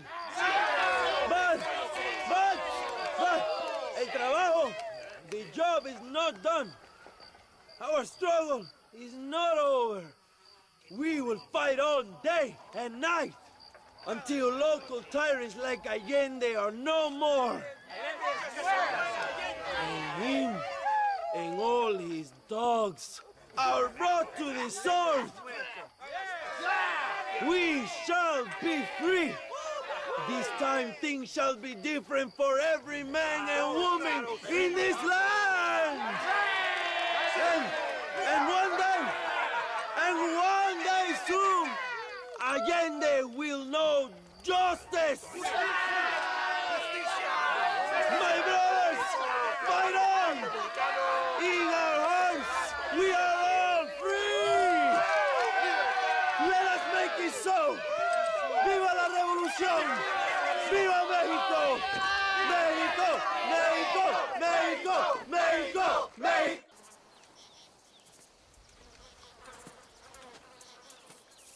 Hey, señor. You want trouble, friend? Manos arriba. Antelas.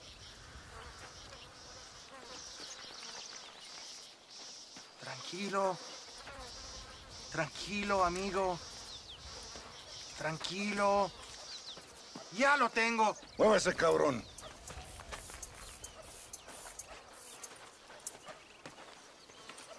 Muévese.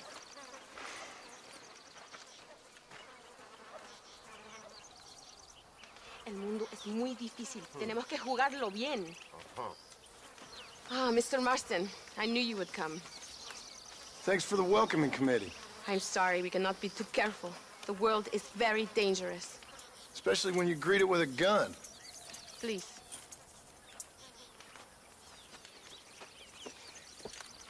Mr. Marston, my father was killed yesterday.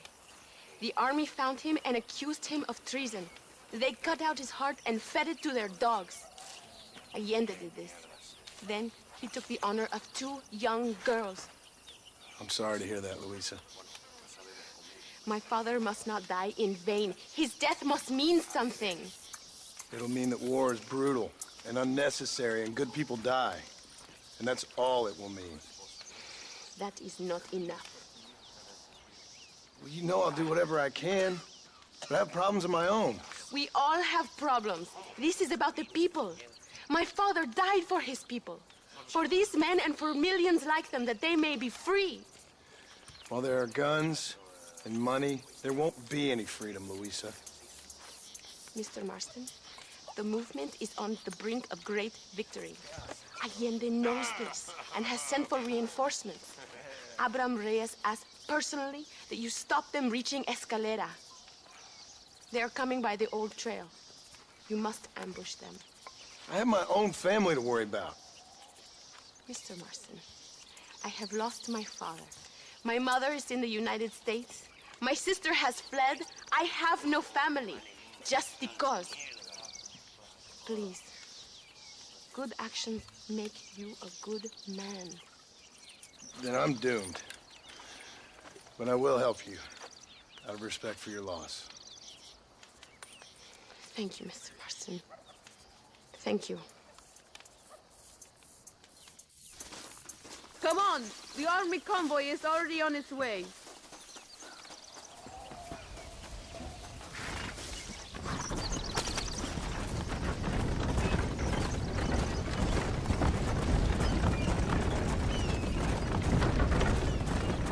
I'm sorry about your father.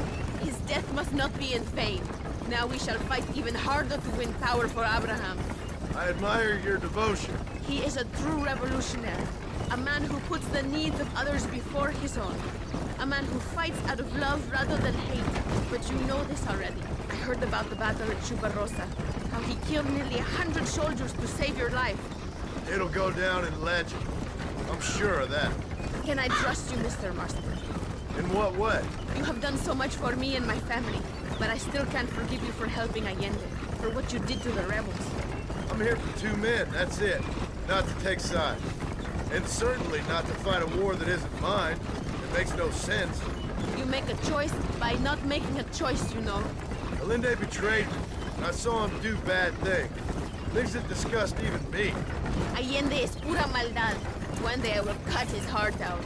But me, you, him, we're all shooting people. Don't really seem like we're so very different. The difference is why, Mr. Marston. The ideals we hold, there can never be revolution without blood. Until people forget what they're shooting for, and just enjoy killing for its own sake. You Americans forget too quickly. That is the problem. If it wasn't for your revolution, you would still be making tea for the English. At least we knew where we stood. It's more difficult to understand why your own people treat you like shit. It is the same here. We fought off the Spanish, we fought off the French, we even fought off the Americans. Finally, Mexico won its independence, and all we've done since then is fight each other. At least you're keeping up tradition. It will end when Abraham takes control. When the Spanish left, we renamed this province Nuevo Paraíso, New Paradise. One day, it will live up to its name.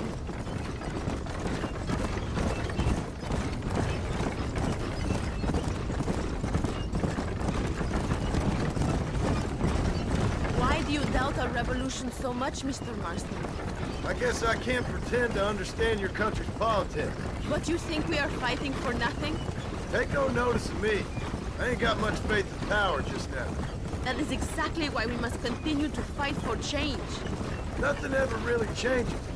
You are a man who has lost his spirit. No doubt. I once believed it was possible to make a difference. The men I'm chasing, they did too. That if we spill enough blood, we can change the way people think.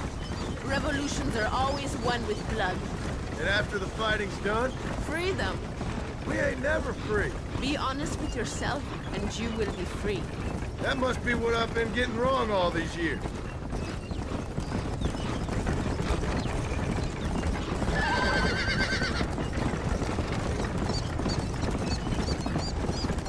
Thank you again for helping my mother and Miranda to escape. If only I'd sent my father as well. You did everything you could. They know nothing of my father's death. They feel terrible. But it isn't safe for them here anymore. After we win, they can return to a new Mexico. And what about you? I will stay and fight. I am ready to die if necessary. Emilio too. We are a close family. Do you have children, Mr. Marston? I have a son at home and a daughter in heaven. Is he looking after your wife? I hope so. He's not much younger than you, but I don't know. He's still young. We tried to protect him, give him a gentler childhood than what we had. Guess I failed at that. What is his name? Jack. Jack Marston. I ain't been much of a father.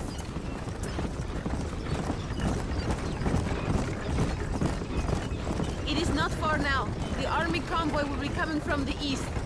We going to steal their supplies? No, destroy them and kill everyone. Abraham wants to send a message. You have experience with explosives? A little. It's been a long time. Good, because we do not. You will man the detonator. My men are waiting there for us. They will also need your help setting up the dynamite. I'll do my best. We will do this for my father, John. There they are.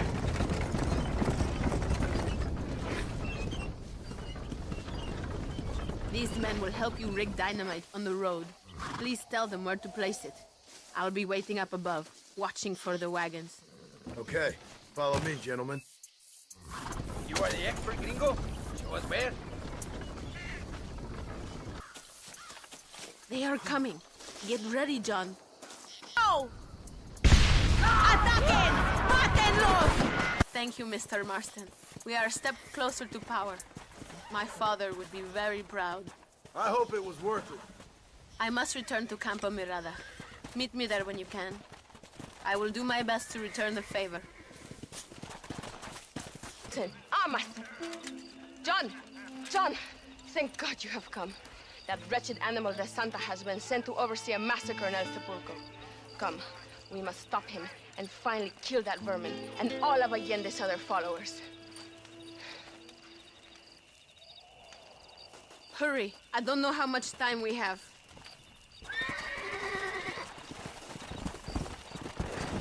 Here!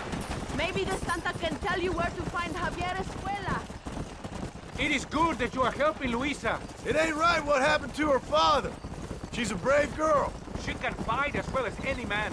She ain't the only woman I've seen fighting for Reyes.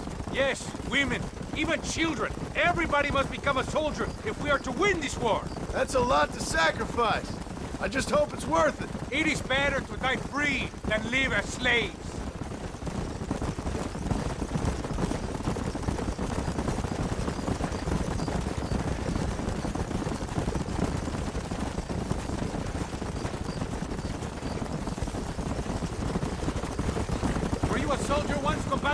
A soldier? No, I was never much good at taking orders. So where did you learn about explosives? I guess some banks ain't easy to get into on weekends. It was impressive what you did at the bridge, destroying that convoy. The army is getting weaker by the day. I'm sure there's more supplies where those came from. We will destroy those too. Allende is scared and making mistakes. We are closer to victory than you think.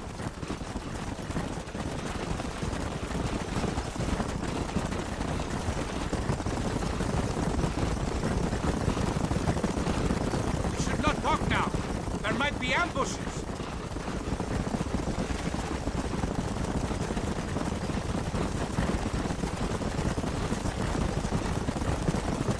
El Sepulcro is just up ahead. Tell your men not to open fire till I make a move. We don't want to give them a chance to escape. And leave DeSanta to me. I need him alive. We will wait for your lead, señor. En el nombre del gobierno provincial del coronel Allende y del Estado de este país, te condeno a muerte por traición. ¿Tienes algunas últimas palabras? No. Come on, quick!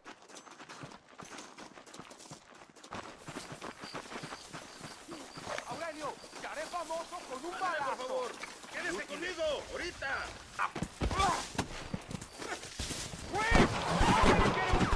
¡Maten a este hijo de puta! Think about what you are doing.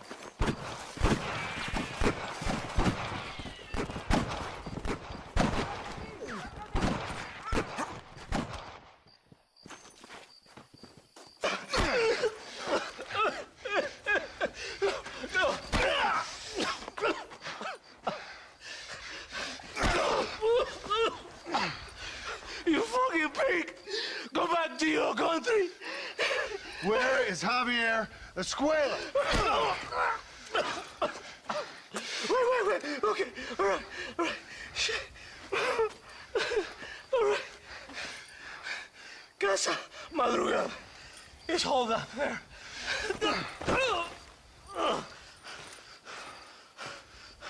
Now hurry up and kill me, or just let me go, okay? Can we kill this piece of shit now, senor? Or would you like to pleasure yourself? Please, I'll do anything.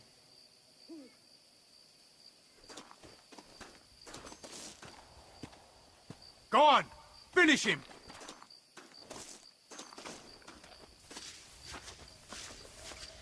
He's all yours, fellers. I got what I need.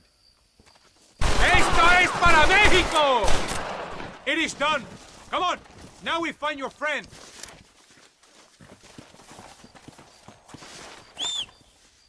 What are you doing?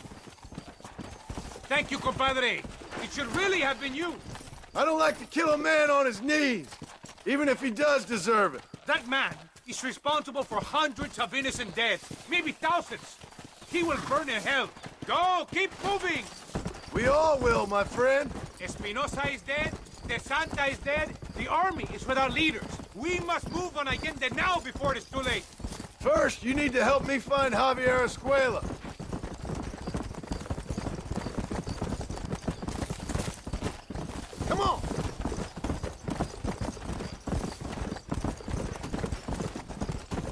are you looking for Javier Escuela? We was friends once, long time ago, but not anymore. Old friends make their worst enemies. You're telling me? Escuela is known in this province. He was a revolutionary once, but then he went to your country. Now they say he kills for anybody who will pay. That sounds about right. This place is deserted. Is it always this quiet? ¡Ahora mismo! ¡Mátalo!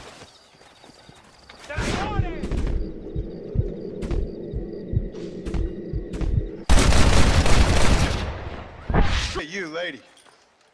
Where's Javier Escuela? Javier Escuela. He hasn't been seen around here in months. You shut up this place for him, huh? I wouldn't spit on him if he was on fire. I don't blame you. But Captain DeSantis said he was here. And you believe him? You must be more stupid than you look. Go shoot up someplace else.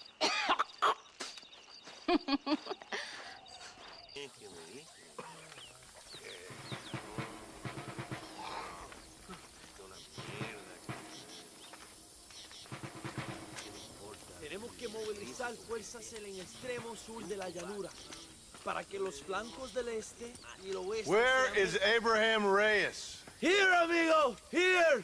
Well, look who it is. The American bandit turned bounty hunter who is about to win the Mexican Revolution. I don't know about that, mister. No, but I do, Mr. John Marston, I do. A man like you, or me, with just a few such men, I tell you I could rule the entire country. Hey, hermanos unidos, set my people free! Hey! ¡Libre México! ¡México! ¡Libre México! ¡México! ¡Viva la revolución! Their energy is like food to me. I feel I was sent for them and they were sent to me. Good for you. When I rule these people, I shall be fair and judicious and wise. How so, you ask? Very simple. I know these people. I know this land. In short, I can make them better. It must be pleasant to be a man so at one with his destiny. Ay, Dios mío, I don't do it for myself, John Marston. I do it for my people. Well, exactly. Sarcasm, my friend, should be beneath a man such as you, don't you think? Very little is beneath a man such as me. Ha! Okay, well, in that case, I assume a little robbery will be a pleasant day's work. All in a good cause, of course. Come, my brother. Let us strike while the iron is hot.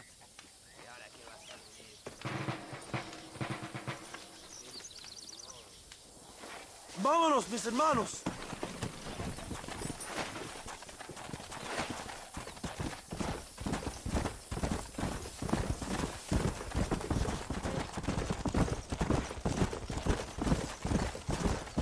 You must tell me more, John. Are my sources correct? Have you come to Mexico to murder your two best friends? Not exactly. We were friends once. A lot's changed since then. Now that we are friends, I hope you will give me some warning if you get a sudden urge to kill me. You'll be the first to know when I kill you, I promise. So where are they?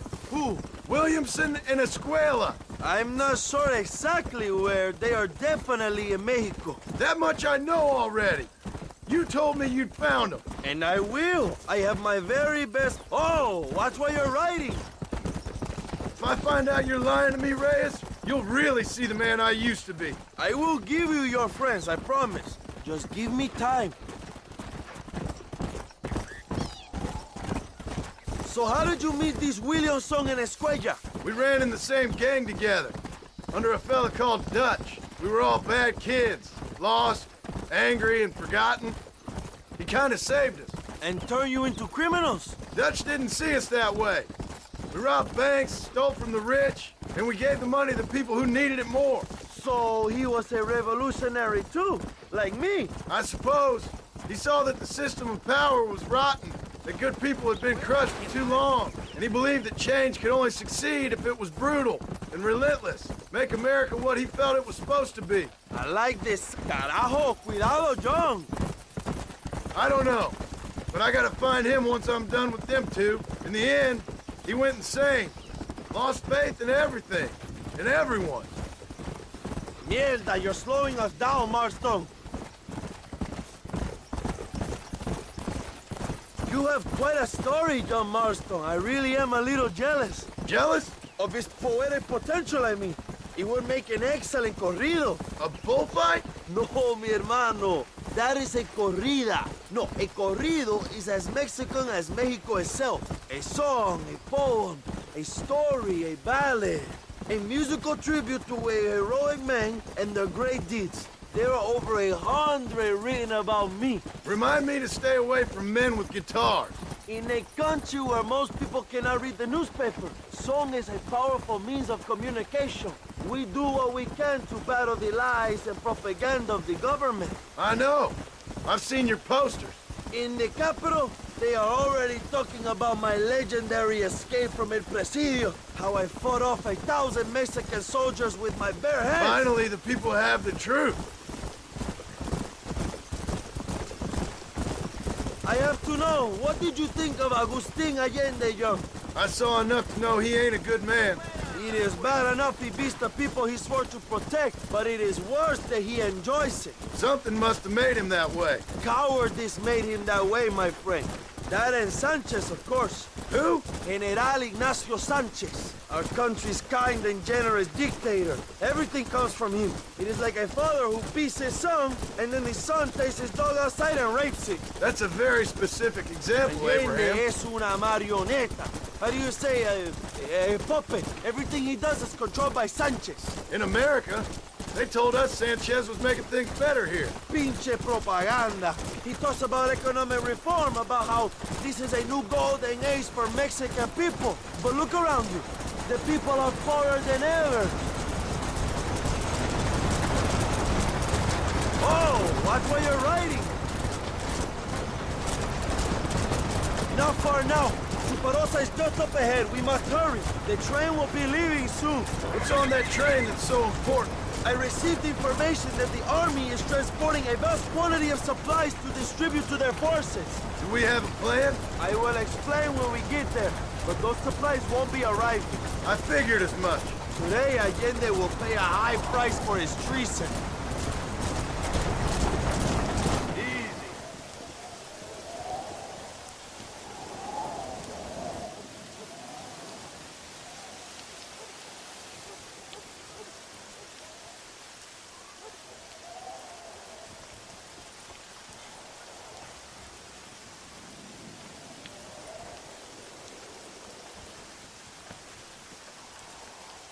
So listen, this train is filled with valuable supplies we need, but it's also filled with government troops. We'll set up a very loud distraction. You can board the train, and then you can disconnect the army cars, huh? Okay. Okay, but listen, we've got to get this done before the train rolls out of the station. You make it sound so easy. Well, did I not promise you fun times, amigo? Eh? There are too many soldiers. We must surprise them. Here, take this knife. You can use it to kill the guards quietly. Wait until I distract them. Then get on that train as fast as you can, John. Wait here while I create a distraction. Es el día del juicio final.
You move like a cat onto that train. Magnificent. Go ahead and blow the armored car and take whatever you need, my brother. Vámonos. Quick, brother, we don't have much time. Plant those explosives so we can get out of here.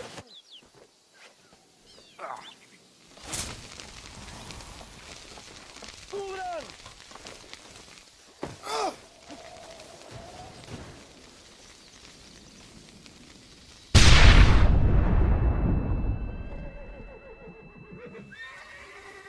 Muy bien, John. Now take a look inside. Maybe Allende has another gift for us.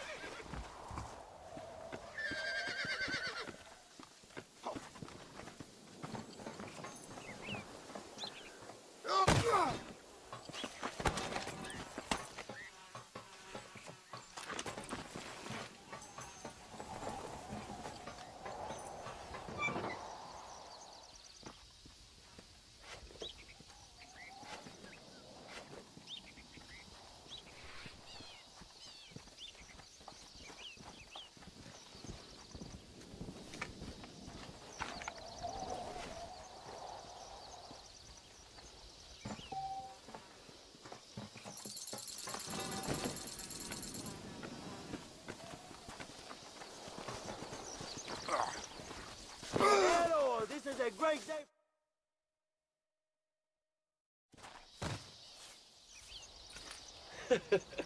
Not a bad day of robbing the establishment to give to the poor, eh, Mr. Marston? Very noble, I'm sure, but I need to know where Williamson and Escuela are holed up. All in good time, amigo. I'm off to deliver these goods. I'll see you back at the ranch. Oh, my spies tell me they soon will have the information you need.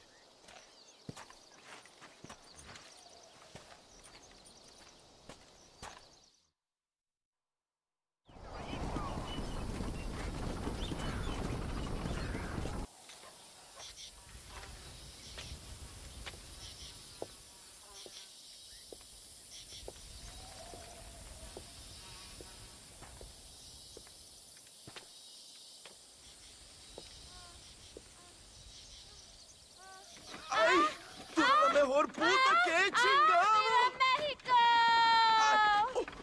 ¡Qué rico! ¡Ay! John, excuse me. Oye, mamita, cuando te vea la próxima vez que sea un poco más durito, ¿eh?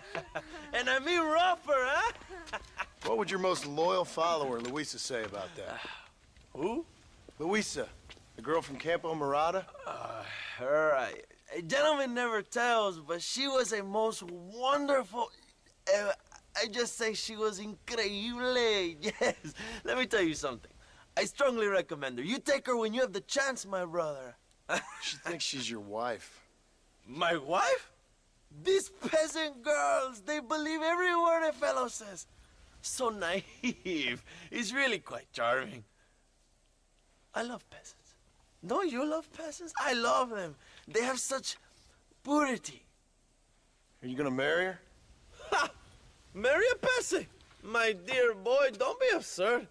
I'm going to be the next president of Mexico. My wife will meet ambassadors, kings, other great men.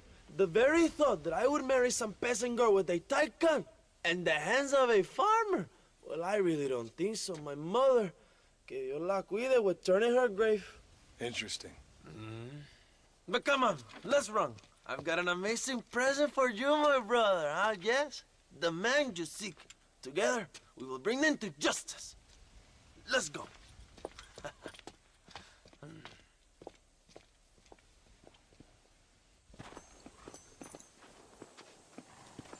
Let's go, John. Today we will both have victory.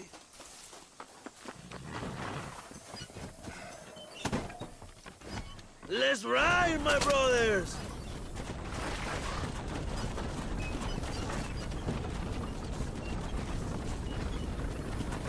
My brother, I just received word of your fight with Allende's men at El Sepulcro. Finally, the Santa is dead. But why did you not kill him yourself when my men gave you the chance? I could see they wanted it more than I did. The Santa had given me what I needed. Or I thought he had. A lot of young boys will sleep safer in their beds now. The Santa was only following orders. He was dumb and loyal to his awful master. But that's all he was.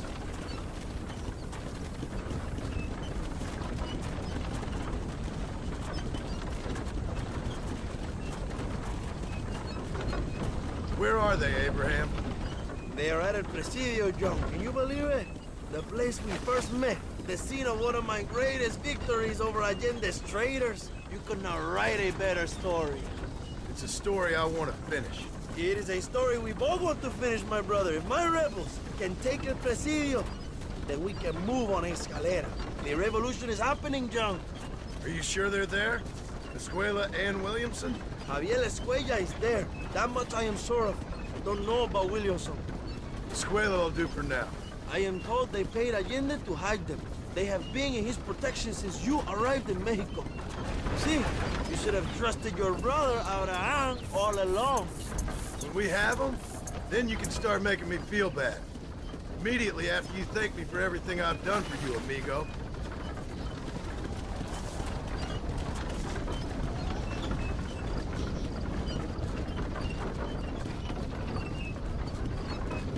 I knew I had heard the name Javier Escuella before. He is from this province. They tell me he was once a notorious bounty hunter and also one of the early revolutionaries. That sounds about right.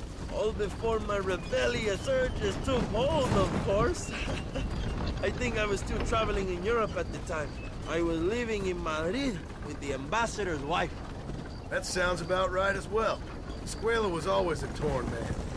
A cynic who desperately wanted to be a romantic. Whereas you, Joe, are a romantic who wants to be a cynic. Javier would die fighting for what he believed in. He had a lot of passion, no love. Although he really admired Dutch, of course. But then we all did. You was the leader of your little group of fortune hunters, ¿verdad? When Dutch started falling apart, it hit Javier harder than any of them. He went crazy. It was like the one thing he'd ever believed in turned out to be a fraud. You talk about him fondly. It ain't exactly fondness. We was close once. But he never cared for me or anybody else. Not any of his so-called brothers. He left me to die, but he had the chance to save me. And didn't he teach you any Spanish during all this time you were together? I remember cabron being used a lot. Well, now you get to pay that cabron a surprise visit. I ain't here for revenge. I just need him and Williamson.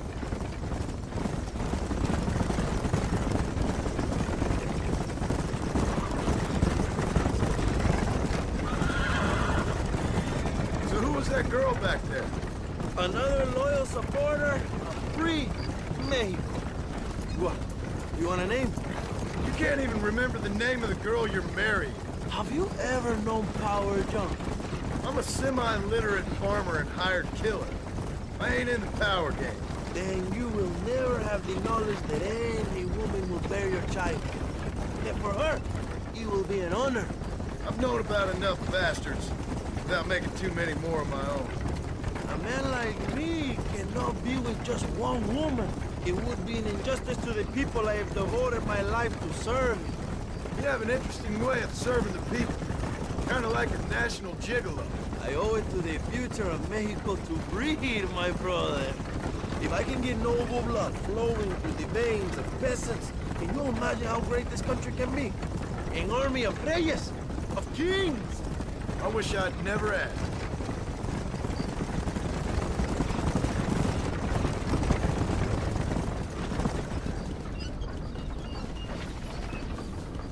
Have you enjoyed your time in Mexico, John? It ain't exactly been a vacation. Why are you talking like this is already over? I don't know. One way or another, this might be the end. What do you think of the Mexican people? I ain't sure. Some of them been kind, but a lot of them tried to kill me. Come, my brother. I know what you Americans call us. Greasers, sun greeners, pepper guts. For a land of immigrants, you don't like foreigners very much.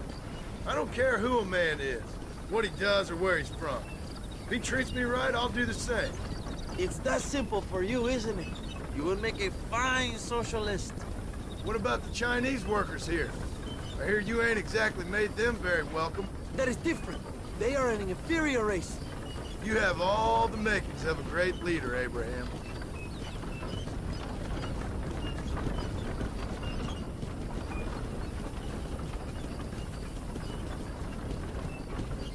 The revolution is gaining momentum.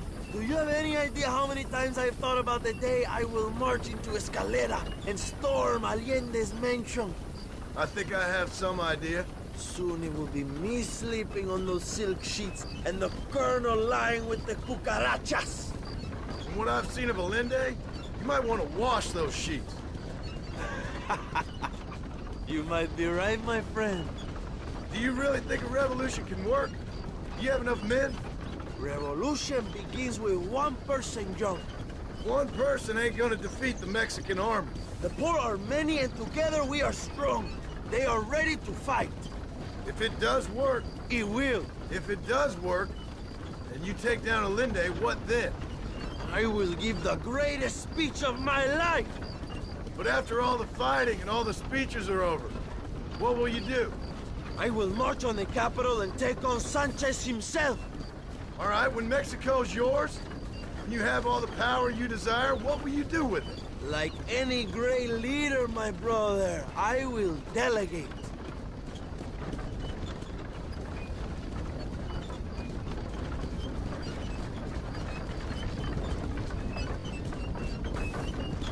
I have to say, I'm not usually in favor of American interference, but it will be sad to see you go. I ain't going nowhere till I have Bill Williams.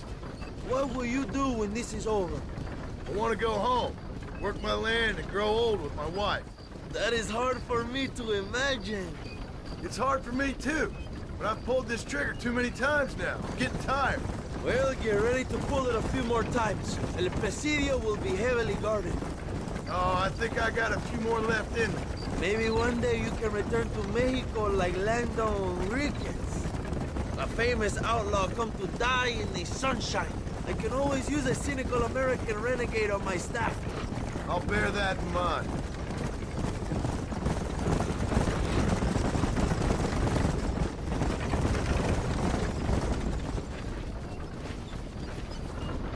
Let's not talk for a while, my friend. We should take some time to think about what it means to be heroes.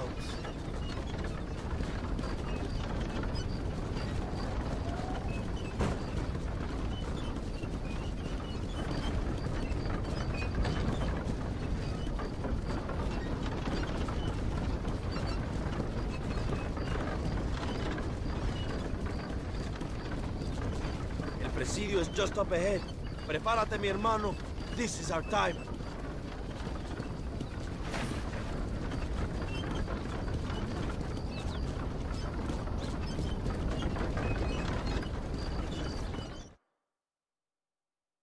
My men will launch a ruse attack on the side entrance to the fort. Meanwhile, you, my American friend, will drive this wagon at the front gate and jump off when you're close. It's been packed with 5 crates of TNT. That sounds crazy. How long's the fuse? Yes, like I say, fun times. It's plenty long enough, I think. I see you in there, amigo. Go on, John. You can do this.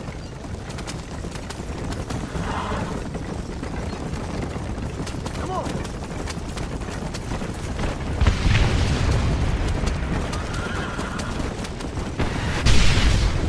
Now, John.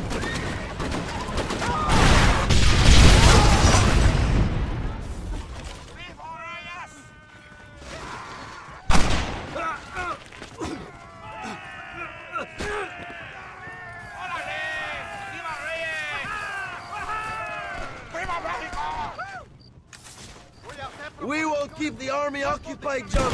You go after Escuella.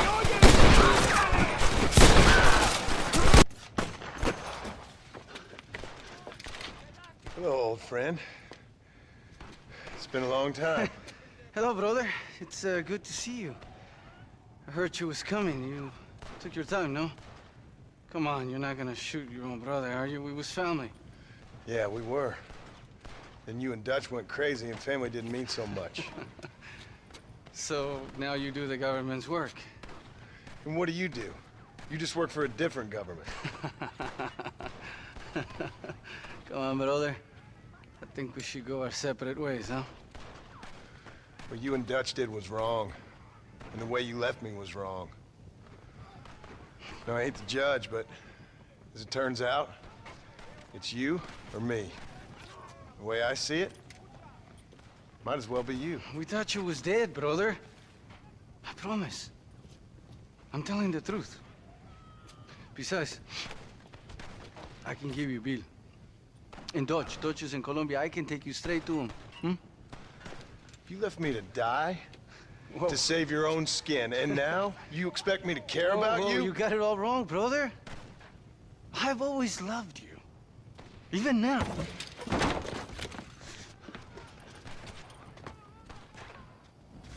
Who's I go fishing with now, huh? Here. I'm taking you in, my brother. I'll let the others judge it. Where's Bill? I don't know. Where's Bill, you son of a bitch?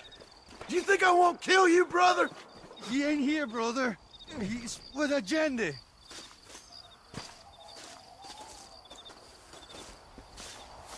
It's a little late for revenge, John. I ain't here to kill you, Javier. This is just business. Thought you was a creep. Finally, you have what you came for, my friend. You're gonna be locked up for a hell of a long time. Unless they choose to hang you. Por Dios! Oh, you piece of shit. Don't be sure about what you're doing, brother. You saw me out. Didn't that life we had mean nothing to you? Oh! Ah, you puto. Oh. One day, I promise you, you're gonna regret this. One day's about all you got left. I hope you and your wife and children rot in hell. You know, that life we lived is over. And when we was living it, it didn't mean nothing anyway. It was just an excuse, and we all knew. What I knew is that you was always a puto. And you're still a puto. Marston, come with me. The army sent reinforcements. Come. Yeah, go with your puto.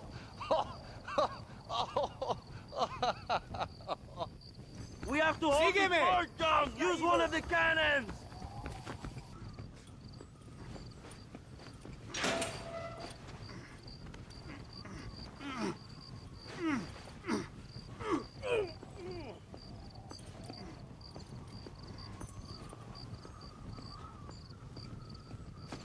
Two old friends reunited. It is a beautiful thing. Mr. Marston, fancy seeing you down here. I must say it's a pleasant surprise to see you. You've done well, Mr. Marston. Now, Javier here gets to see how far the hand of justice can reach. Come on, you. Get in the damn automobile. Can we assume one of my commitments is cleared? Unfortunately, nothing is cleared, John, until your obligations are met. We need you to find Williamson, then head to Blackwater as quick as you can. We have reason to believe that Dutch Vanderland is in the area. Oh, your wife sends her regards.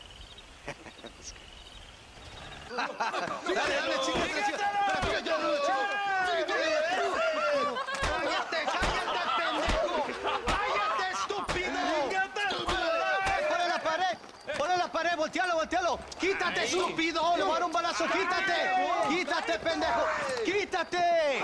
1, 2, 3. ¡Bang! ¡Que viva Reyes! ¡Muerte a la Allende! ¡México! ¡Calmado! No, para atrás. Usted para atrás. Para atrás.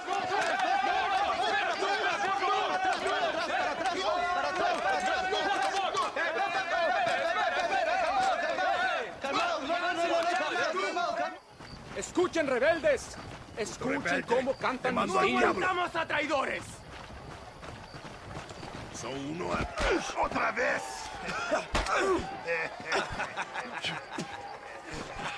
Welcome to Mexico. My brothers and I are just discussing the future of our country. Okay, let this man go. And who are you, gringo? I'm no one. But unless you want this town to tear you and your boys to shreds, I suggest you let him go. And you think you could tell me what to do, friend? Oh, you should listen to him, friend. Look at that. You want to risk it? The American is a drunk. If I were you, I would pull that trigger. Put the gun down, Americano. Ya, mátalo. ¡Dejen mi hombre! ¡Mierda! ¡Ay, Dios mío! Puta Santa Maria! So you want to settle this now, friend? Or you want me to shoot you in the head right now for that poor girl? Okay, but we fight like men, not like dogs.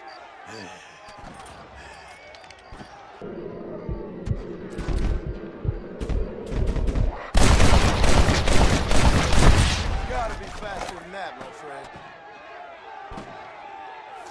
Thanks, my brother. Now the people are finally ready. Today we overthrow the Coronel. Senor, there are prisoners in jail who will fight on our side. Can you save them? Leave the speeches to me, John. You release the prisoner. Senor, let us free. We will help you. Por Dios. Que Dios te bendiga. Ahora ayudamos a Abraham. Gracias.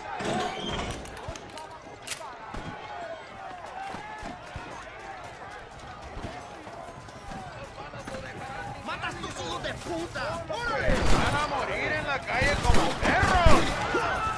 ¡Allende es un traidor! ¡Aceptamos la barricada! You fight like chica!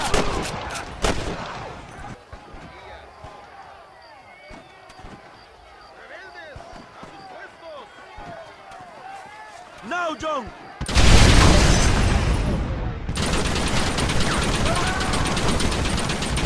¡Maten a los hijos de puta! They're running back inside! ¡Adelante! ¡A la mansión!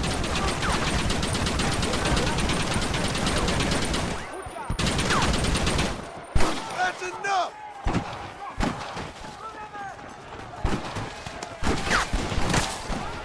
Gloria, fama y mujeres. ¡Ándale!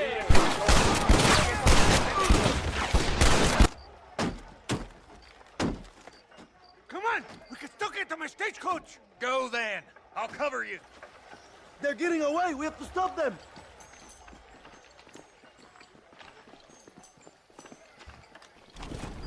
¡Vámonos! ¡Date prisa, cabrón! Come on, John! Let's get to the horses! I'll hunt you to hell and back! Happy amigo!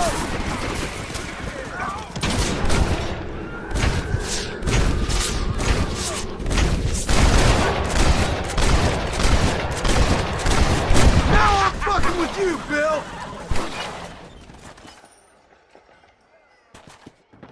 What the hell are you doing? Find my freedom, pendejo! Now shut up, you dumb ape, and get out of the wagon! Apúrate! I'm coming out! Don't shoot! Here, take Williamson. Just let me live. I will leave the country, I promise. You always was weak-minded. All right, John. I'll come quietly.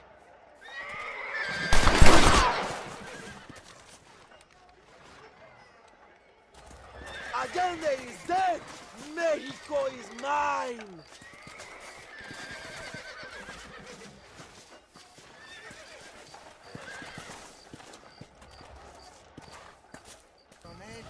My people are free, and it is all thanks to you, John. And to the people who laid down their lives. People like Luisa. Oh, yes. She was very brave, and she will be missed. Who was she again? Your peasant girl wife-to-be? Oh, yes, of course. She will have a day named after her. Laura's Day. Luisa. What? Oh, yes, I know Laura as well. Magnificent girl. Like riding a pampas bull it was, amigo. You never saw anything like it. Anyway, enough about sport. Let's get back to politics. I trust you will join us in riding on the Capitol. I'd love to, but with Williamson dead, my jailers need me back in Blackwater. Hey, ¿qué hacen? Levántense. Well, I must say, I'll miss you, John Marston. I doubt you'll even remember me, Abraham, but it's been an experience. Good luck with the revolution. If you win power, remember why you wanted it. Well, travel safely, amigo. Come on.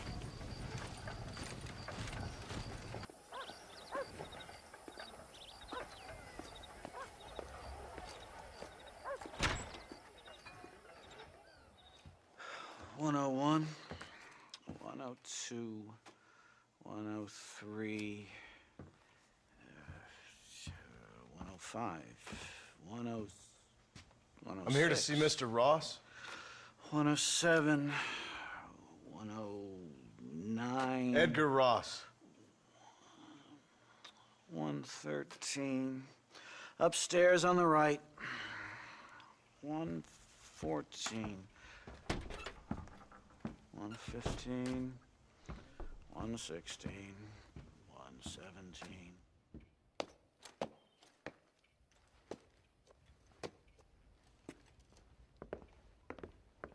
Mr. Marston, so glad to see you.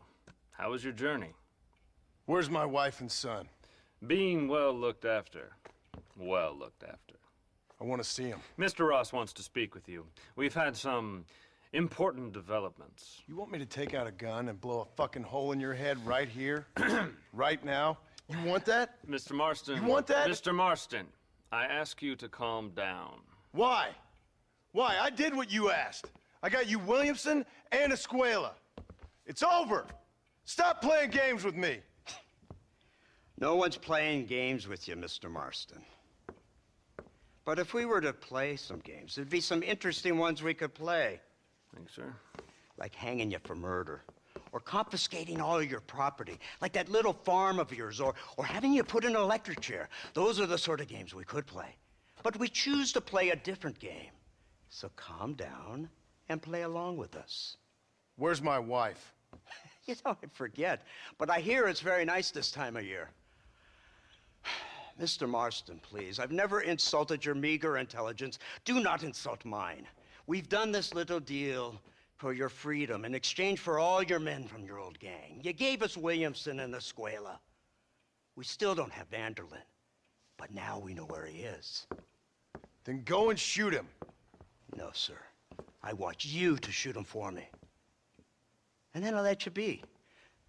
The last thing I want to do is make martyrs out of all these people. He could be killed by some petty squabble by another lowlife. We believe Vanderlyn is holed up with a group of renegades near the wreck of the Serendipity riverboat. Yes. Another group of renegades. Obviously, the first group, your group, has, shall we say, been disbanded? Disbanded. Anyway, Mr. Ford and Mr. Marston, shall we go? Oh, Mr. Marston, your wife and son are doing well. Let's both try to ensure things stay that way. Okay? After you, sir.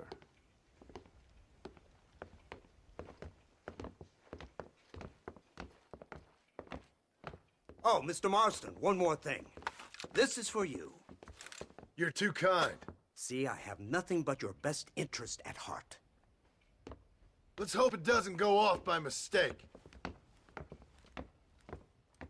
343. I have a patent for that, sir. This is an outrage. Oh, Mr. Marston. You're alive. Hello, Wes Dickens. Thought you were headed to Peking. So did I. So did I. A long story.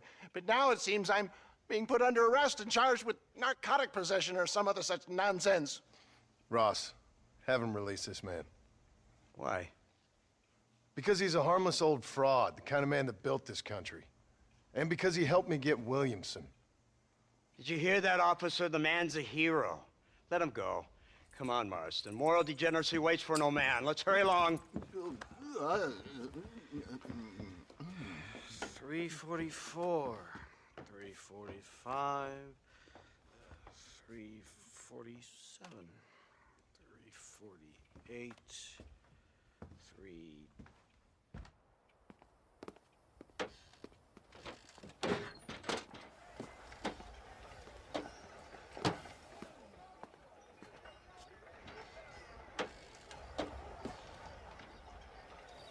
Head for the wreck of the Serendipity, Mr. Fordham.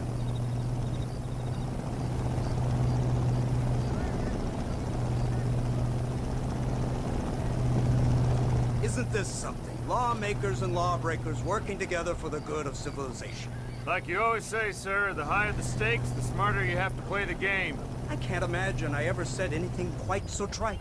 In any case, I'm not sure Mr. Marston would agree with us. Unfortunately, Mr. Marston isn't broad-minded enough to appreciate the unique opportunity we're offering him. Son of a whore. You best watch your damn mouth! And it's strange you should say that, Mr. Marston, because according to my files, you are the whore's son. Now, what else can I recall from the files? Oh, let's see. You killed hundreds of innocent people. You've robbed at least 40 banks that we're aware of. They told us there was a prize when you got to 50.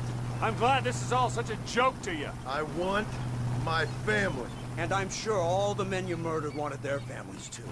Come now, you're stupid, but you're not that stupid. We both know how this has to be. And it could be all over today. As soon as we find Dutch Vanderlyn, you can go back home and play being a farmer again, or whatever else you've been pretending to do for the last few years. First it was Bill, now it's Dutch. After Dutch, it'll be somebody else. Where does it end? It ends when we say it ends. You're in no position to make demands. Life you live. You don't just walk away from that. Buy a few chickens and make it all disappear. You should be dead or rotting in a jail cell by now. We are giving you a chance at new life. A chance at redemption. You can't erase your past, Mr. Marston, but we can.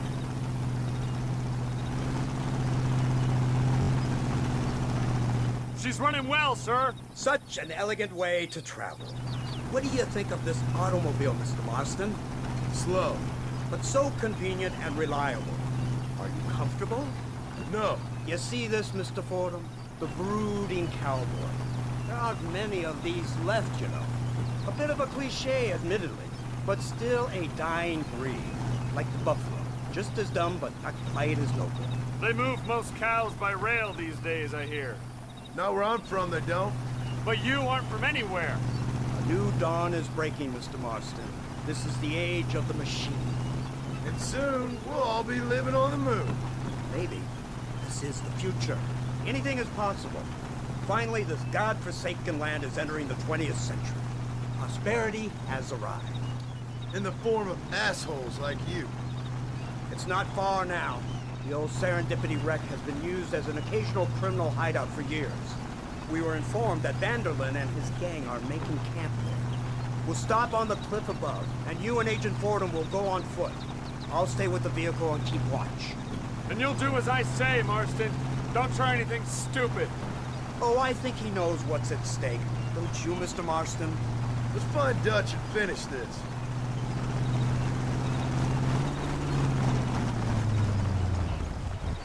Come on then, Marston. You're with me. Quiet and stay close. Yes, sir. Vanderlyn is the priority. We go in, take him down, get the hell out of here. Quick and clean. You leave Dutch to me. We don't want you getting that suit dirty. If you step out of line, even once, well, I hope you're aware of the consequences.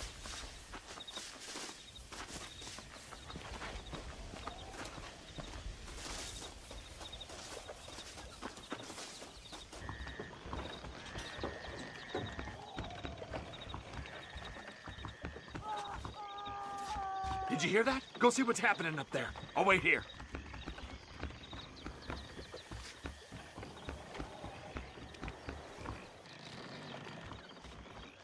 Over here!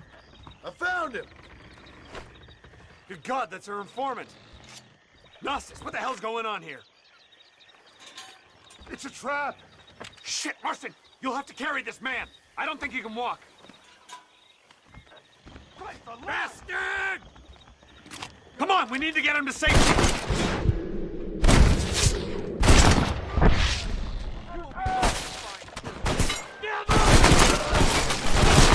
What the hell's happening here? You ain't nothing My but word. a bunch of women! You were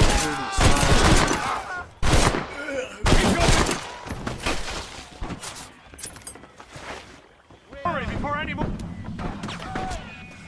This fellow into the back seat. Put him in the car so we can get out of here.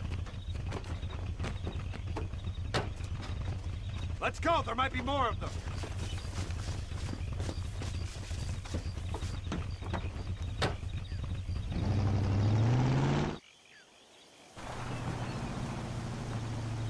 Christ alive! What the hell happened down there? It was a trap. They were waiting for us. And who is this savage? A prisoner? This is the informant, sir. Do you speak English? Yes, he does, sir. He's the informant, Nostus. Don't get snarky with me, Fordham. We found him tied up on the boat. Then they jumped us. Nice of you to help us out. Hell of a plan sending in 2 men to take on an entire gang of outlaws. Especially when one of them's an office clerk. Or social secretary or some such. You shut your mouth! Come on, not now! What's wrong? I don't know. The motor just gave out. Well, fix it, you fool! We need to get this man to a doctor! Of course, sir. It's Dutch's men. Marston, we'll hold them off. Fordham, we'll fix that damn engine! Come on!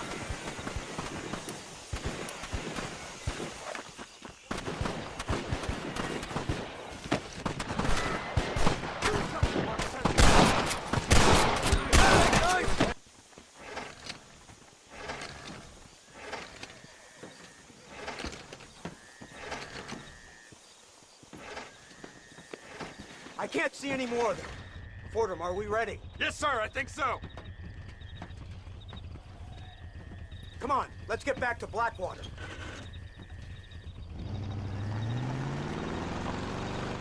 Damn, that was close. We're lucky to be alive.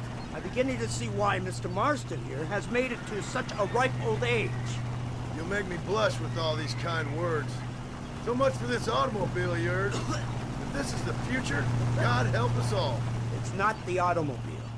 A bad workman shouldn't blame his tools. Perhaps if Mr. Fordham maneuvered it with a little more finesse... I was trying to escape an ambush, sir. Even if it was running fine, they'd still have caught us.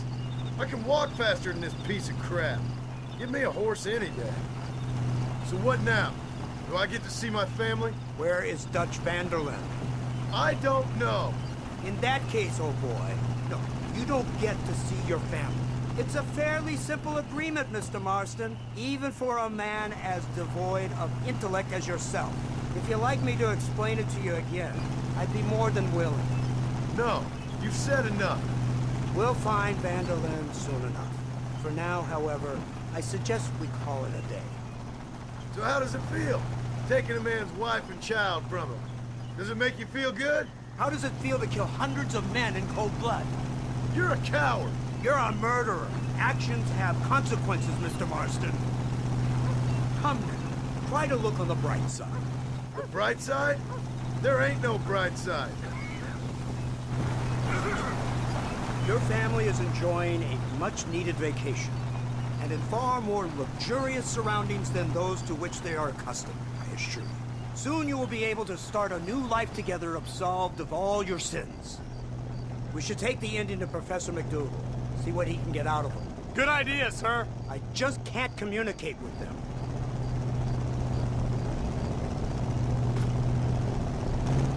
Here we are. Thank God for that. So, this is the office of an anthropologist named McDougal. He was thrown out of Yale for degeneracy.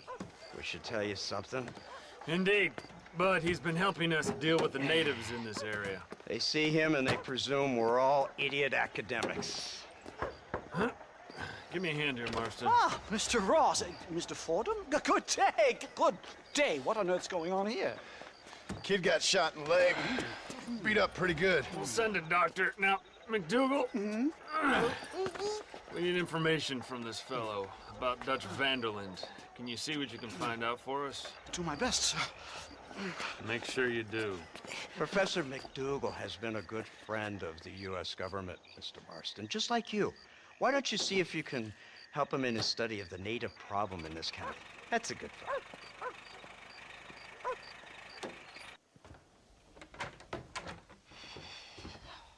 What a pleasant surprise, Mr. Marston. An informant just told us some interesting news. Our mutual friend, Mr. Vanderlyn, is about to pay call on his bank manager. What do you say to having a little financial discussion with the fella? This way.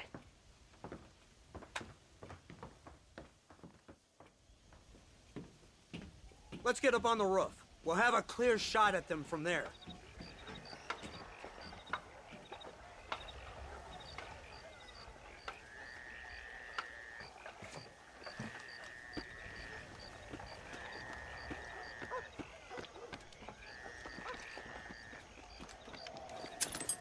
That door is the only way in and out of the building, so cover it tight.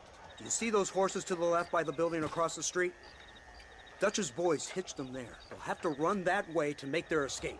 Don't start shooting until they're out in the open. If we spook them, they might retreat back and hole up inside. Don't shoot till I give you the signal. Keep your sights trained on that bank door. I beat tougher outlaws than you. Nobody shoots until I say. Someone's coming out. He's unarmed. Hold your fire. They shot him dead! They're coming out! Gun them down! They're in the window. Pick them off!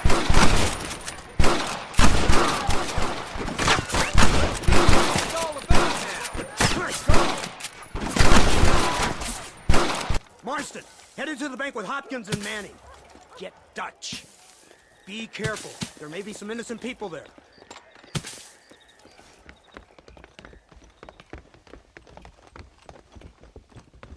We can take them!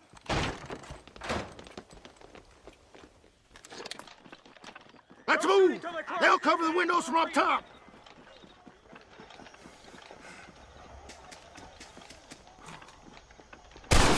Marston, shoot the door open! Move in! Keep an eye out for civilians!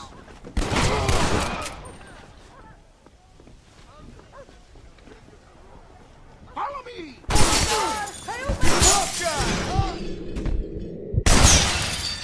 What now?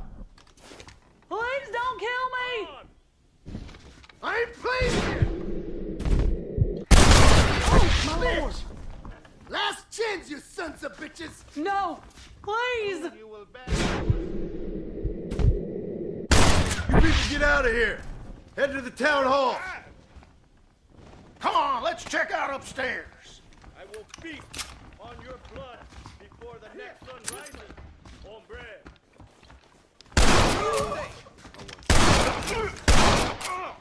I think they're behind this door! Marston, come on!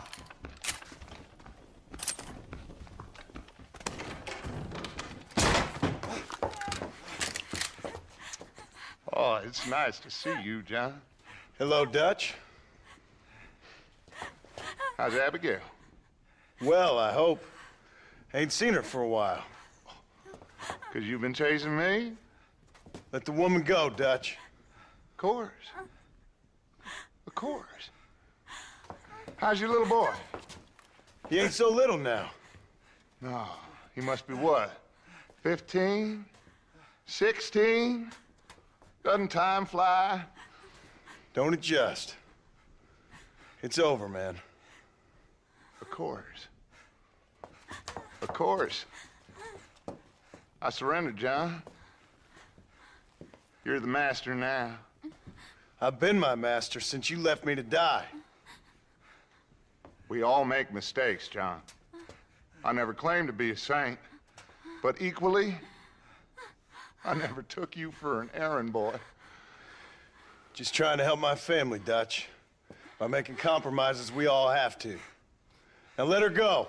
It's over. You want the girl, John?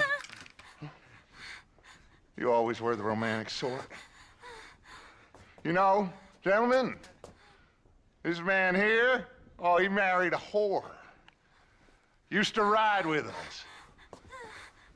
We all had her. Oh, but he married her. And you know that makes him a better man than us. He's a better man. Have the girl, John. Easy, Dutch. She's a parting gift from me. No! God damn! Come on! We can catch him if we hurry! I don't see him! What the hell happened in there? This is your fault, Marston. You got a gun too, Sheriff. You waited too long. Next time, I'll just shoot the girl. Get on your horses! I just saw Dutch make a run for it. Yeah, Abraham, yeah! Yeah! Oh, girl!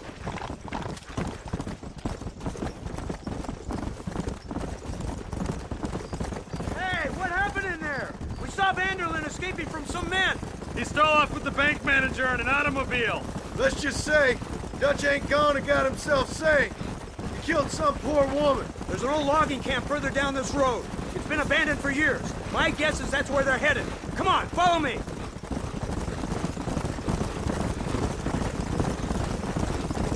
So that's the great Dutch? What a role model!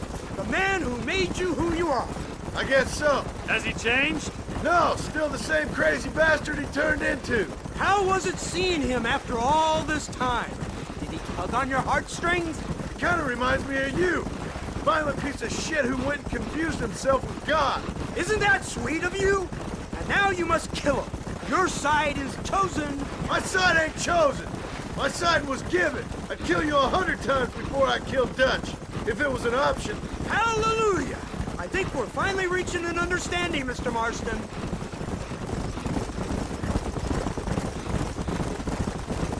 Who the hell are you fellers anyway? Lawmen or army? We are neither, Mr. Marston. But I have the authority over both. Look, that's Dutch's car. Hurry, he can't have got far. Whoa there! Faster! Whoa there! Leave the horse! Let's move it!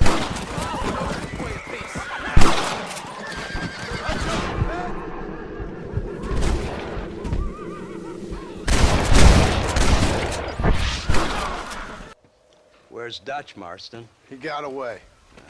Scared to shoot him? Too much to handle?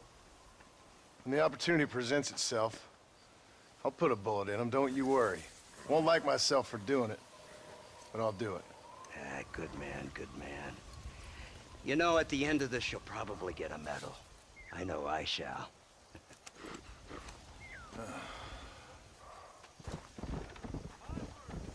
Incredible. Simply incredible. Hello, Professor. Oh, hello, sir. Oh, Mr. Marston, sir. Good day, good day. How are you? Well, my family's health and well-being are being threatened by some unscrupulous government agents, and my own hard-won freedom is under duress.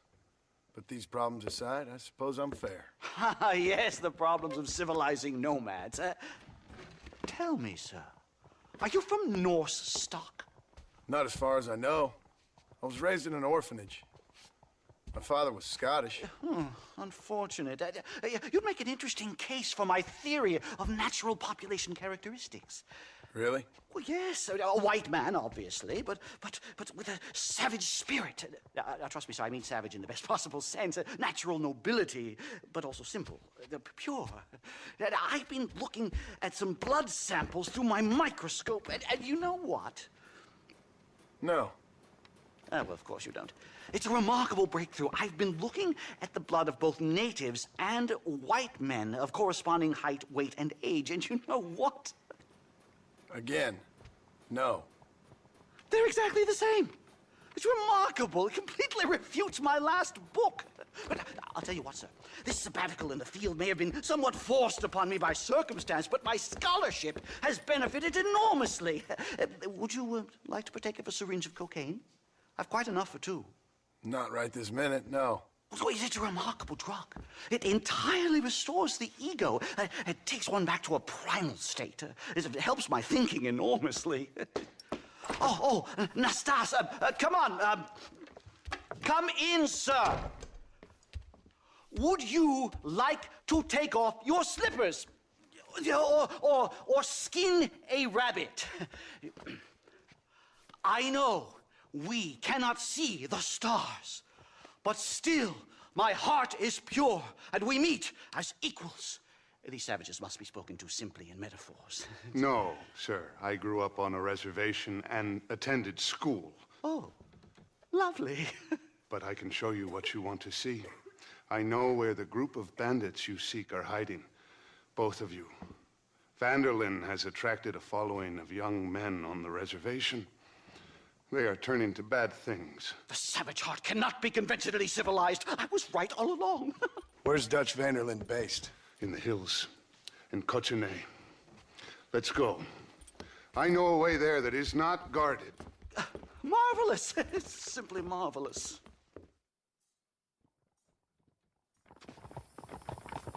Mister? A scientist, a criminal, and a savage. What a strange trinity we make. Come, let's hurry. Stay close.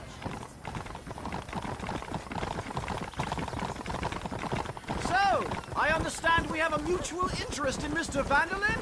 You gonna kill him too? Kill him? Good God, no! What is it with you people out here? No, Vanderlyn fascinates me. A white man living among natives. A civilized mind turned savage. It's reverse integration or regressive acculturation. I don't know. I haven't found a name I like yet. He was never that civilized. Ah, but of course. Edgar Ross mentioned your unique history with the man. Although I was away with the fairies at the time, I must admit. Surfing great waves of euphoria. But anyway, yes, some kind of Robin Hood, Oedipus, communist tale of naivete and betrayal, if I remember correctly. We ran in a gang together, Professor. I wouldn't try to read too much into it. It's my job to read too much into everything, dear boy.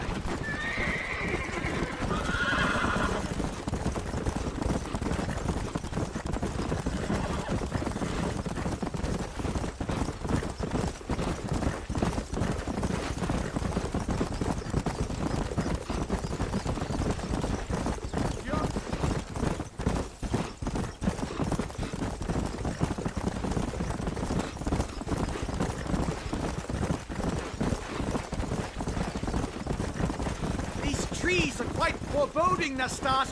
Are you sure this is the right way? Yes, sir. It's rather dark. Ain't you never seen trees before? I thought you were a brave cultural explorer. It's this way, mister. Good Lord, no. I rarely leave my room. I explore with the mind, Mr. Marston. Enjoy it while you still can. Soon you will have cut down all of these trees. Me? Or are you making a sweeping statement about the white man in general? There is no respect for the land anymore. I'm sensing some hostility, Nastas. Some anger.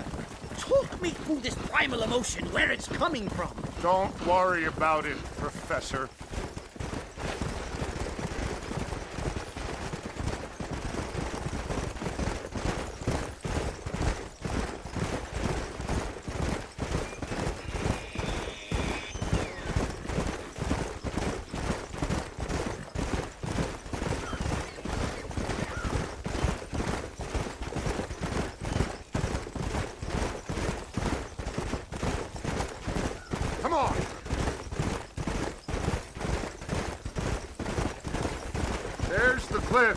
We'll leave the horses here and climb the rest of the way.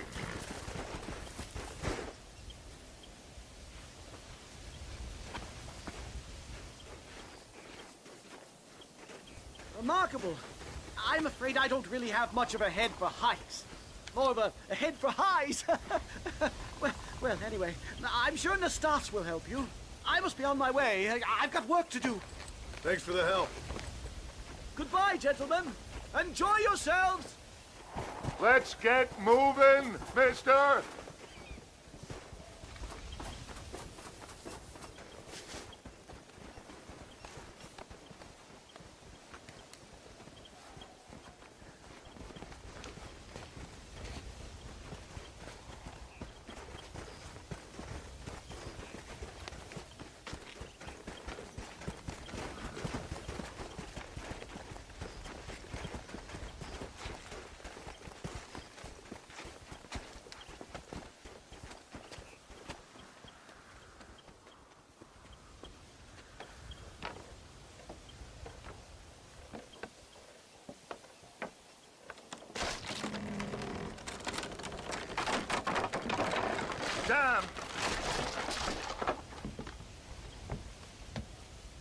See if you can find another route, Mr. Marston. I will have a look around. There's a cave over here. You might go through or up the mountain.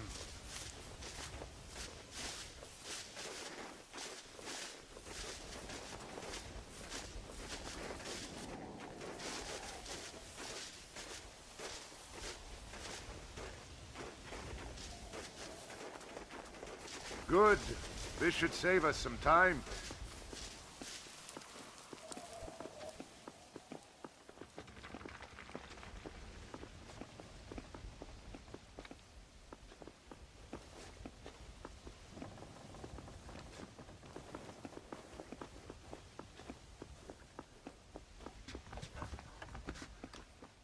That was my fault.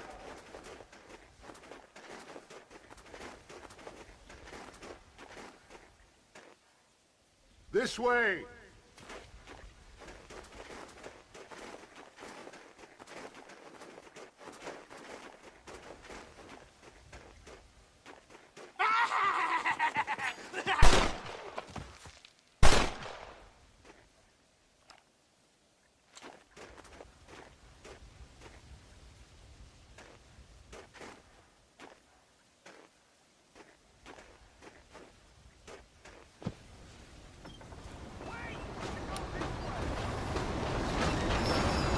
Explosives!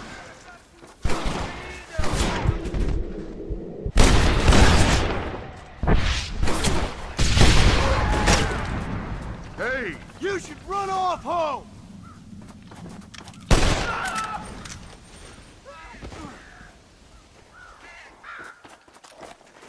I'm hurt pretty bad. I don't think you should go any further. I'll be fine. But you go ahead. I don't want to slow you down. You sure you're all right? Just need to take it slow. Go on. I'll catch up or see you on the way down. Don't worry about me. Go look for Vanderlyn. Good luck.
Marston? Mr. Marston! Mr. Marston! Here you go, Mr. Marston. Put that stuff away. You banged your head.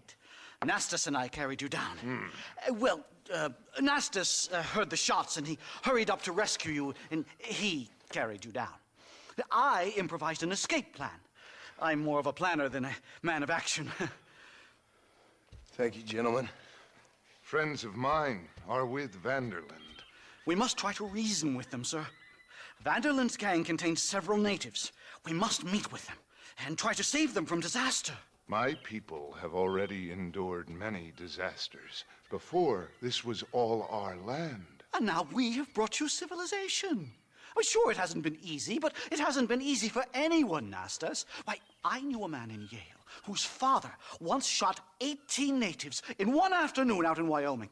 Oh, the man was quite traumatized. He took to lying with choir boys.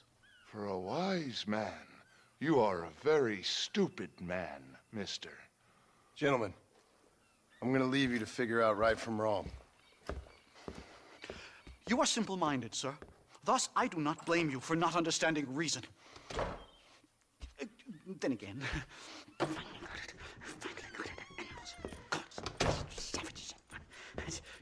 Marston, sir! It's good to see you, old bean. Good to see you. And you too, Professor. Forgive me. I am in a state of remarkable agitation, partly due to standard narcotic impulses, but also due to the fact that I have finally solved the riddle that has tormented my mind these past 8 years.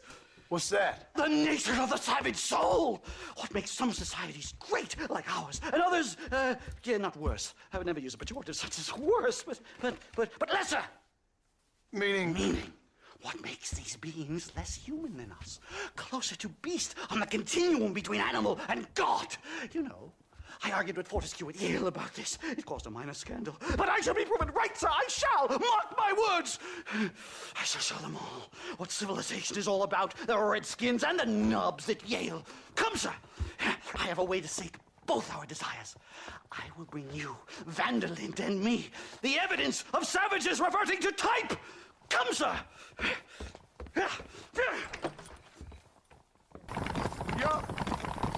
This is it!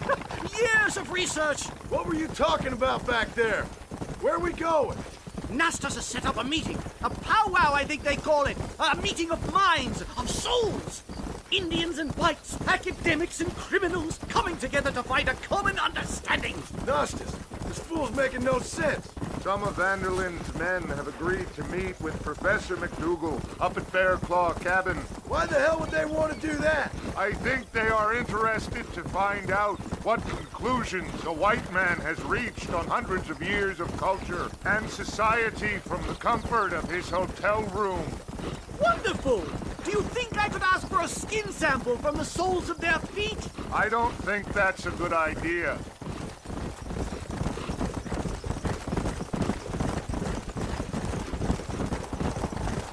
I'm actually a little nervous, I have to say. A touch of the old jitters. No kid. It's no small relief to have the two of you along with me, especially you, Nastas. You really have made remarkable progress in the short time I've known you. I'm glad you have found it useful. I've always been a little afraid of Sam. It's a bear! For the love of God, kill it!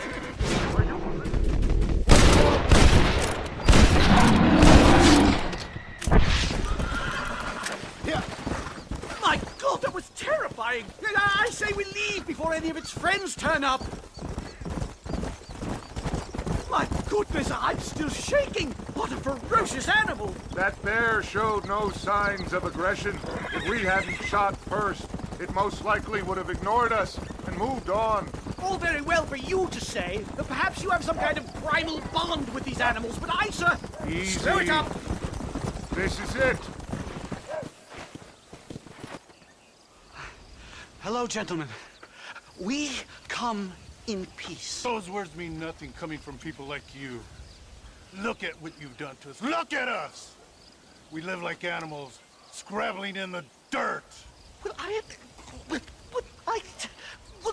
violence isn't the answer. Maybe you live in a different America than we. Men like Vanderlint will lead you to disaster. I think we've already experienced disaster. The likes which you could only imagine. Put your hands up!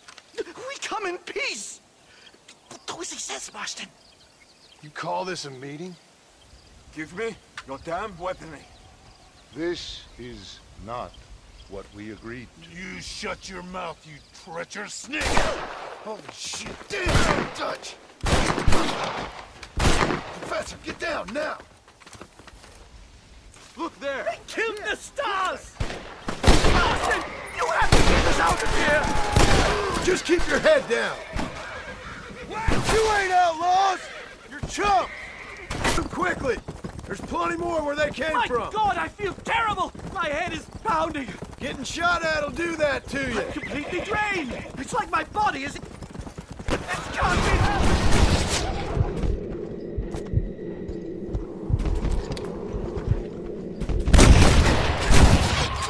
Well, I can safely say that was the worst experience of my life. I wish I could say the same. Blackwater. I will never talk ill of you again. Civilization in all its glory, Mr. McDougal. And am I glad to be back? I'm in dire need of a syringe. Something to clear the mind, restore the spirit. So you ain't planning on sleeping then? Sleep? My dear boy, I'll probably never sleep again. Safe and sound. Thank the Lord. So much for a meeting of minds. Thank you, Mr. Marston. I could be boiling in a pot right now if it wasn't for you. Get some rest, Professor.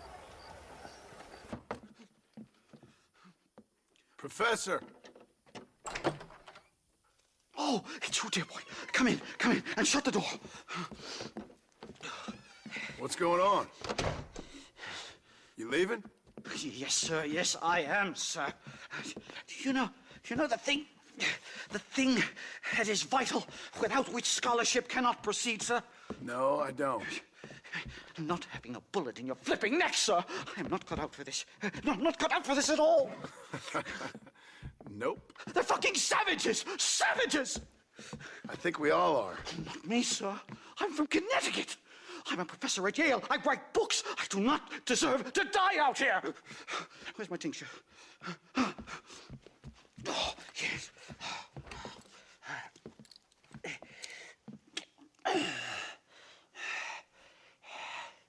You okay, Professor? Oh, dandy, sir. Just dandy. Oh, great heavens above! Is that you, John? Hello, Dutch. I think that's what they call two for the price of one out here in this wonderful place. Maybe so, Dutch. You and your friend there, the professor, we're gonna kill the both of you. Why you want to do a thing like that? I don't know. Sport, I guess. Fair enough. Why don't I come out there? We fight. Let the professor go and send your boys back to their families. Well, that sounds like a beautiful plan, John. Only problem is, my boys here, they already lost their families a long time ago. We aren't thieves, John. We're fighting for something a bit like you. Only we're fighting for an idea, not just for ourselves. That's beautiful, Dutch. You always were a fine speaker. I was. Now, would you kindly send that academic out here so we can show him what we really think about the art of anthropology? Lisa, what are we going to do? I'm gonna hand you over to him and watch him tear you limb from limb. What? I'm just kidding. We're gonna run across the rooftops. Get you back to your ivory tower. Oh, thank you. Thank you, sir. Don't thank me, we're still here. Come on.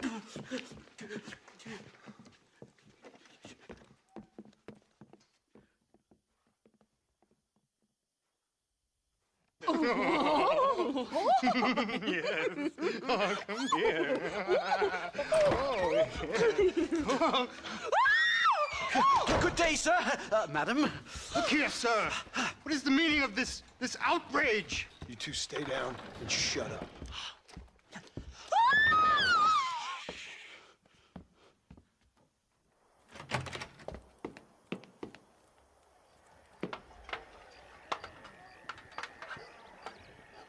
Come on. We can get to the roof this way. Never get your hog back. John! Help me, John! Stay back, or the teacher gets it! As the buzzard... What do we do now? They've got us pinned down on both sides. Of them. The coast looks clear. Come on, then! Let's make a break for it!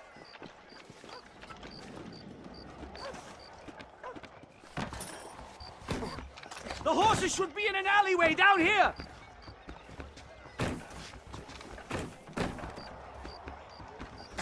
Never in all my days!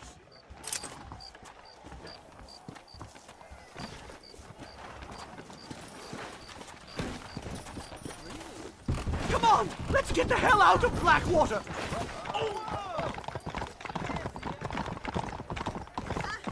Head for Manzanita Post! I'm taking the first train out of here!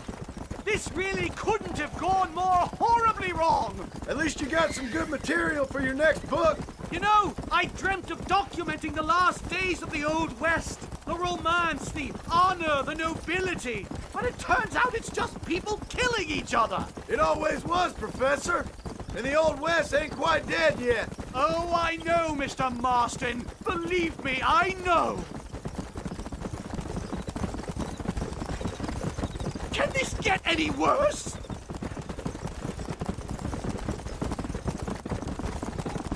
No! Here they come again, Marston! You ain't outlaws!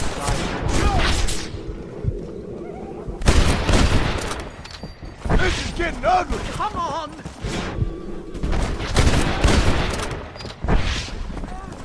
I just can't believe I was wrong all these years.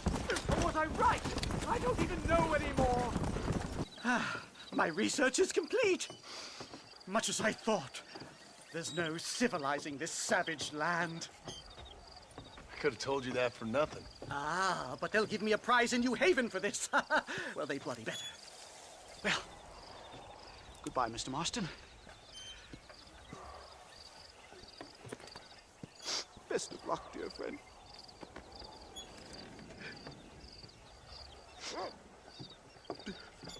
So long, Professor. So long, sir.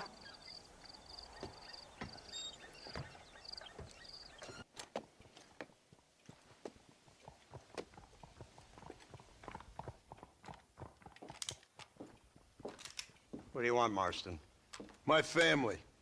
I've done what you asked. No, you haven't.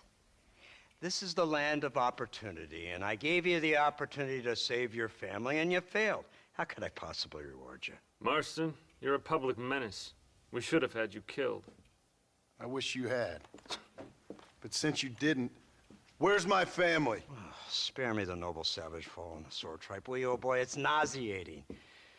You don't wish to be dead. You're an insignificant creature desperately clinging on to life like the rest of the scum in this town. Yeah, I know it's tough. You like Dutch. He's a charming fellow. He makes sense. He's like one of those nature writers from back east. Only he takes things a tiny little step too far.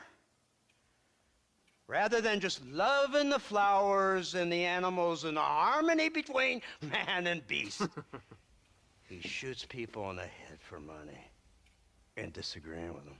He's a goddamn killer. Now, I'm not a great intellect, but the metaphysical leap from admiring the flower to shooting a man in the head because he doesn't like the flower is a leap too far. So, I know it's easy.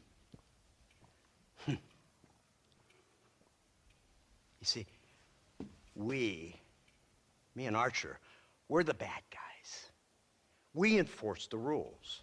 Now, while the rules may not be perfect, they're really not so bad. Exactly. What's the alternative? Yeah. See, I'll tell you what the alternative is. It's not complicated. It's about one man and his gun versus another man. Sure, civilization may be dull, but the alternative, Mr. Marston, is hell. And the way you enforce this civilization, this freedom for men to like or not like flowers, or whatever in God's name you were just talking about, is to kidnap a man's wife and son? Well, I know there's contradictions. I'm not going to lie to you. Yeah, as I said, I'm not a great intellect. Now, after the debacle with the army and the bank, we have to put Mr. Vanderlyn to rest ourselves. Will you help us? Do I have any choice? Now that you mention it, no. Then what was that pretty speech in aid of? I don't rightly know, but it sure felt good saying it. Shall we, Mr. Marston? Let's go.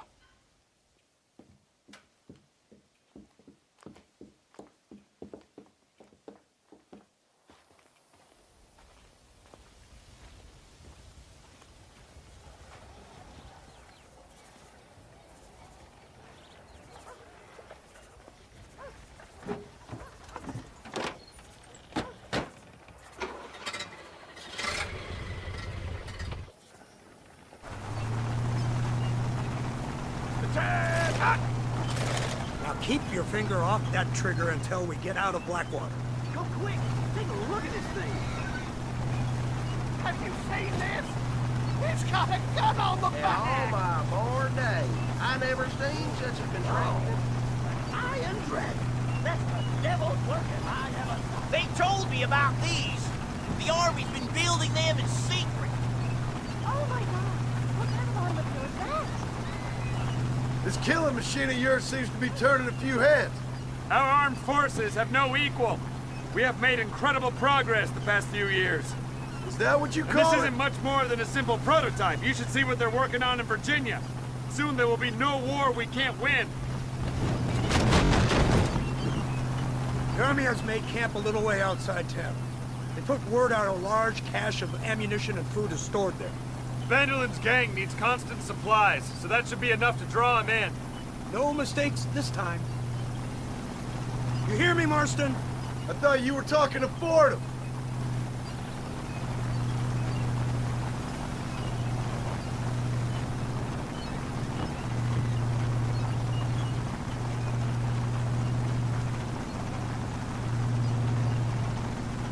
Here they come! Look, they brought the machine gun!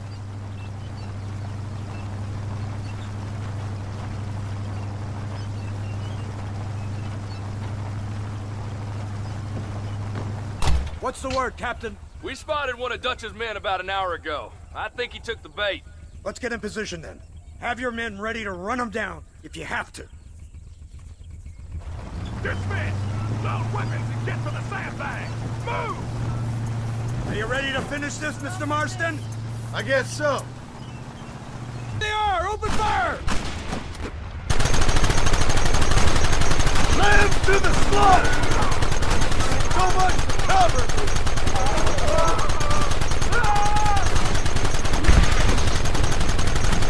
Don't let him get too close! That wagon's out of control! It's coming straight out of our cavalry!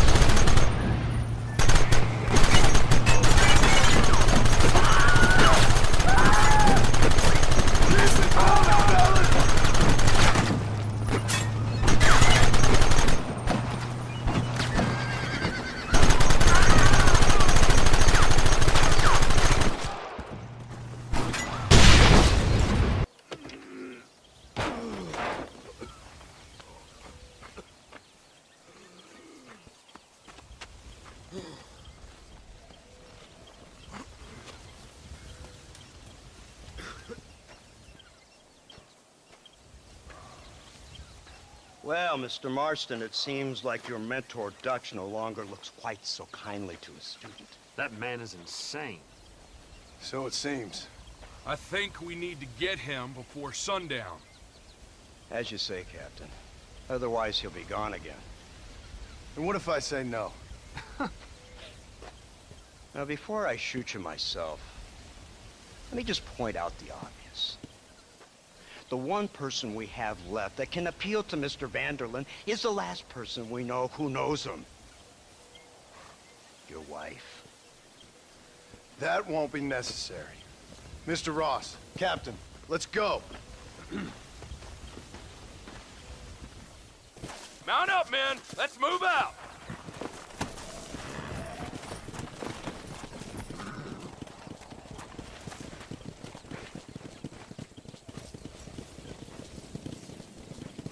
Slow it up now.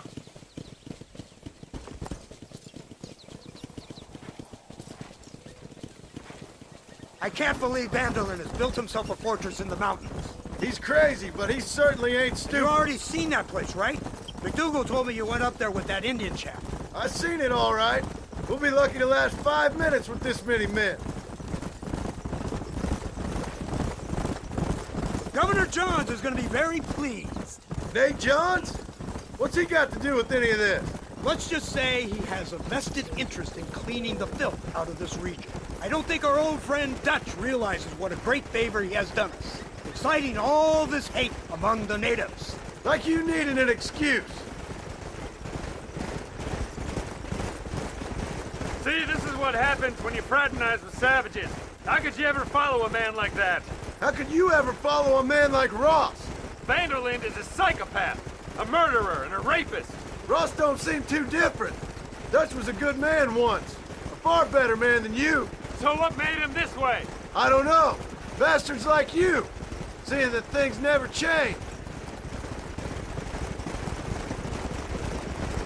I hope you're ready to finish this mess. Anything to get you sons of bitches off my back. There's always somebody watching, Mr. Marston. I thought you'd have gleaned that much by now. You think you're so clever, don't you? No, it's you who thought you were clever. You thought you could just walk away from your old life. Make no mistake, we have been watching. Don't speak to me. You're really an ungrateful slug, Marston. It's been a while since I saw any snow. Instead of punishing you for your crimes, we are giving you a chance to kill the men who betrayed you. You didn't have to punish my wife, too. Oh, please. She's hardly innocent. Don't you talk about her like that. Oh, I would never talk ill of dear Abby. Do you call her Abby or Abigail? I prefer Abby. No, I like the woman. A little rough for my taste, but very pleasant. I can't wait to put a bullet in your head. When will this be over? It's you who's been dragging it out, not us. We sent you to Fort Mercer with the simple task of killing Bill Williamson. Next thing you know, you're running all over Mexico like a headless chicken. And now it's Dutch. But he's the last one of your merry band, is he not? Then you can go back to your farm, or what's left of it. If need be, you can always send your wife back out to work. I hear she works hard. Go to hell! This old gang of yours just won't die easily, will it? I wonder how many deaths you are all responsible for. How much money you took from pockets of hard-working citizens. We did more for the people with the money we took than the damn government ever did. Good God! This flawed philosophy of yours again. If you wish to argue the finer points of ethics, I suggest you learn to read first. And I suggest you learn how to shoot people in the front, not the back.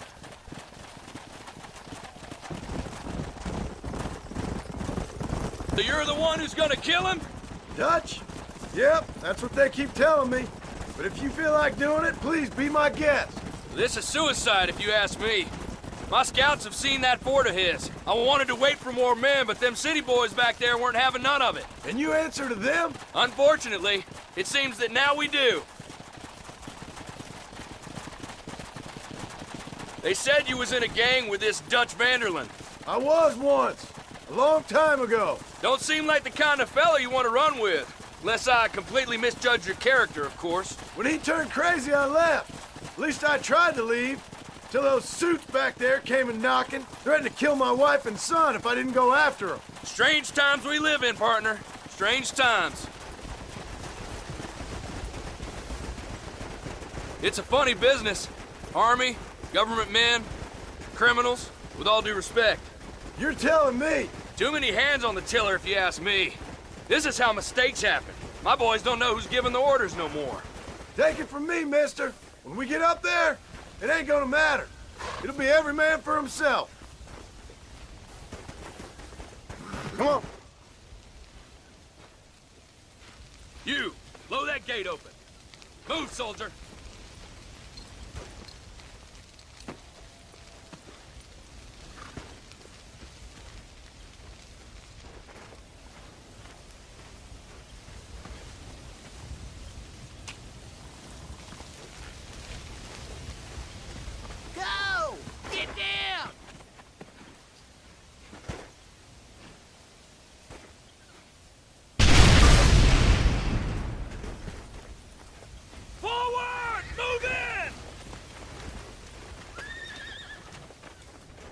It's time to kill these motherless bastards!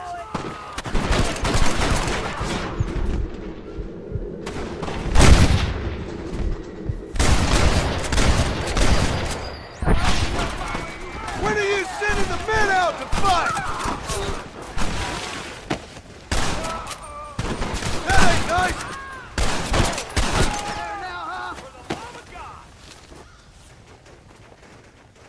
Right, Marston. We'll take 2 men with us. The rest will stay here and take care of the wounded. They'll plant charges at the gate. You and I will provide the cover fire. This is it, men. Let's get that gate down. Get ready to hold off their fire, Marston. Hold them off! We need time to set the explosives! Son of a bitch! How did you idiots survive this long? Don't just stand there and do something! Stop right there or I'll blow your brains out! Over there! It's gonna Eyes take up, more man. than one of you, partner! Here it comes! You tend to your wounded. I gotta face Dutch alone. Looks like it's me and you, John. You should have stayed at home.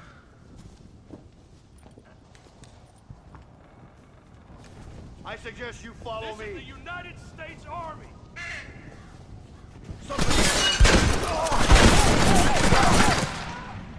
Working for the government, John? After all I taught you, I'm ashamed. I don't have a choice. There's always a choice. You're just too blind to see. They got my family. Your family? Abigail was any man's wife, John. And Jack, he's got a horse just like you. Son of a bitch! God damn it! You'll never take me alive, John!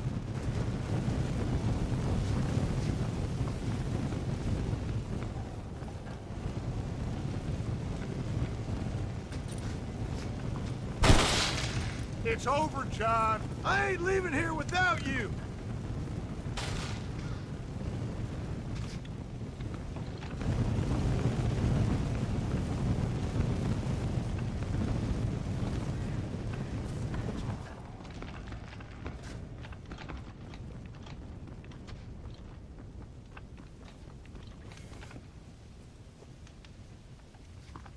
You're just like me, John. You can't change who you are. I ain't like you.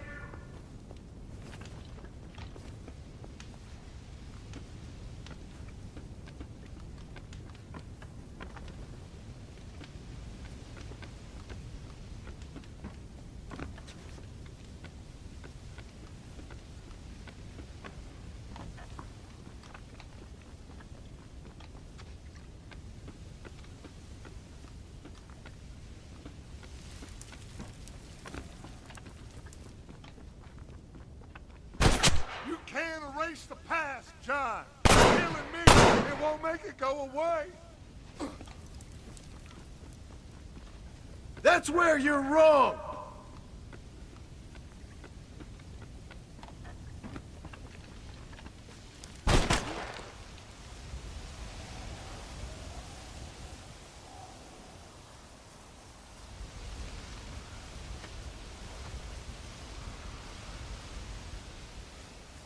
Hello again, John. Hello, Dutch. We gotta stop meeting like this. Sure. I got a plan, John. You always got a plan, Dutch. This is a good one. I don't doubt it. We can't always fight nature, John. We can't fight change. We can't fight gravity. We can't fight nothing. My whole life, all I ever did was fight. Then give up, Dutch. But I can't give up, neither. I can't fight my own nature. That's a paradox, John. You see? Then I have to shoot you. When I'm gone, they'll just find another monster. They have to. Because they have to justify their wages. That's their business.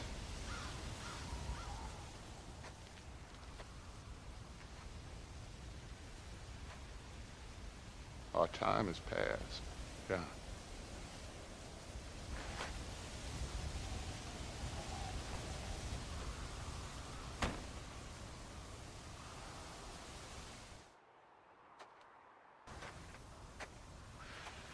So at the end, you didn't have the guts to shoot. The man's dead, Ross. Sure.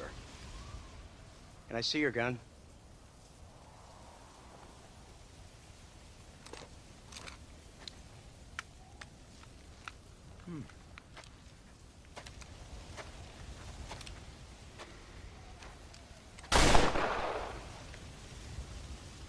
Oh, trust me. It looks better in the report that way. Where's my family? Your wife was killed in a prison riot last week. So, I'm only joking, dear boy. They were sent back to that Scrabble ranch of yours in Beecher's Hope. They're quite safe and sound. They better be. Thank you, Mr. Marston, for everything. I know this wasn't easy for you, but I have to say, you've done your country proud. Yeah, exactly. See you around, John. Try to stay out of trouble. Come on, Archer. Let's go find somebody else we can annoy.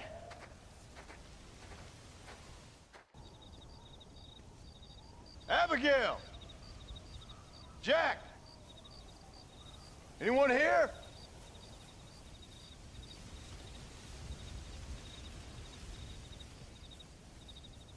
Anyone home?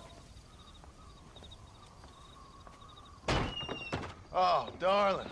I never thought I'd see this day again. You no good hillbilly piece of shit! I thought you was dead!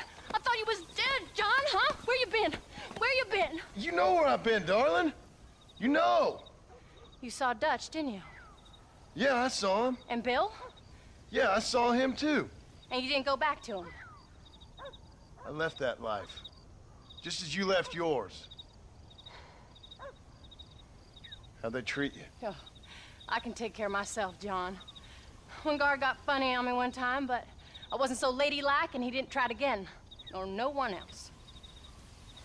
How's the boy? Oh, like you. And like me. Well, he's like a kid growing up without a father. That ain't fair. What is fair? Well, some trees flourish, others die. Some cattle grow strong, others are taken by wolves. Some men are born rich enough and dumb enough to enjoy their lives. Ain't nothing fair, you know that. We tried to change. I mean, ain't that what you're supposed to do? We did change. And it's over now.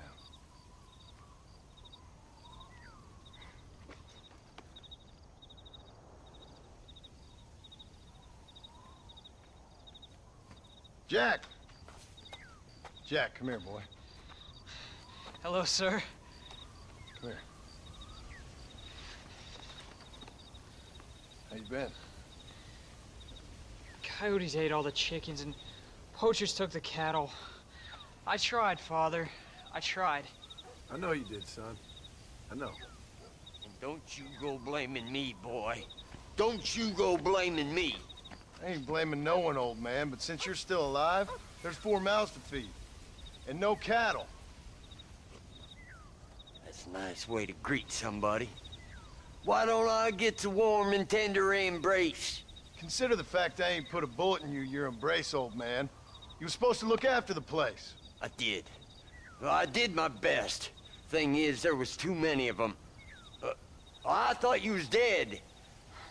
I wasn't drinking. Hold your excuses until you figured out which one to use.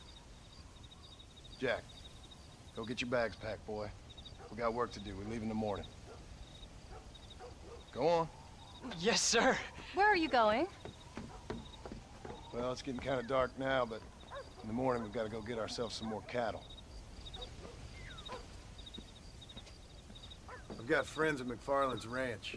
It's over in Hennigan's Stead who can sell us some. Now, Abigail, I hope you learned to cook. Yes. Didn't I say, rather than some prison, they actually kept me incarcerated in a cooking school for young ladies.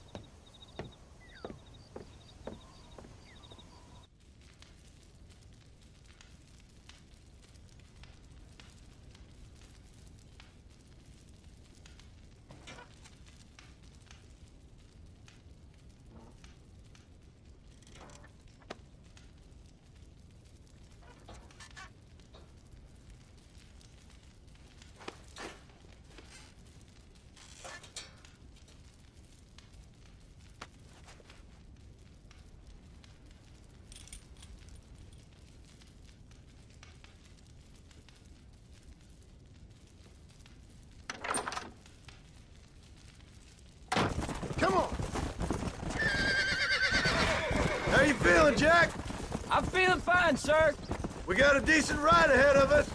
I've never been to Hennigan's Stead. How do you know these ranchers? I met them while I was away. Almost. McFarland's are good people. We need folks we can trust right now. How? I was sick and they looked after me. How? Let's go, son!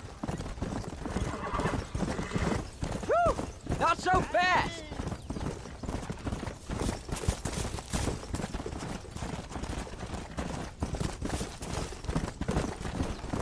Hey, Pa! What? Where were you all that time? Where'd you go? What'd your mother tell you? She said it was some kind of important government business. That's about right. Some people thought I owed them some favors. Why did they take us away? They thought it wasn't safe for you here by yourself. Those men harm you? No, they're okay. Some of them even told me stories. I think I'd like to be a government man one day. Or a politician. I'd rather you chose an honest profession. Like you mean? I know I ain't been the best father, Jack. I made some bad choices. But all that life, it's over now.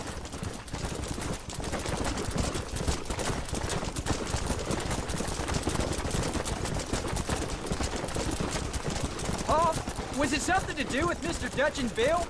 Why you went away? Who told you that? I kept hearing people say their names. That's all. Yeah, I caught up with Bill and Dutch. We had some old business needed settling. Where are they now? They're gone, son. We won't be seeing them again. They were angry at you, weren't they? That's why we had to leave. They was just good men who turned bad. I'll explain it to you one day. And what does that make you? I guess I'm a bad man who tried to be a good father. I don't know. Every man has a right to change. A chance of forgiveness. Look out! Ain't that what the good book says? You've never read me the good book, sir. Well, I imagine that's what it says. Let's go.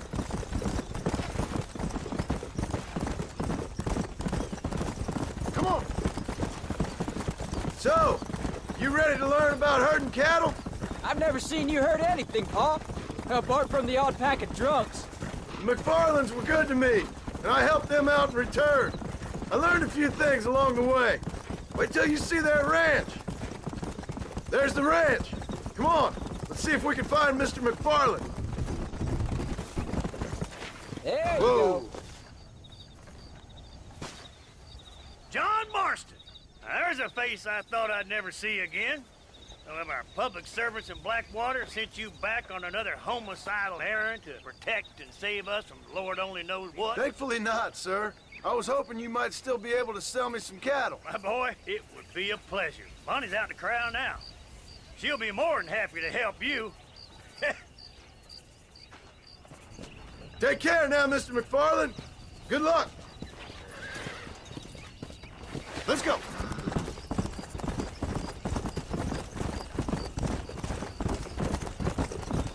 All right, Jack. You're gonna have an important job. I want you to lead the herd while I drive them from the back. Good Lord, do my eyes deceive me? A devil walks among us. I said I'd be back when this was all over, Miss McFarland. After the barn fire, you remember? Of course I remember. I just didn't believe a word of it. So, you've come for some cattle? Yeah, I'm finally starting up my farm again. Or trying to, at least. You'll be fine. You've been taught well. Come on, then.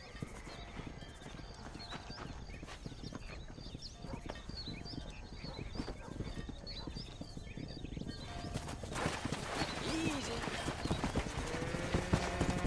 Let's go. All right, let's get them moving. Move on, move on. Come on, let's go, let's go. Move! Head for the river, son! Yeah! I'll give you a hand to get them moving. Good luck, John! Come back and see us sometime. So, what happened? Last I heard you were headed for some exotic escapade in Mexico. It's a long story. Too long to tell without a drink in my hand. Back to the riddles, I see. And Mr. Williamson? Yeah! Move! Move! So, is this your boy? Yeah! Say hello to Miss McFarland, Jack! Come on! Come on! Much obliged. How's your wife? She's well, I think. We haven't had much time to talk yet. Well, I'm glad you're back together again. It's gonna take some time. We've all been through a lot. Yeah! Forward! How's the ranch? We're surviving, but it hasn't gotten any easier. If you're still struggling, there's not much hope for me. Looks like you got him under control. I best get back to Pa. Nice to see you again, Miss McFarland. And thanks for Call everything. me Bonnie, you dope. Jack, we need to move him across the river. Get going. Come on. Yeah. Hold up, Jack. This don't look right. Stay back, son. I'll hold him off.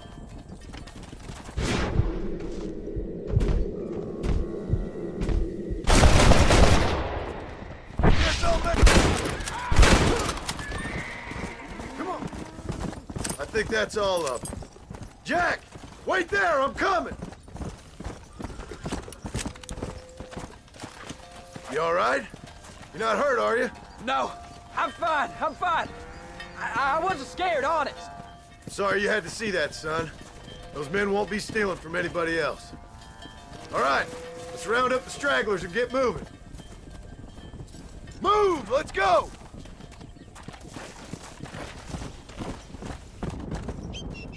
Yeah! Move on! Move on! Almost! Go! Here we are. I'm proud of you, son. Careful! Thanks, Paul. That's gotta be more exciting than those books of yours. Sure. If nearly getting killed is your idea of excitement. Nice work, son. We made it. You did real good out there. Go on. Hit your horse and wait for me by the stable. Whoa, whoa. That's a fine herd we got ourselves. So we're ranchers now? Did a good job, son. Nice shooting. Thanks, Pa. Make a rancher of you yet.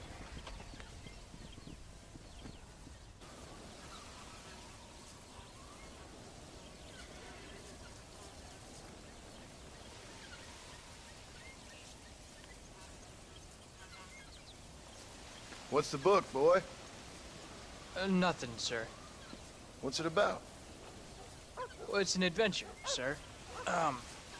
Set out in the West, and it tells this amazing story of how people killed the savage Redskins, and how this man, this brave man, hunts the man who killed his father. I'm glad you're enjoying it. Talking of adventure, how'd you like to learn to track elk? Really big ones in the valley this time of year. We could use the meat. Well, I know you'd rather read your adventures. Trust me, this can be very enjoyable in its own way. I suppose maybe it's a little less dramatic. So, let's go, come on.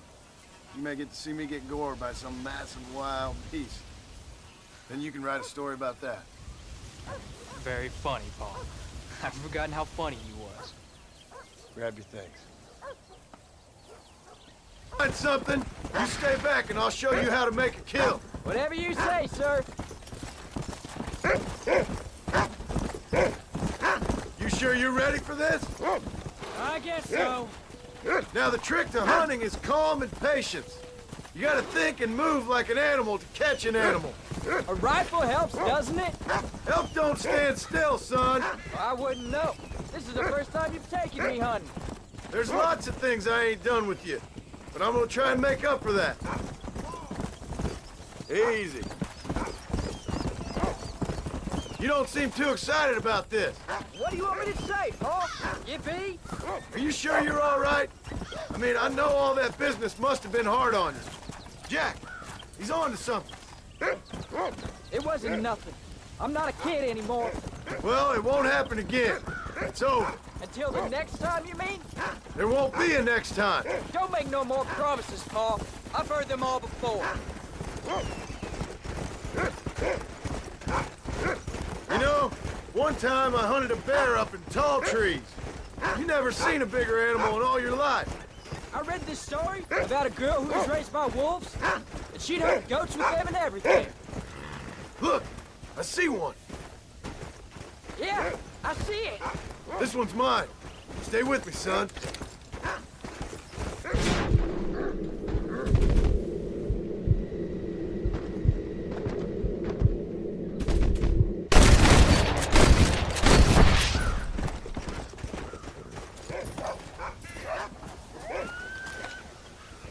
Come on, I'll show you how to cut the meat. I thought he was gonna get away. That was great, Paul. You just gotta wait for the right shot, not rush it. Woo! That's a big one. This meat should fetch a decent price in Manzanita. Hope you were watching. It'll be your turn next. Go on, Rufus. Sniff us out a couple more. Find another one, Rufus. Come on.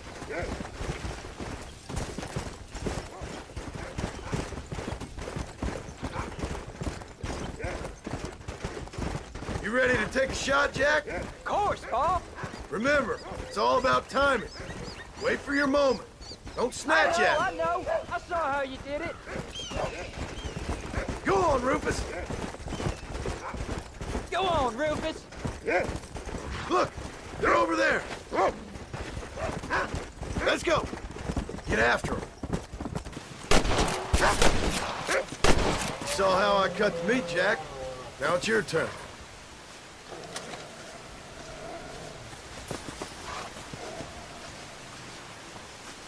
Whoa!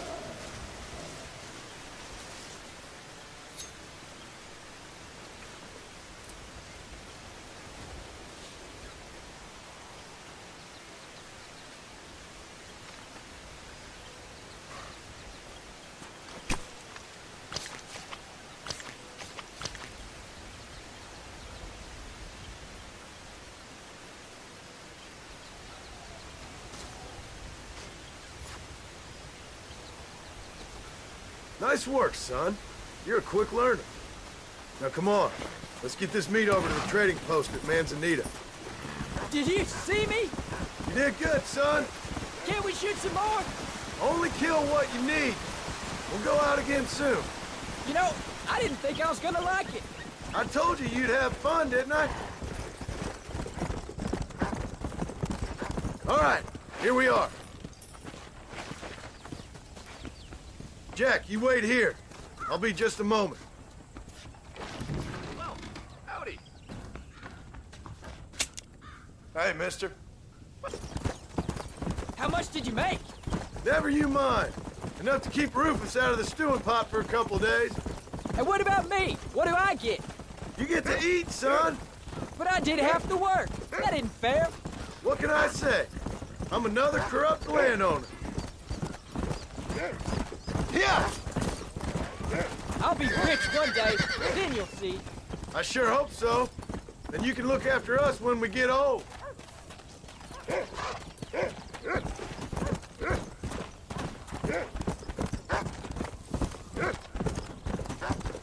Slow up. Oh, Paul, that was so much fun. I can't rightly believe it. Just like in the books. We'll do it again soon. Now get to your chores.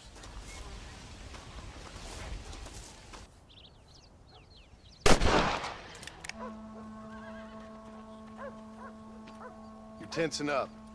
I'm not. You are. Your back's tense and it's making the rifle jump. You're holding it wrong. Here, let me show you. I don't need you to show me, Paul. I guess not. No, show me and you'll just run off again or something. It's better I teach myself. I ain't going nowhere. Whatever you say, Paul. Don't be like that. Sorry.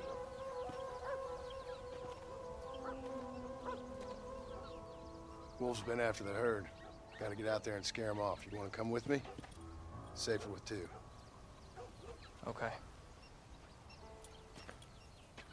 can shoot, and you know that. Why you gotta treat me like a kid? It's what fathers do. I'm just trying to look out for you. Look out! What about the rest of the time? Come on, Jack. That ain't exactly fair. Don't give up now. Let's keep moving.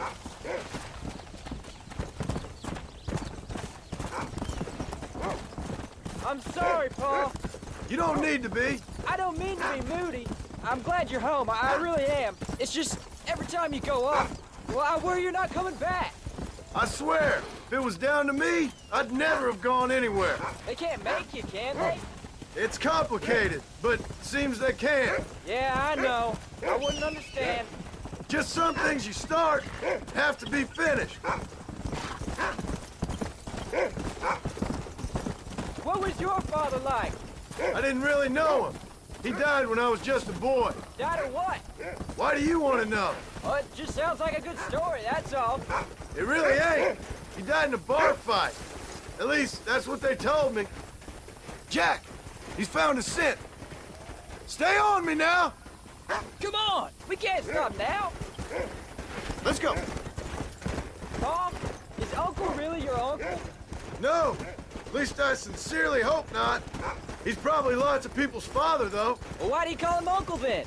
Folks always did. Probably because he's always been older than everybody else. He was old when I was a kid. He was old when I was a kid, son. God must have had some purpose for keeping him on this earth. I sure as hell don't know what that is. Let's go. Come on.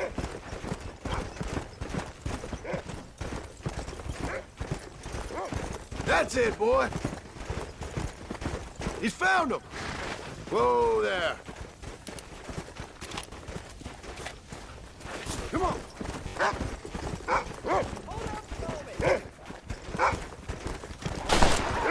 We killed. They won't be after our cattle for a while. That was some good shooting, son. So can I go out hunting by myself now? Hold on there, cowboy. You ain't ready for that yet. One step at a time. Ah, please, Paul. We'll go out again soon. Catch something nice for your ma to cook. I reckon I can kill a bear, no problem. I ain't gonna tell you again, Jack.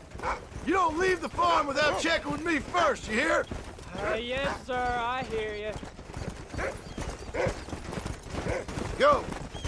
Paul, can I ask you something? Of course. Were you a murderer? What? That place where they held it. Mom shouted at a guard one time, and he yelled that you were a murderer. Maybe. But I live my life believing there's a difference between killing and murdering. Not for the person who's dead. No. And I guess I've been both. But that's how it goes. We all do what we have to survive. And sometimes it ain't pretty. You're turned into a decent hunter, son. But try to stay out of trouble.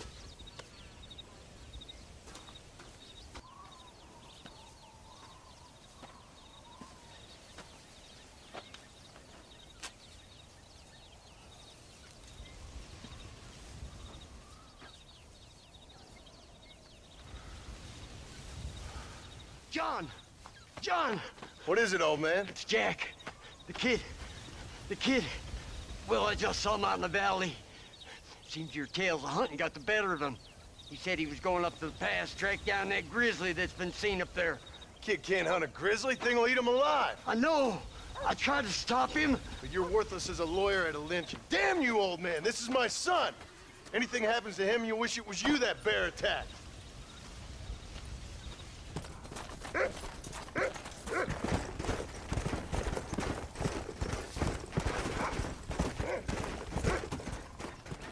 Faster!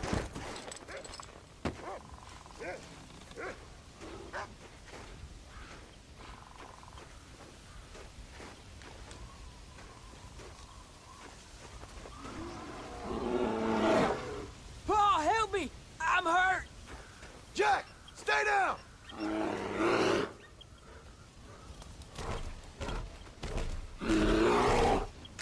Don't move! Keep your head down!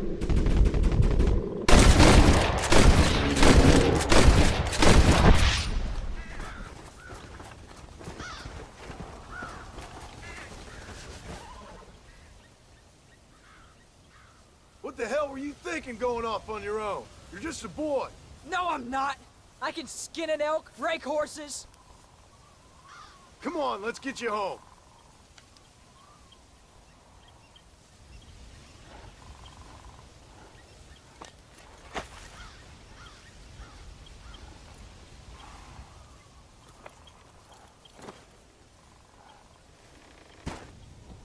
Let's go. Now hold tight. You all right? Yeah, I think so. You're lucky to be alive, you stupid boy. What'd I tell you about going off by yourself? I go off by myself plenty. You just don't know about it. You're never around. So this is my fault? You disobeyed me. I was trying to prove myself. Prove what? By getting yourself killed? You're always telling me I read too many books, that I'm not a real man. I never said that. I just thought if I could do something you'd like, maybe you wouldn't go away again. Son, I ain't going anywhere. And believe me, neither are you for a real long time. What's your mother gonna say? I'm sorry, Paul. Please don't be angry. I ain't angry. I'm disappointed. Don't you ever run off on your own like that again. All right. I told you I was sorry. What would have happened if I hadn't come along? I don't know. I'd probably be dead. You'd be a pile of bones right now. What would you care? I'm just a nuisance to you anyway. That ain't true, Jack. I'd do anything for you. You know that. Keep going, Paul. I want to get home. I guess there's only room for one hero in this family. Trust me, son. I ain't no hero. I'm just glad you're safe. Oh, please don't stop. I don't feel too good.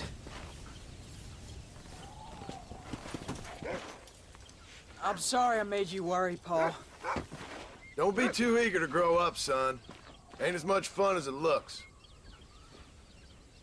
When you're ready to hunt bears, I'll take you.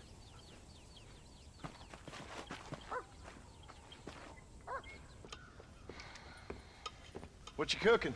Same thing I've been cooking the past 15 years with the hope of poisoning you. Ain't working so well. Not yet. Be honest, though. Tastes bad enough to kill a man. I never was much of a cook, but I did try to be a good wife. And you have been. Given what we was and what we came from, I think we've gone and done okay. I look at Jack. I look at him and I think we've been blessed. Maybe he can be something more. He's a good kid. He can be whatever he wants to be. He ain't gonna be no frontier gunslinger killing and running no gang, though. That way's over.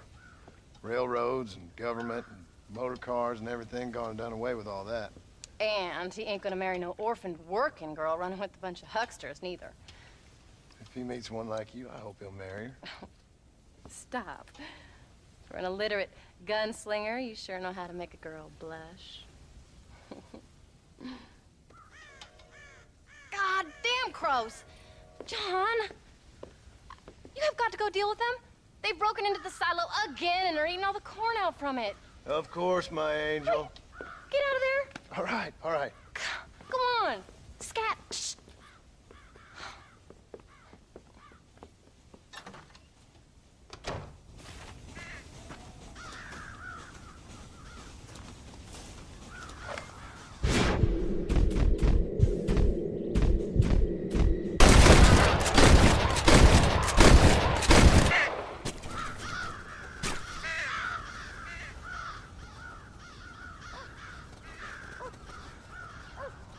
Finally. Now about that stew. John, we got a telegram from some lady friend of yours, a Bonnie something or other. Something you ain't telling me? Bonnie McFarland. She's a friend. Saved my life when I went after Bill and nearly got myself killed again. Oh, and now you two's in the habit of sending each other letters. How very nice. It weren't nothing like that. What's it say? I don't know. I can't. Well, you know I can't read.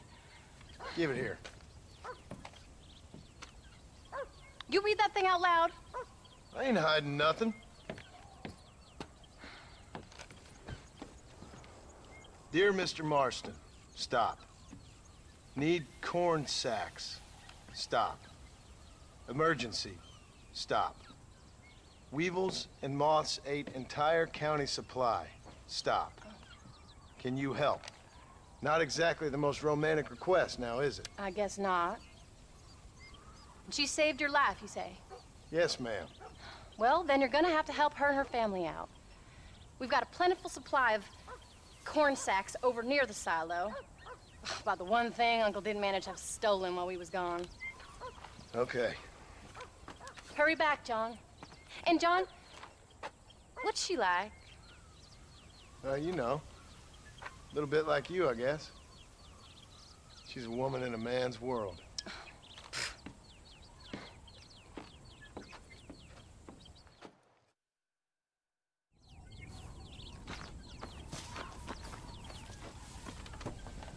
John, wait! Maybe I should meet this McFarlane woman. What are you waiting for? We better hurry.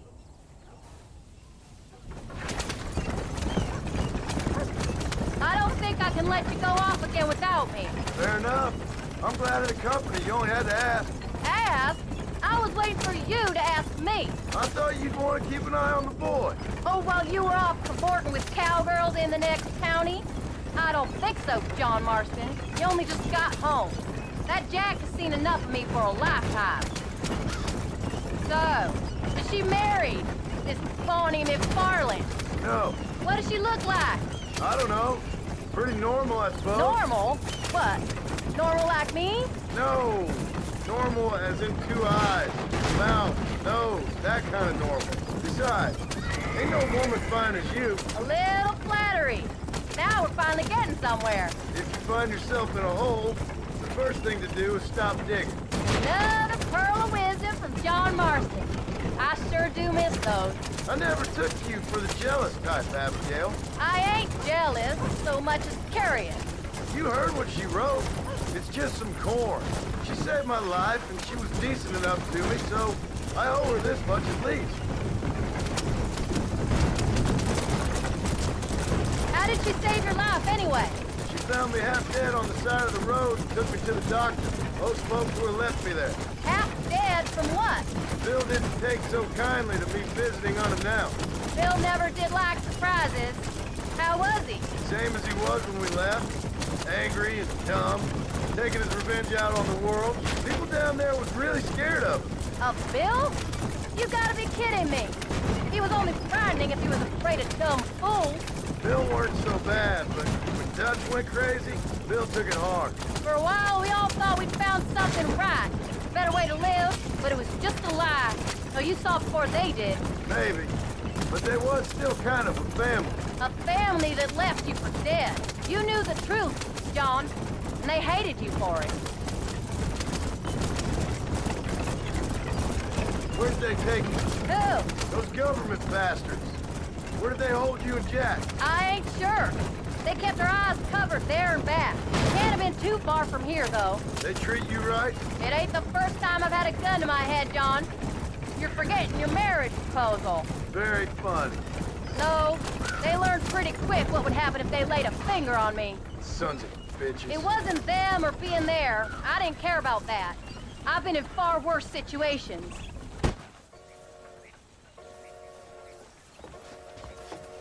You came. Thank you so much. We lost the entire harvest. Miss McFarlane, I'd like you to meet my wife, Abigail. Oh, ain't you quite the gentleman all of a sudden? It's a pleasure to meet you, Mrs. Marston. Likewise. Thank you for saving my husband's life. And for teaching the miserable goat some manners, among other things. I didn't teach him anything. I know better than to try to change a man. You should meet my father. Oh, people can change, Miss McFarlane. John and I have to believe that more than anybody. This is a decent first harvest for you, John. You should be proud. That's good land you got there. How are you feeling, Mrs. Marston? From what your husband told me, it must have been awful for you. I've been through worse, and I knew he'd be back before too long. He can't cook a meal to save his wife. Abigail, in my darkest hours, when I was most homesick, just the thought of one of your rat meat stews kept me pushing forward. Well, about as amusing as a weeping saddle sore, ain't he, Miss McFarlane? If you're gonna start yammering about women's work, John, I'd say you might be in the wrong company. I'd say so, too. I never felt so outnumbered.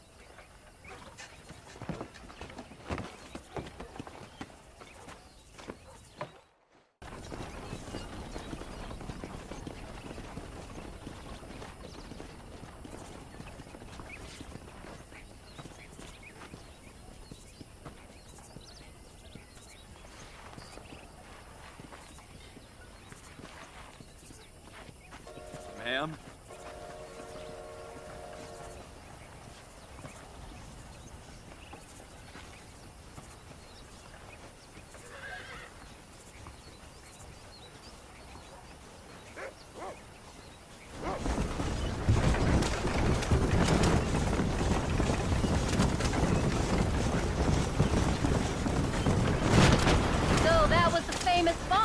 That was her, all right.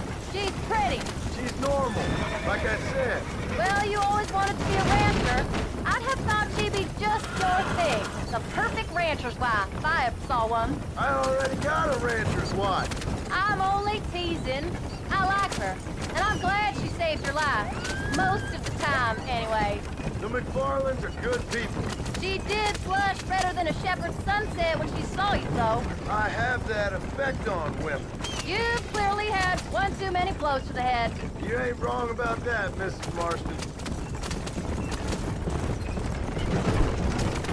That's quite a ranch they got there. That'll be us someday. As soon as we get back on our feet. I don't know, John. How many times can we start again? An outlaw and a working girl. We ain't exactly farmers. We are now. Forget that life. It's over. Do you really believe that? We have to. It's the only way we'll ever have a future. The life we led, that doesn't go away. It's never over.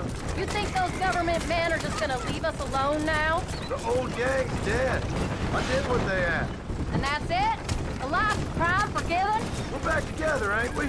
Until they decide you owe them something else. Sometimes I think I was the stupid one for believing I could get out. Maybe Dutch, Bill, and Javier were just being honest with themselves. You ain't perfect, John, and I sure ain't. But you're better than they are. Than they were. Maybe we can't change. We gotta try, for Jack's sake. Even if we have to start again 100 times. It's better than going back to what we were. How's Jack doing? Angry, upset. He's been through a lot. I hope he's gonna be all right. It's gonna take time. For a while, his world was safe. Normal, even. Then it got turned upside down again. He ain't saying much about it. I've tried to talk to him, but how do you explain any of it? What do you say when he asks about Uncle Bill and Uncle Dutch? They were family when he was a little boy. He hides away in those books of his. Wouldn't you? It ain't like the real world's done him many favors. He's just been kidnapped. He grew up with the gang. That's no life for a boy. We did our best to protect him. Come on, John. He saw things no boy should see. Well, now we got a chance to make it right.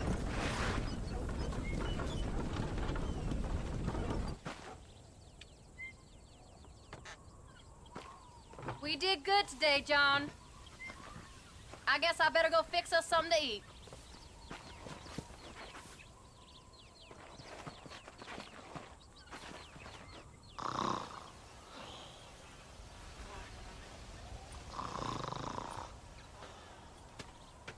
Get up, old man. I am up. Get up! Oh. There, I'm up. Well, thank the good Lord you're back. Nothing worse for an old man than sleeping in the warm afternoon sun. You want a long sleep, Uncle? That can be arranged. It'll cost me less than food.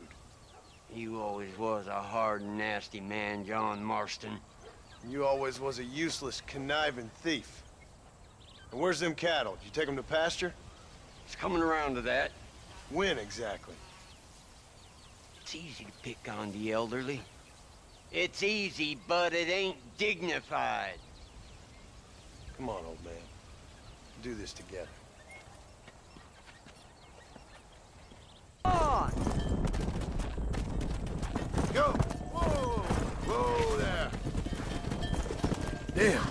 This pasture looks overgrazed. Let's take him out to the plains. Move! Move! Move it up! Come on! God damn it! Christ, John! They're stampeding!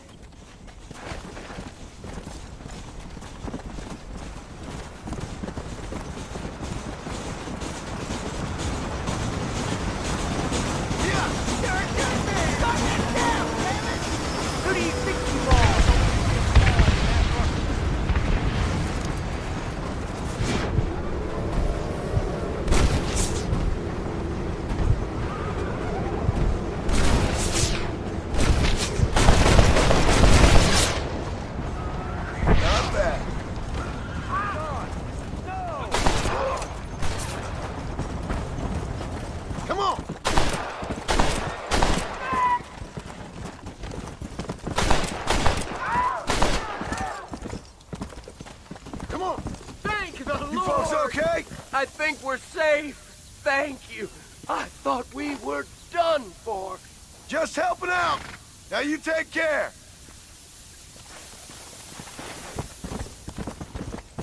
Come.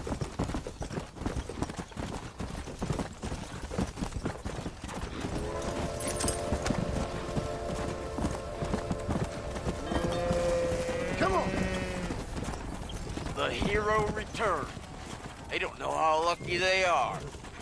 Shut it, old man. Come on. Let's get this herd moving again. Move it out. Come on, let's go, let's go. Dumb cows. Stay with the cattle, damn it. Easy. You look after the herd. I'll ride back. No thanks. You got your pound of flesh from me today. What are you looking at, old man? There's some Mustangs and some such out there beyond that ridge. Wondering if it was worth getting you and going around some of them up. Fair enough. We're nearly out of money. Ranch is in turmoil. We may not make it through the winter. What could we possibly want with some good quality horses? Come on. That tone of voice ain't so becoming on you. Makes you seem all pent up and angry like some Blackwater would-be business tycoon with a bad case of hemorrhoids. I'll give you a bad case of someone just shot me in the head if you don't hurry up. Why you gotta act so biggity all the damn time? What happened to you? What were you gonna do? Just look at them horses all day? Well, God forbid I'd do anything around here without checking with His Royal Highness first. Yeah, you're real good at watching. That's about all you're good for, apart from bending your elbow. I can't do right for doing wrong. You're an ungrateful bastard, you know. I did my best when you was gone. Your best is like anybody else's worst. Come on. I'm getting old. I gotta start taking things easy. You've been taking things easy for 40 years.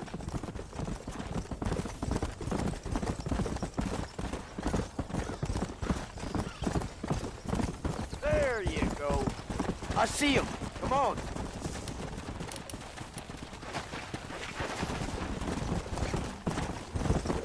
You got it. Use your knee. Come on.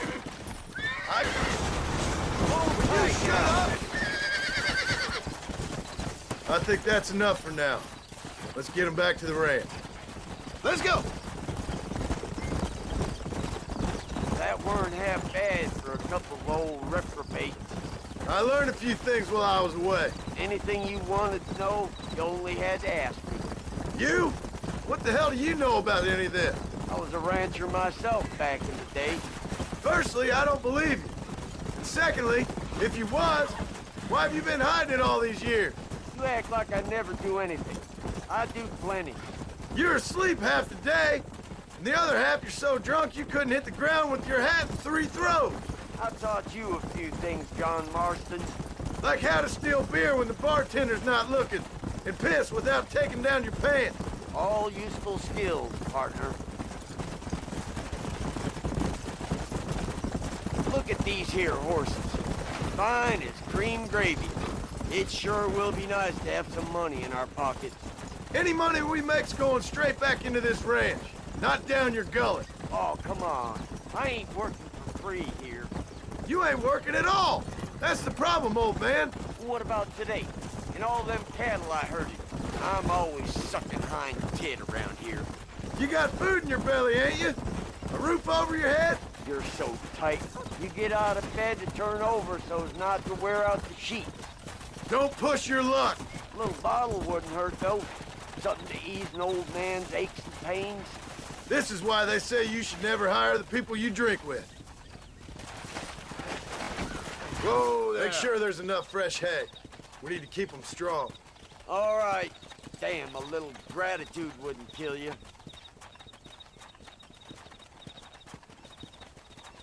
Not a bad day's work.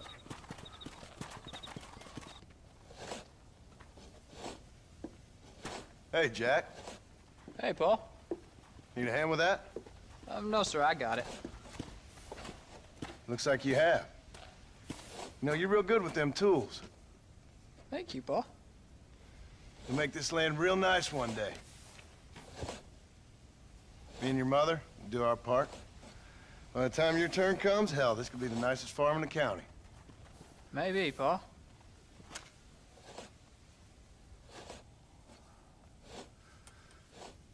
Just gotta learn to shoot straight or you'll get yourself eaten by some animal. Very funny, Pa.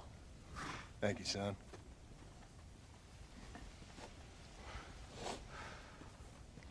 Soon it'll be quail season. We should have some fun then. Is there anything you don't like shooting, Pa?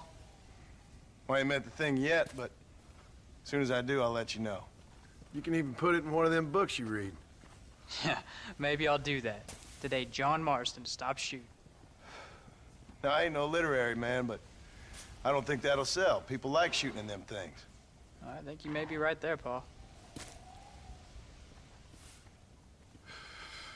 So, you ever hear talk about them machines that can make a man fly? Well, sure, Pa. Everybody knows about that.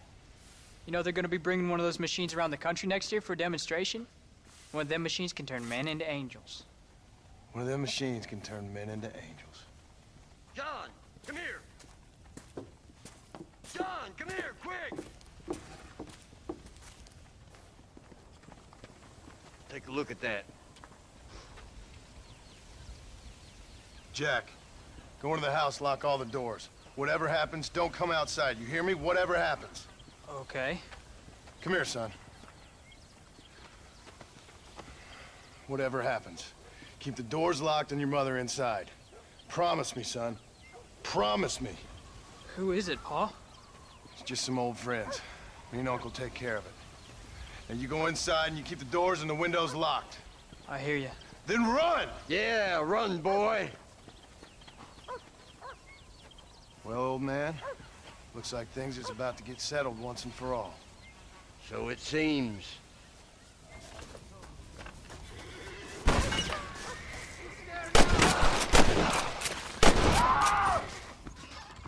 What are we gonna do now? What's wrong? What's happened? Stay inside, you hear? Like I said, there'll be more coming. Pa, what do they want? I don't know, son. Whatever it is, it ends here. Oh, look how many there are. They're gonna kill us, aren't they? If you don't stop that, you ain't gonna live! You ain't gonna take us. What on earth?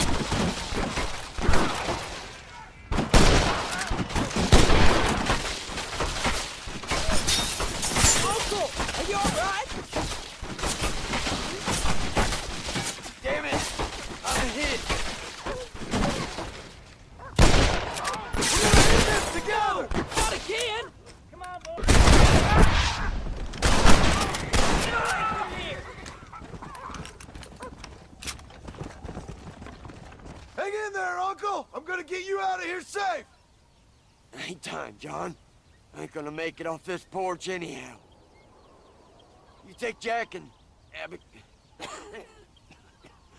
Take them and don't worry about me. Just get them out of here. No! Uncle, please! Oh my God! They killed him! Come on, son! Ain't nothing we can do for him now!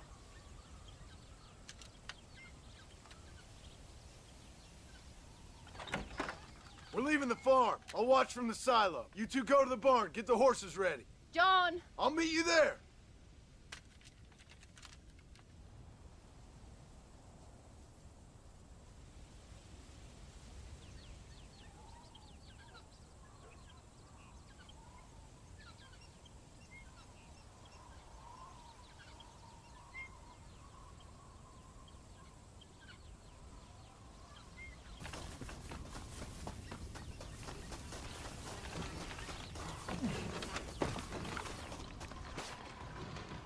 Hey, come on. Now listen, Jack, darling, get on this horse. Get out of here. Go find a place to hide. You're coming with us, Pa. I'll catch up. You keep riding and don't look back. And don't be worrying about me, you hear? Now get going. You stay out of trouble, John. Ain't no trouble, Abigail. Ain't no trouble. I love you. I love you. Now go! Get!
Did you hear that?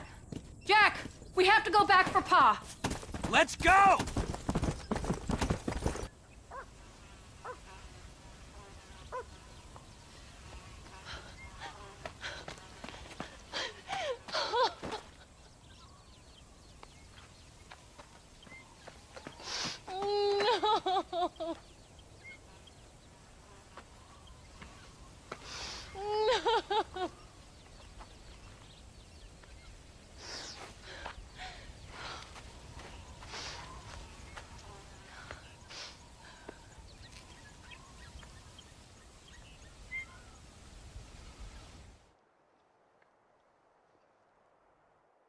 Oh, bury me not on the lone prairie where the coyotes wail and the wind blows free. And when I die, don't bury me 'neath the western sky on the lone prairie.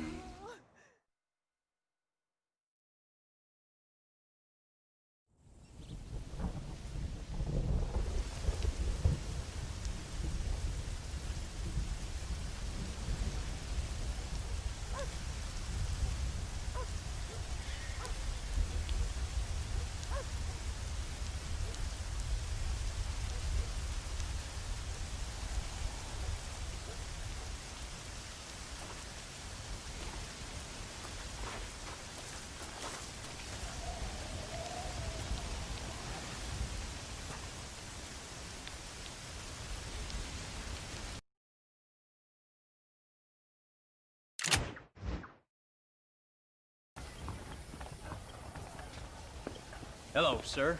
You work with the government? You one of them agents? Sure, son. Why you ask? Did you work with a man named Edgar Ross? I have something for him. Edgar Ross? No, but well knew of him. A fine man if he wanted results. Won himself a chest full of medals. I think he went and retired about a year ago. Last I heard, him and his wife moved out to a cabin on Lake Don Julio. Lucky guy. Getting to take it easy. He's fighting crime in this dump, that's for sure. Well, thank you for the information, mister.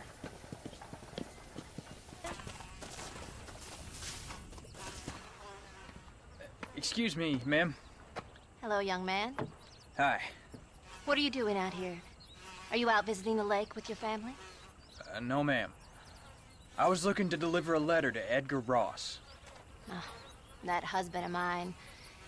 That bureau just won't get its talons out of him, even though he's retired. Edgar gave them some of the best years of his life. They ought to let him retire in peace. They'll not rest till they've killed him with worry, and he's such a sensitive man. I'm sorry, I shouldn't get so angry. I don't suppose any of this is your fault. There's no need to worry about him nowadays. Well, where is he? He and his brother Philip went hunting on the south side of the San Luis River. Be careful crossing over. They were saying it was dangerous. I sure will, ma'am. And don't worry about a thing. I'm sure your husband will be just fine.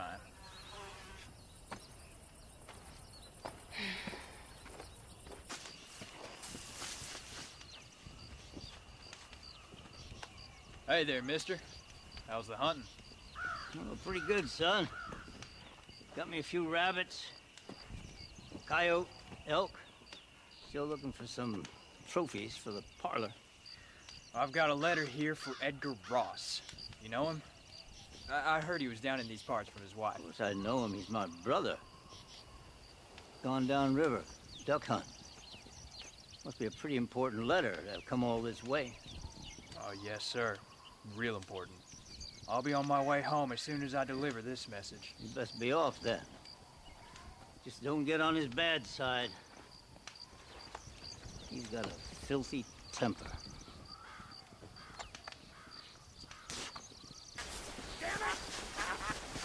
Excuse me. You Edgar Ross? Do I know you? Forgive me for startling you, sir. I have a message for you. My name is Jack Marston. You knew my father. I see. I remember your father. I've come for you, Ross. And you, boy, have sure as shit found me. You killed my father. Your father killed himself with the life he lived. You killed him. I saw you. You keep saying that. You sent him to do your dirty work. Then you shot him like a dog. And I'll shoot you like one too, you little piece of trash. Now get out of here before I kill you as well. I ain't going nowhere, old man.